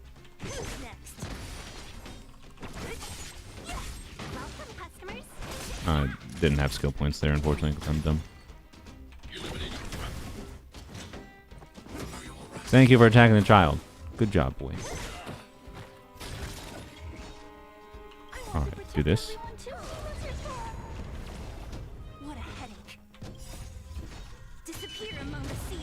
What's her Lycone? Kafka's, or I have no idea what Kafka's is. We're talking about Jinglu's or Danheng's. I have no idea either. I'm pretty sure they're probably just good for their kit, and that's why. Because I like those characters as far as like DPS characters that might be worth my investment if I like win the 50-50 and we're trying to use my guarantee from a Lycone on. Might be those. That's basically all I'm thinking. It also depends on how on how good I just can't win here. It's fine. I let them live so that they attack Clara. See? Rip. Did Savara just do 4,000 damage? I don't know if I've ever seen Savara do that little damage. Good lord. I'll free you from your chains. Disappear among the sea of butterflies. Illusions of the past. I could theoretically guarantee Locha's Lycone, I guess. If I win the 50-50 for Locha, and I could theoretically get his, but I don't think I care that much about that. Alright, that took far too long for me to do. I should have just autoplayed. It would have been fine. Ah! Go over here. Alright, what are we doing? Let's see.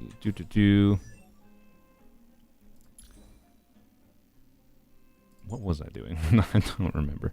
Oh, yeah. I need to get that important trace. This is a very important trace for Tingyun. She restores energy on her turn.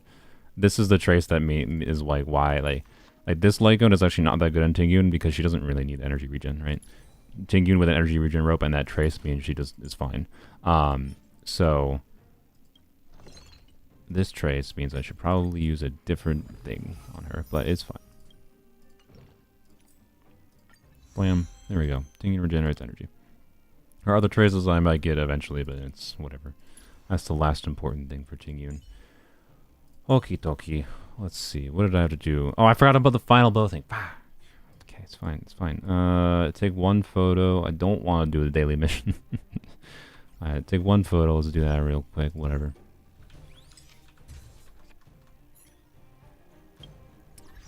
You wish Genshin gave primos like Star Rail? The thing is, Genshin does give the same amount of primos as Star Rail. Star Rail just gives you more for less work. Genshin has a similar amount available in the game that they tend to add in content, but they hide it behind a lot of exploration and lengthy quests. There's way more time involved in like per primo gem in Genshin versus Star Rail. That's the big difference. But I think the total amount they give is actually not crazily different. I think we're on a little bit. They're getting a little bit more than I think. To be clear, they're giving a little bit more than the average Genshin patch because it's a new game. I think in particular. So, like, I don't know if they're gonna keep on doing the daily login, whatever. It's not here because I already completed it. But there was a daily login this month, giving free 10 wishes just for logging in, right? Like they've done that 2 patches in a row, and we'll see if they do the next patch. I don't know if they're just doing that because it's early game, or if they're doing that because they have no other content to actually supplement to give people wishes to keep them logging in. Right? So, versus Genshin has exploration content, they can hide a lot behind. And it's annoying because it takes a shit ton of time. Anyways, let's see. Level the relic, huh? That should be doable. Let's level up this one.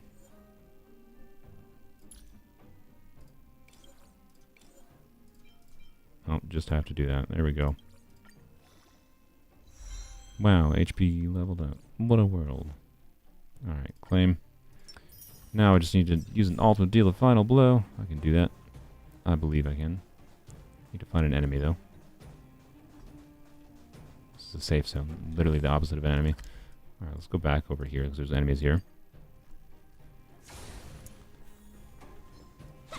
Final blow. The stupid daily for using ultimate deal of final blow is annoying, by the way, because I believe it has to be like there's 2 battles here because there was 2 enemies outside, so I have to make sure I use an ultimate specifically to kill the final enemy, which is so fucking annoying.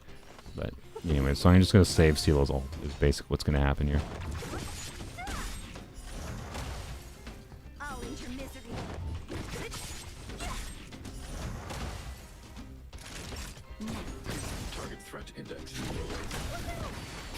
Don't mess with me. I'll end your misery. Let's be friends. Schmack. Oh crap, I forgot the barriers.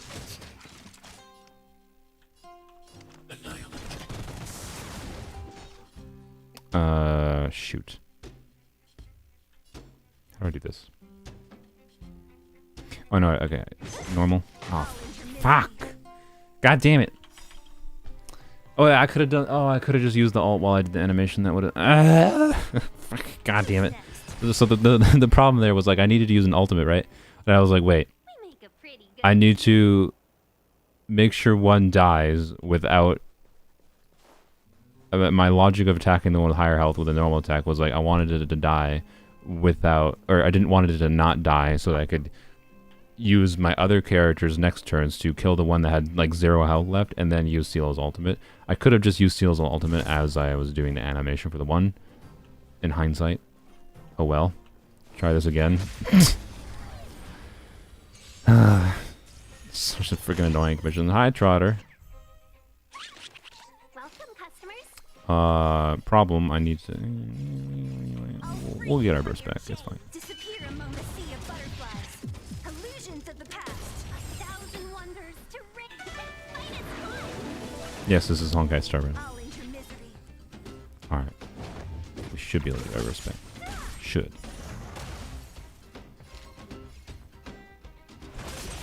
So you are afraid of me. Alright, there we go. We should be fine. Using ultimate, that finishes the battle. That should be the fucking daily. God, it's such an annoying ass daily.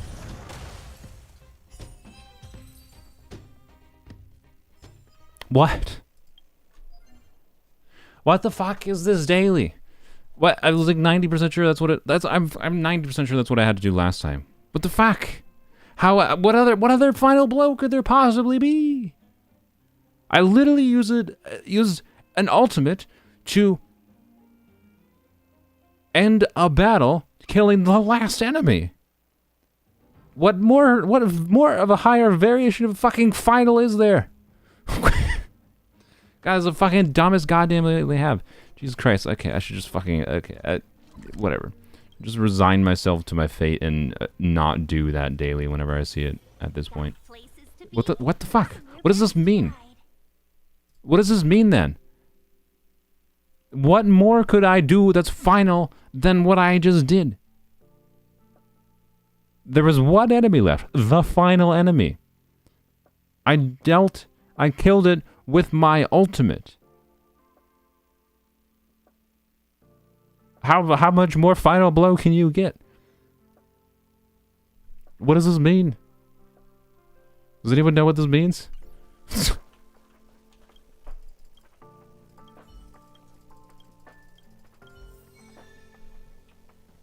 I could have sworn that's what it was for some reason.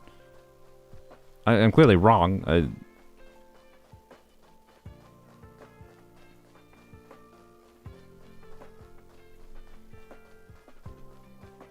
If? Maybe it's because it had a death action? Maybe. Yeah, I guess it could be. That's really fucking stupid if it's because it had a death action. Or break. There's no way the break effect was lasted. I did 50,000 damage to it. My 20,000 damage, or my 10,000 damage normal attack killed the one. There's no way that thing didn't die from the ultimate damage itself. There's no way the break effect damage killed it. I don't, or maybe some fucking stupid thing happened in the break. Maybe the break damage happened first, technically, in the game logic before the ultimate, and therefore, but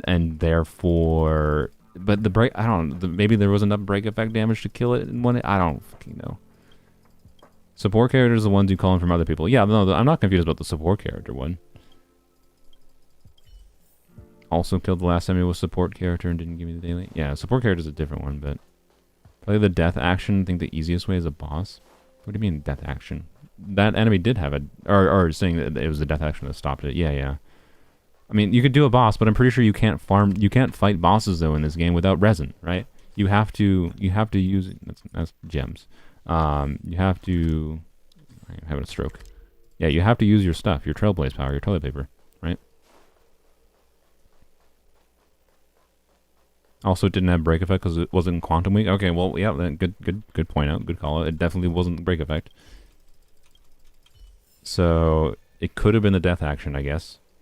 But if the easiest way is against a boss, then that's insanely stupid because you need to use toilet paper to do that. I guess it wouldn't be that crazy if you had to do this against a boss. If you had to do this against a boss, that would make sense. They do other things that like the golden calyxes, right, that require toilet paper. So it wouldn't be the craziest thing for them to require toilet paper. But I think it's a dick move for them to require toilet paper on the 200 activity one. Because 100s are easy to skip individual ones. But 200s you have to do like one of them, right?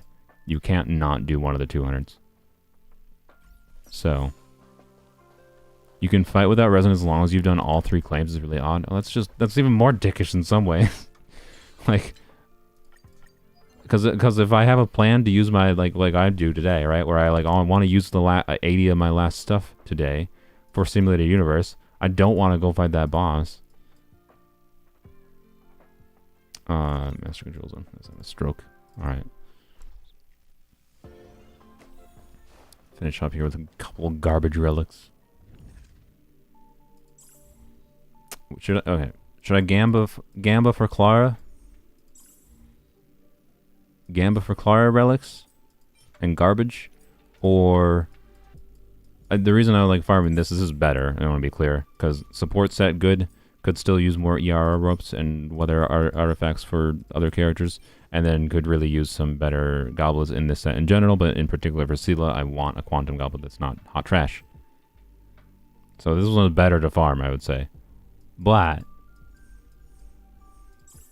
if I Gamba for Clara and I get a physical goblet on this set, then I do not need to risk my remodeling resin on it. Which would be good. That would be the main reason to farm this one. Screw it. We're doing it for the content. We're gambling. We're gambling.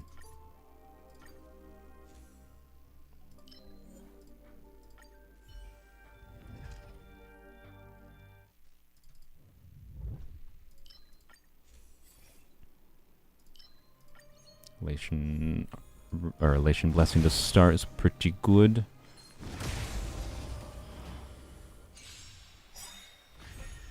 Character selection doesn't even hit the bottom of the space available. That's weird. Let's be friends.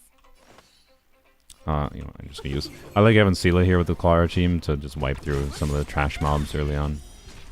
Because Clara can be a little bit annoyingly slow early on. Didn't crit, really? No, whatever, doesn't matter. So far, kills. Crit rate of follow-up attacks, that seems quite good. And shielded characters, crit damage. That was a pretty good combo of first three things. Schmack. How on earth are you still live? I don't know. Oh my god, how have I been live for 4 hours? Oh, Jesus Christ. Ah, Jesus Christ. I blame Star Rail. I blame Star Rail. I didn't realize I've been in Star Rail. How long have I been in Star Rail? Jesus Christ. It's been like 30 minutes, an hour I've been in Star Rail. The stream is ending very soon. Very, very, very soon. Oh, Christ almighty. I did not know I've been live for 4 hours. Yes, I really like that they let you change character builds without having to exit. I used all my fuel on mostly Sela and her traces, and a little bit on the attack percent set for some other characters. I basically just use my fuel to try to like get 5-star relics, like for the mostly correct main stat on most of my characters that I'm using relatively often, and then I spent the rest on Sela, and I got some good improvements in Sela. Like to the point that I might be able to actually justify, if I go back to farming for Sela at all, it'd be after I get a decent quantum sphere, particularly if I get a little bit of crit rate on it. I think I can actually, it would make sense to go for a crit damage body piece on my Sela versus a crit rate, which is interesting. So, this is hot garbage, by the way, but I guess destruction.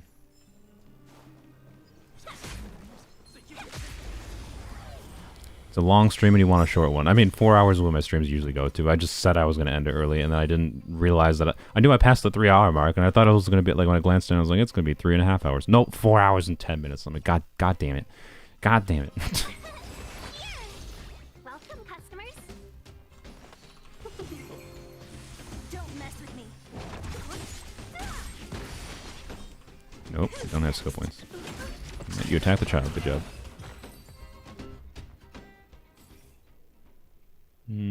That's okay. I'm gonna reset. Pretty bad. Pretty bad. Whatever. Not the end of the world. Yeah, I need to end the stream. Otherwise I know, like, I can already feel myself getting a little bit tired. All right, what is this one? I don't actually recognize this one. Oh, it's this one. Okay. Elation, of course. Actually, the 2-star hunt, that 2-star hunt one is really good because there's a blessing in 2-star hunt that says when you defeat an enemy, get 60% energy. That is incredibly strong. I actually should have maybe chosen that one. Transfer skill points is not horrible. Additional damage. Yeah, I actually think I would. You know what? Fuck it. Do that. This is the same ones. Is there only 3? I just wasted 30 things. Okay, whatever. Alright, whatever. Free skill points I'll take. It lets me spam Sealess skill more, so that's pretty good, actually. Just lost 1.5 hour movie text you translated. Oh god. Sapphire, learn how to control S by habit. Got my fragrance back. Thank you, game. Appreciate it. That's a tough nut to I don't normally see this dude here. Let's do... We're just gonna do this to make sure it aggroes. Oh wait, no. I forgot I'm doing World 6. This is not World 3. Used to doing World 3. I want to protect everyone too. Oh, great. I should have waited until I Tingyun buff. That was dumb. Illusions of the past. 1,000 wonders to raise your spirits. Fight is fun.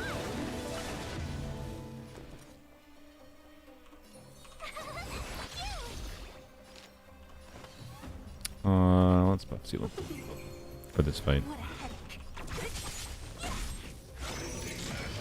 Get the child. Yes. Try that again. I'm not afraid of you. I think you can still deal damage to it, but it just doesn't have weakness anymore. Okay, we'll just do this.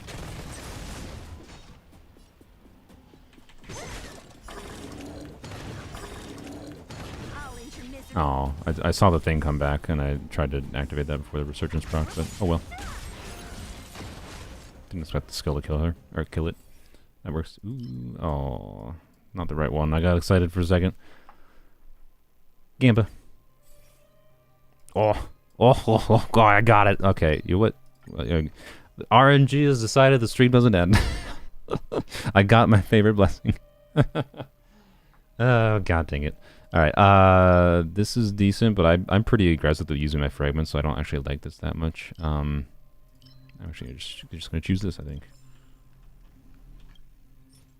Gimme. Sad.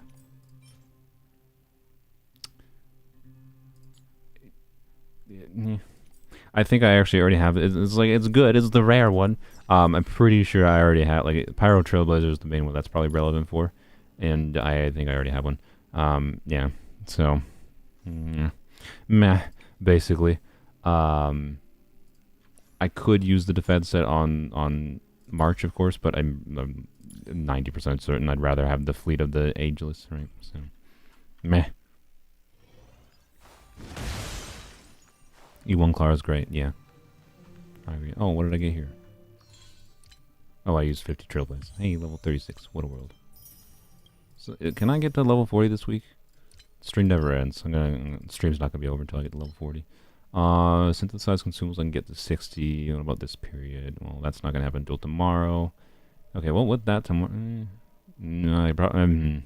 Okay, with the Forgotten Hall maybe, but I don't want to do Forgotten Hall.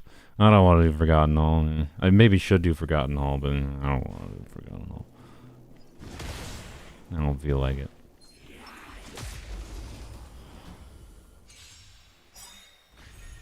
Need help. What should I do? Uninstall Genshin? No, but I want Cock. What do you mean you want Cock? Or Kokobe?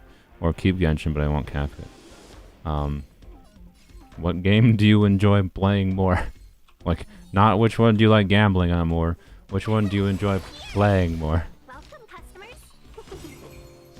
I'll free you from your chain. Disappear among the sea of butterflies.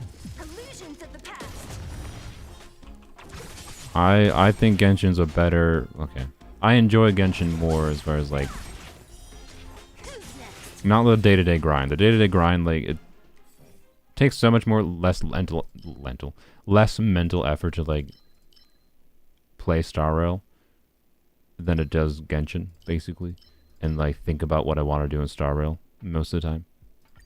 So... Yeah, that's...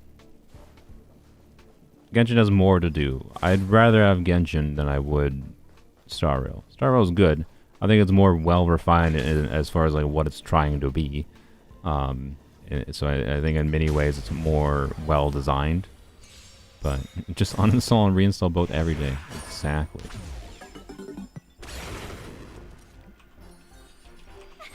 Why did I? Whoops! I thought that was Tinky. It won't matter because we're not gonna get a turn.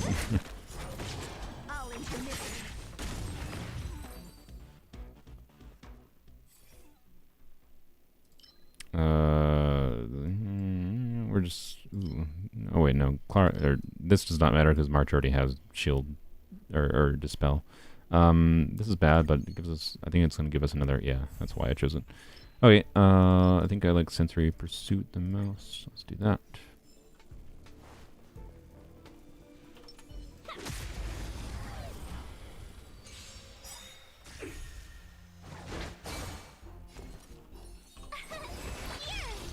Welcome, customers. Yeah, I'm gonna use Sela. I think Sela's gonna be able to wipe through everything. I'll free you from your chains. Disappear among the sea of butterflies.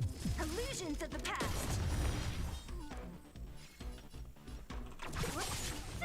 We're not. I lied. Who's next? Oh, you attacked the child. Thanks. Appreciate it. I'm not afraid of you. Don't attack the camera. Friends. Don't attack the photographer. They're just a historian. So you are afraid. Why would you crucify them? Elation. That's actually one of the best elation ones. Well, not one of the best. It's a good one to get after you've already gotten a whole bunch of elation. That's for sure. We're gonna do encounter, of course. Yeah, Kokomi isn't coming for a patch, yeah, but you know, victory within 4 turns. Let's go. Oh, a countery boy. Clara loves me a countery boy. I want to protect everyone too.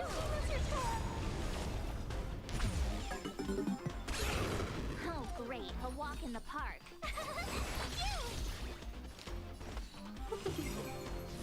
I'll free you from your... Disappear among the sea of butterflies.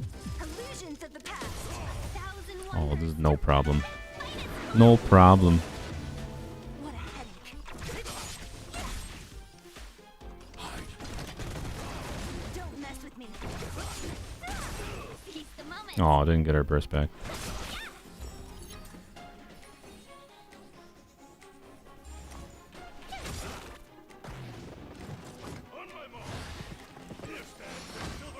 Counter, huh? Oh no. Well, actually did a shit ton of damage, Jesus. I wanted the counter for that, the 70k we got there, but Jesus. We'll probably just choose the hunt one. No, that's not very good. Reset. Guess we'll just choose the elation one. That's fine. Seal's almost dead, which is not ideal. That's a tough nut to crack. Make sure they attack Clara. Should pull on Coco's and Scar's weapon banner on weapons only. Trust greatest investment. Yep, just for you, LOL. I will do that.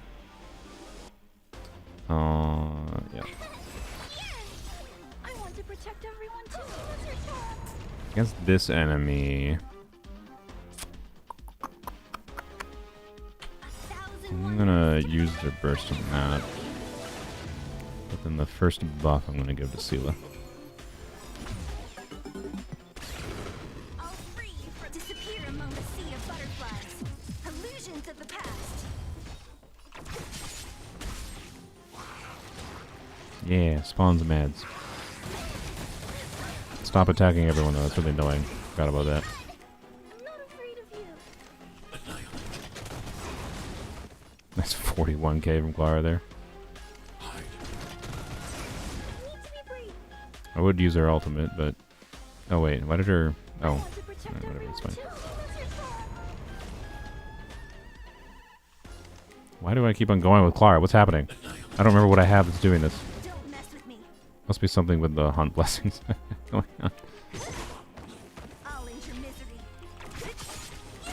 Let's be friends. Move the bless over to the buff over to Clara.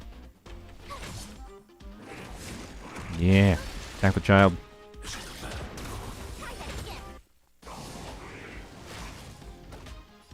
You just got a defense reduction off of the 0. Okay, whatever. Disappear among the sea of butterflies. Illusions of the past. Nice, 138k. Elation, alright, Aftertaste. Reset. Gamba. Worth.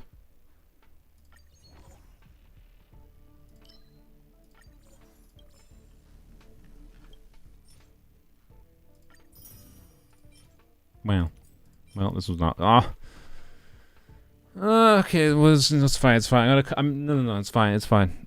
I was gonna be mad, but it's got cope substats. Like the speed is like fine, but like Clara doesn't really need the speed in the build I'm going for Clara. So like this is fine. It's not a physical goblet, and you know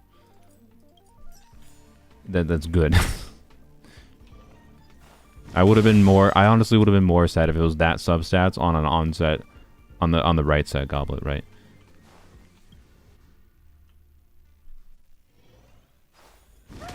And there we go. Got seal back to full health. Good. Oh, I didn't read the choices. Whoops. I'm just gonna take this. I'm being a boring boy. Wait, I should have done it. That's why that goblet was bad. Because I'm being boring. We gotta do tantalizing. Ooh, wow, Jesus. If I refresh this, is it guaranteed to be 3 stars? Gamba. It is. We got like the same one. Okay.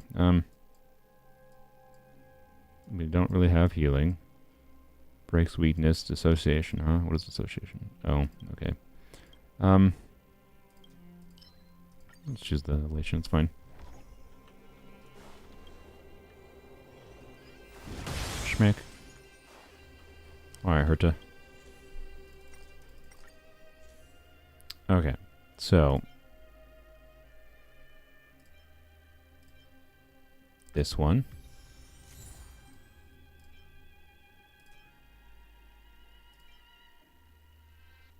We can get guaranteed skill points back. I don't think that matters that much realistically.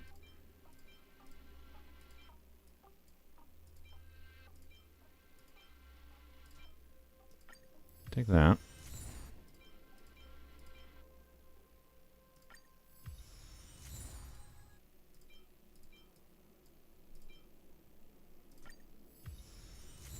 Alright, there we go.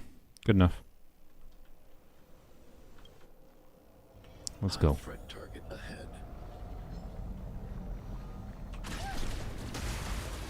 Don't have any of the stuff to use, of course. And I think I have one fuel that I got, but I'm not gonna use it. I should have used. Whoops. Definitely should have done this first. We're in trouble now. Oh, we're going all in Clara. Sila's here to do some supportive damage. Help out. But very nice.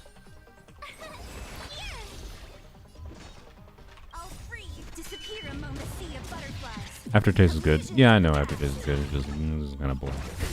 Sounds dull. Alright. Yeah, we can do this. That didn't do much. You froze the child. Rude. You wrecked. So you get for freezing the child.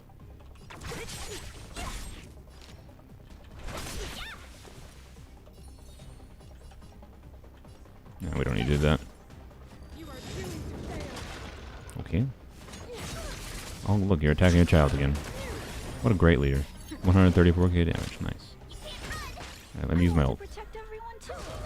Brownie's going after Sila. Okay, that's fine. We'll do this.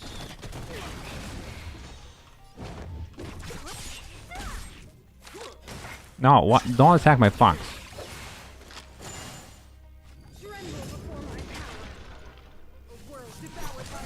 Okay, didn't freeze. Good.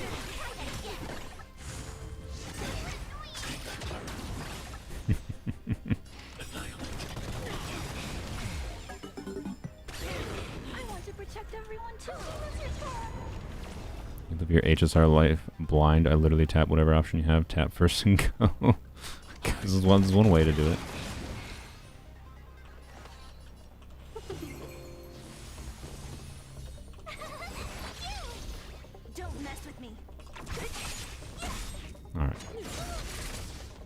Kanye should die. Yep, there we go. Okay. We're just gonna prevent you from doing that. Disappear among the sea of butterflies. Illusions of the Did. past. Okay, Hawk. Alright, let's see. You attack the child, huh? I want to protect everyone too. Aftertaste is quite good, especially for the likes of, like, taking advantage. Doll, freeze my... Whatever, it's better than freezing the child. Especially for the likes of, kind of stroke. Let's give you a shield, mostly to unfreeze you. What was I gonna say? I don't remember what I was gonna say. Also, I have this. I got frozen again on Sela. Oh well. Oh yeah, just follow-up test from the likes of March, right? Giving that little bonus to damages. I think definitely not irrelevant. So I know Aftertaste is good. It's just not as exciting as some other ones for me personally. Oh, I didn't get that back. That's unfortunate. Do this. I think I'll be fine, but let's do this just in case. A couple of my characters might die here. No. Oh wait, I forgot. There's more damage. Oh yeah, a lot of characters died. Oh boy. Oh boy. It's fine because Clara is strong. Savard does not let the child die, so it's fine. Well, that was a bit close. Excuse me? I got frozen. Oh no. Uh-oh. Uh-oh. Uh-oh. Uh-oh. Uh-oh. You're dead. We're fine. Little close. Little close. Little close. Oh, no, I can't do this. Sad. I mean, I kind of want to. Can I do 2? No, I can't even do 2. Nah, I'm not going to do it. I can't even do 2 if I did that. Because I don't have 20.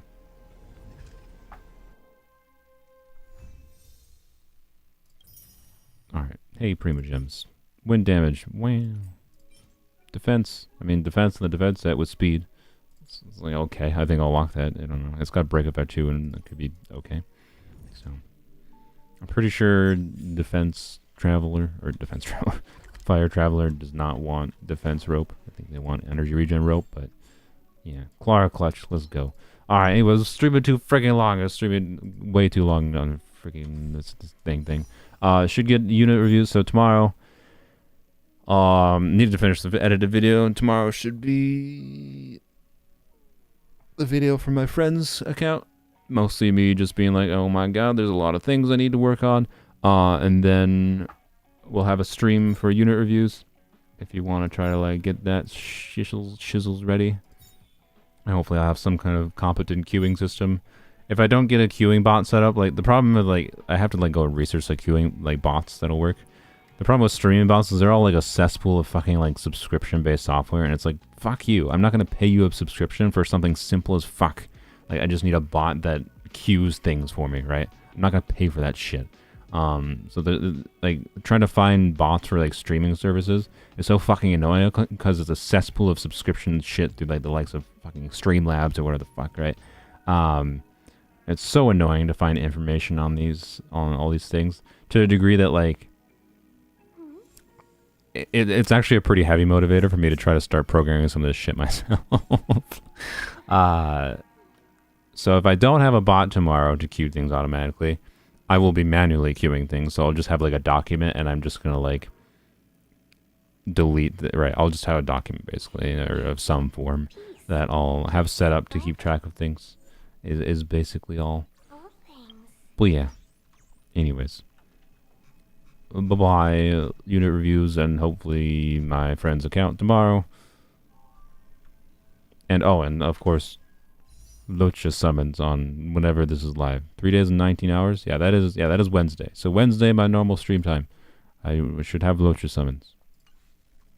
What am I gonna have? I'm gonna have that's the wrong button. Stream never ends because my thoughts never end. Exchange. I talked about this before. I don't know if I want to save up for one of these things. The only one I think I get meaningful value out of is potentially this one. All the other ones are like, this one is like okay as well. So I don't know. I think 30 pulls is a lot, right? Like I have a guarantee. The interesting thing, right, is like if I want to save or use my stuff for pulls, is like these two weapons are useful, sure, but like since I have a guarantee for one of these weapons, that's like halfway towards a guaranteed 5-star limited cone, right? So like my logic of putting it towards half of a limited light cone or getting one of the shock light cones is like, I'm pretty sure a limited light cone will probably serve me better. So anyways, I'm probably not going to, I'm going to try not to use all of these on the Locha banner though, unless I have to. But I have 98. So I'll have probably about 120 basically with these, right? That's what it seems like. Surely I'll get it. 120, and I think I have some pity because I did like a 10 pull trying to get more Tingyuns on the G1 banner against my better knowledge. 100, or how much more than 10? Can I click? 15? Okay. Wait, that's the weapon banner. That's the wrong banner. Why do I have 15 on that banner? I didn't know I had like 15 pity on that banner. 10, 13. Okay, I was correct. Yeah, 13. So functionally, I have like 133 pity worth. That should be a very good chance of getting Janguan. If I need to guarantee him, I can. But I'll take a 50-50 loss. Just give me Bronya game. Anyways, bye-bye. Base pick, good Welt's cone, but I already have a really good Welt light cone that's already leveled up, and it's at Super Position 3, and it's like better than his light cone with buffs up. So like, nah. Peace is above all things. Oops, I hit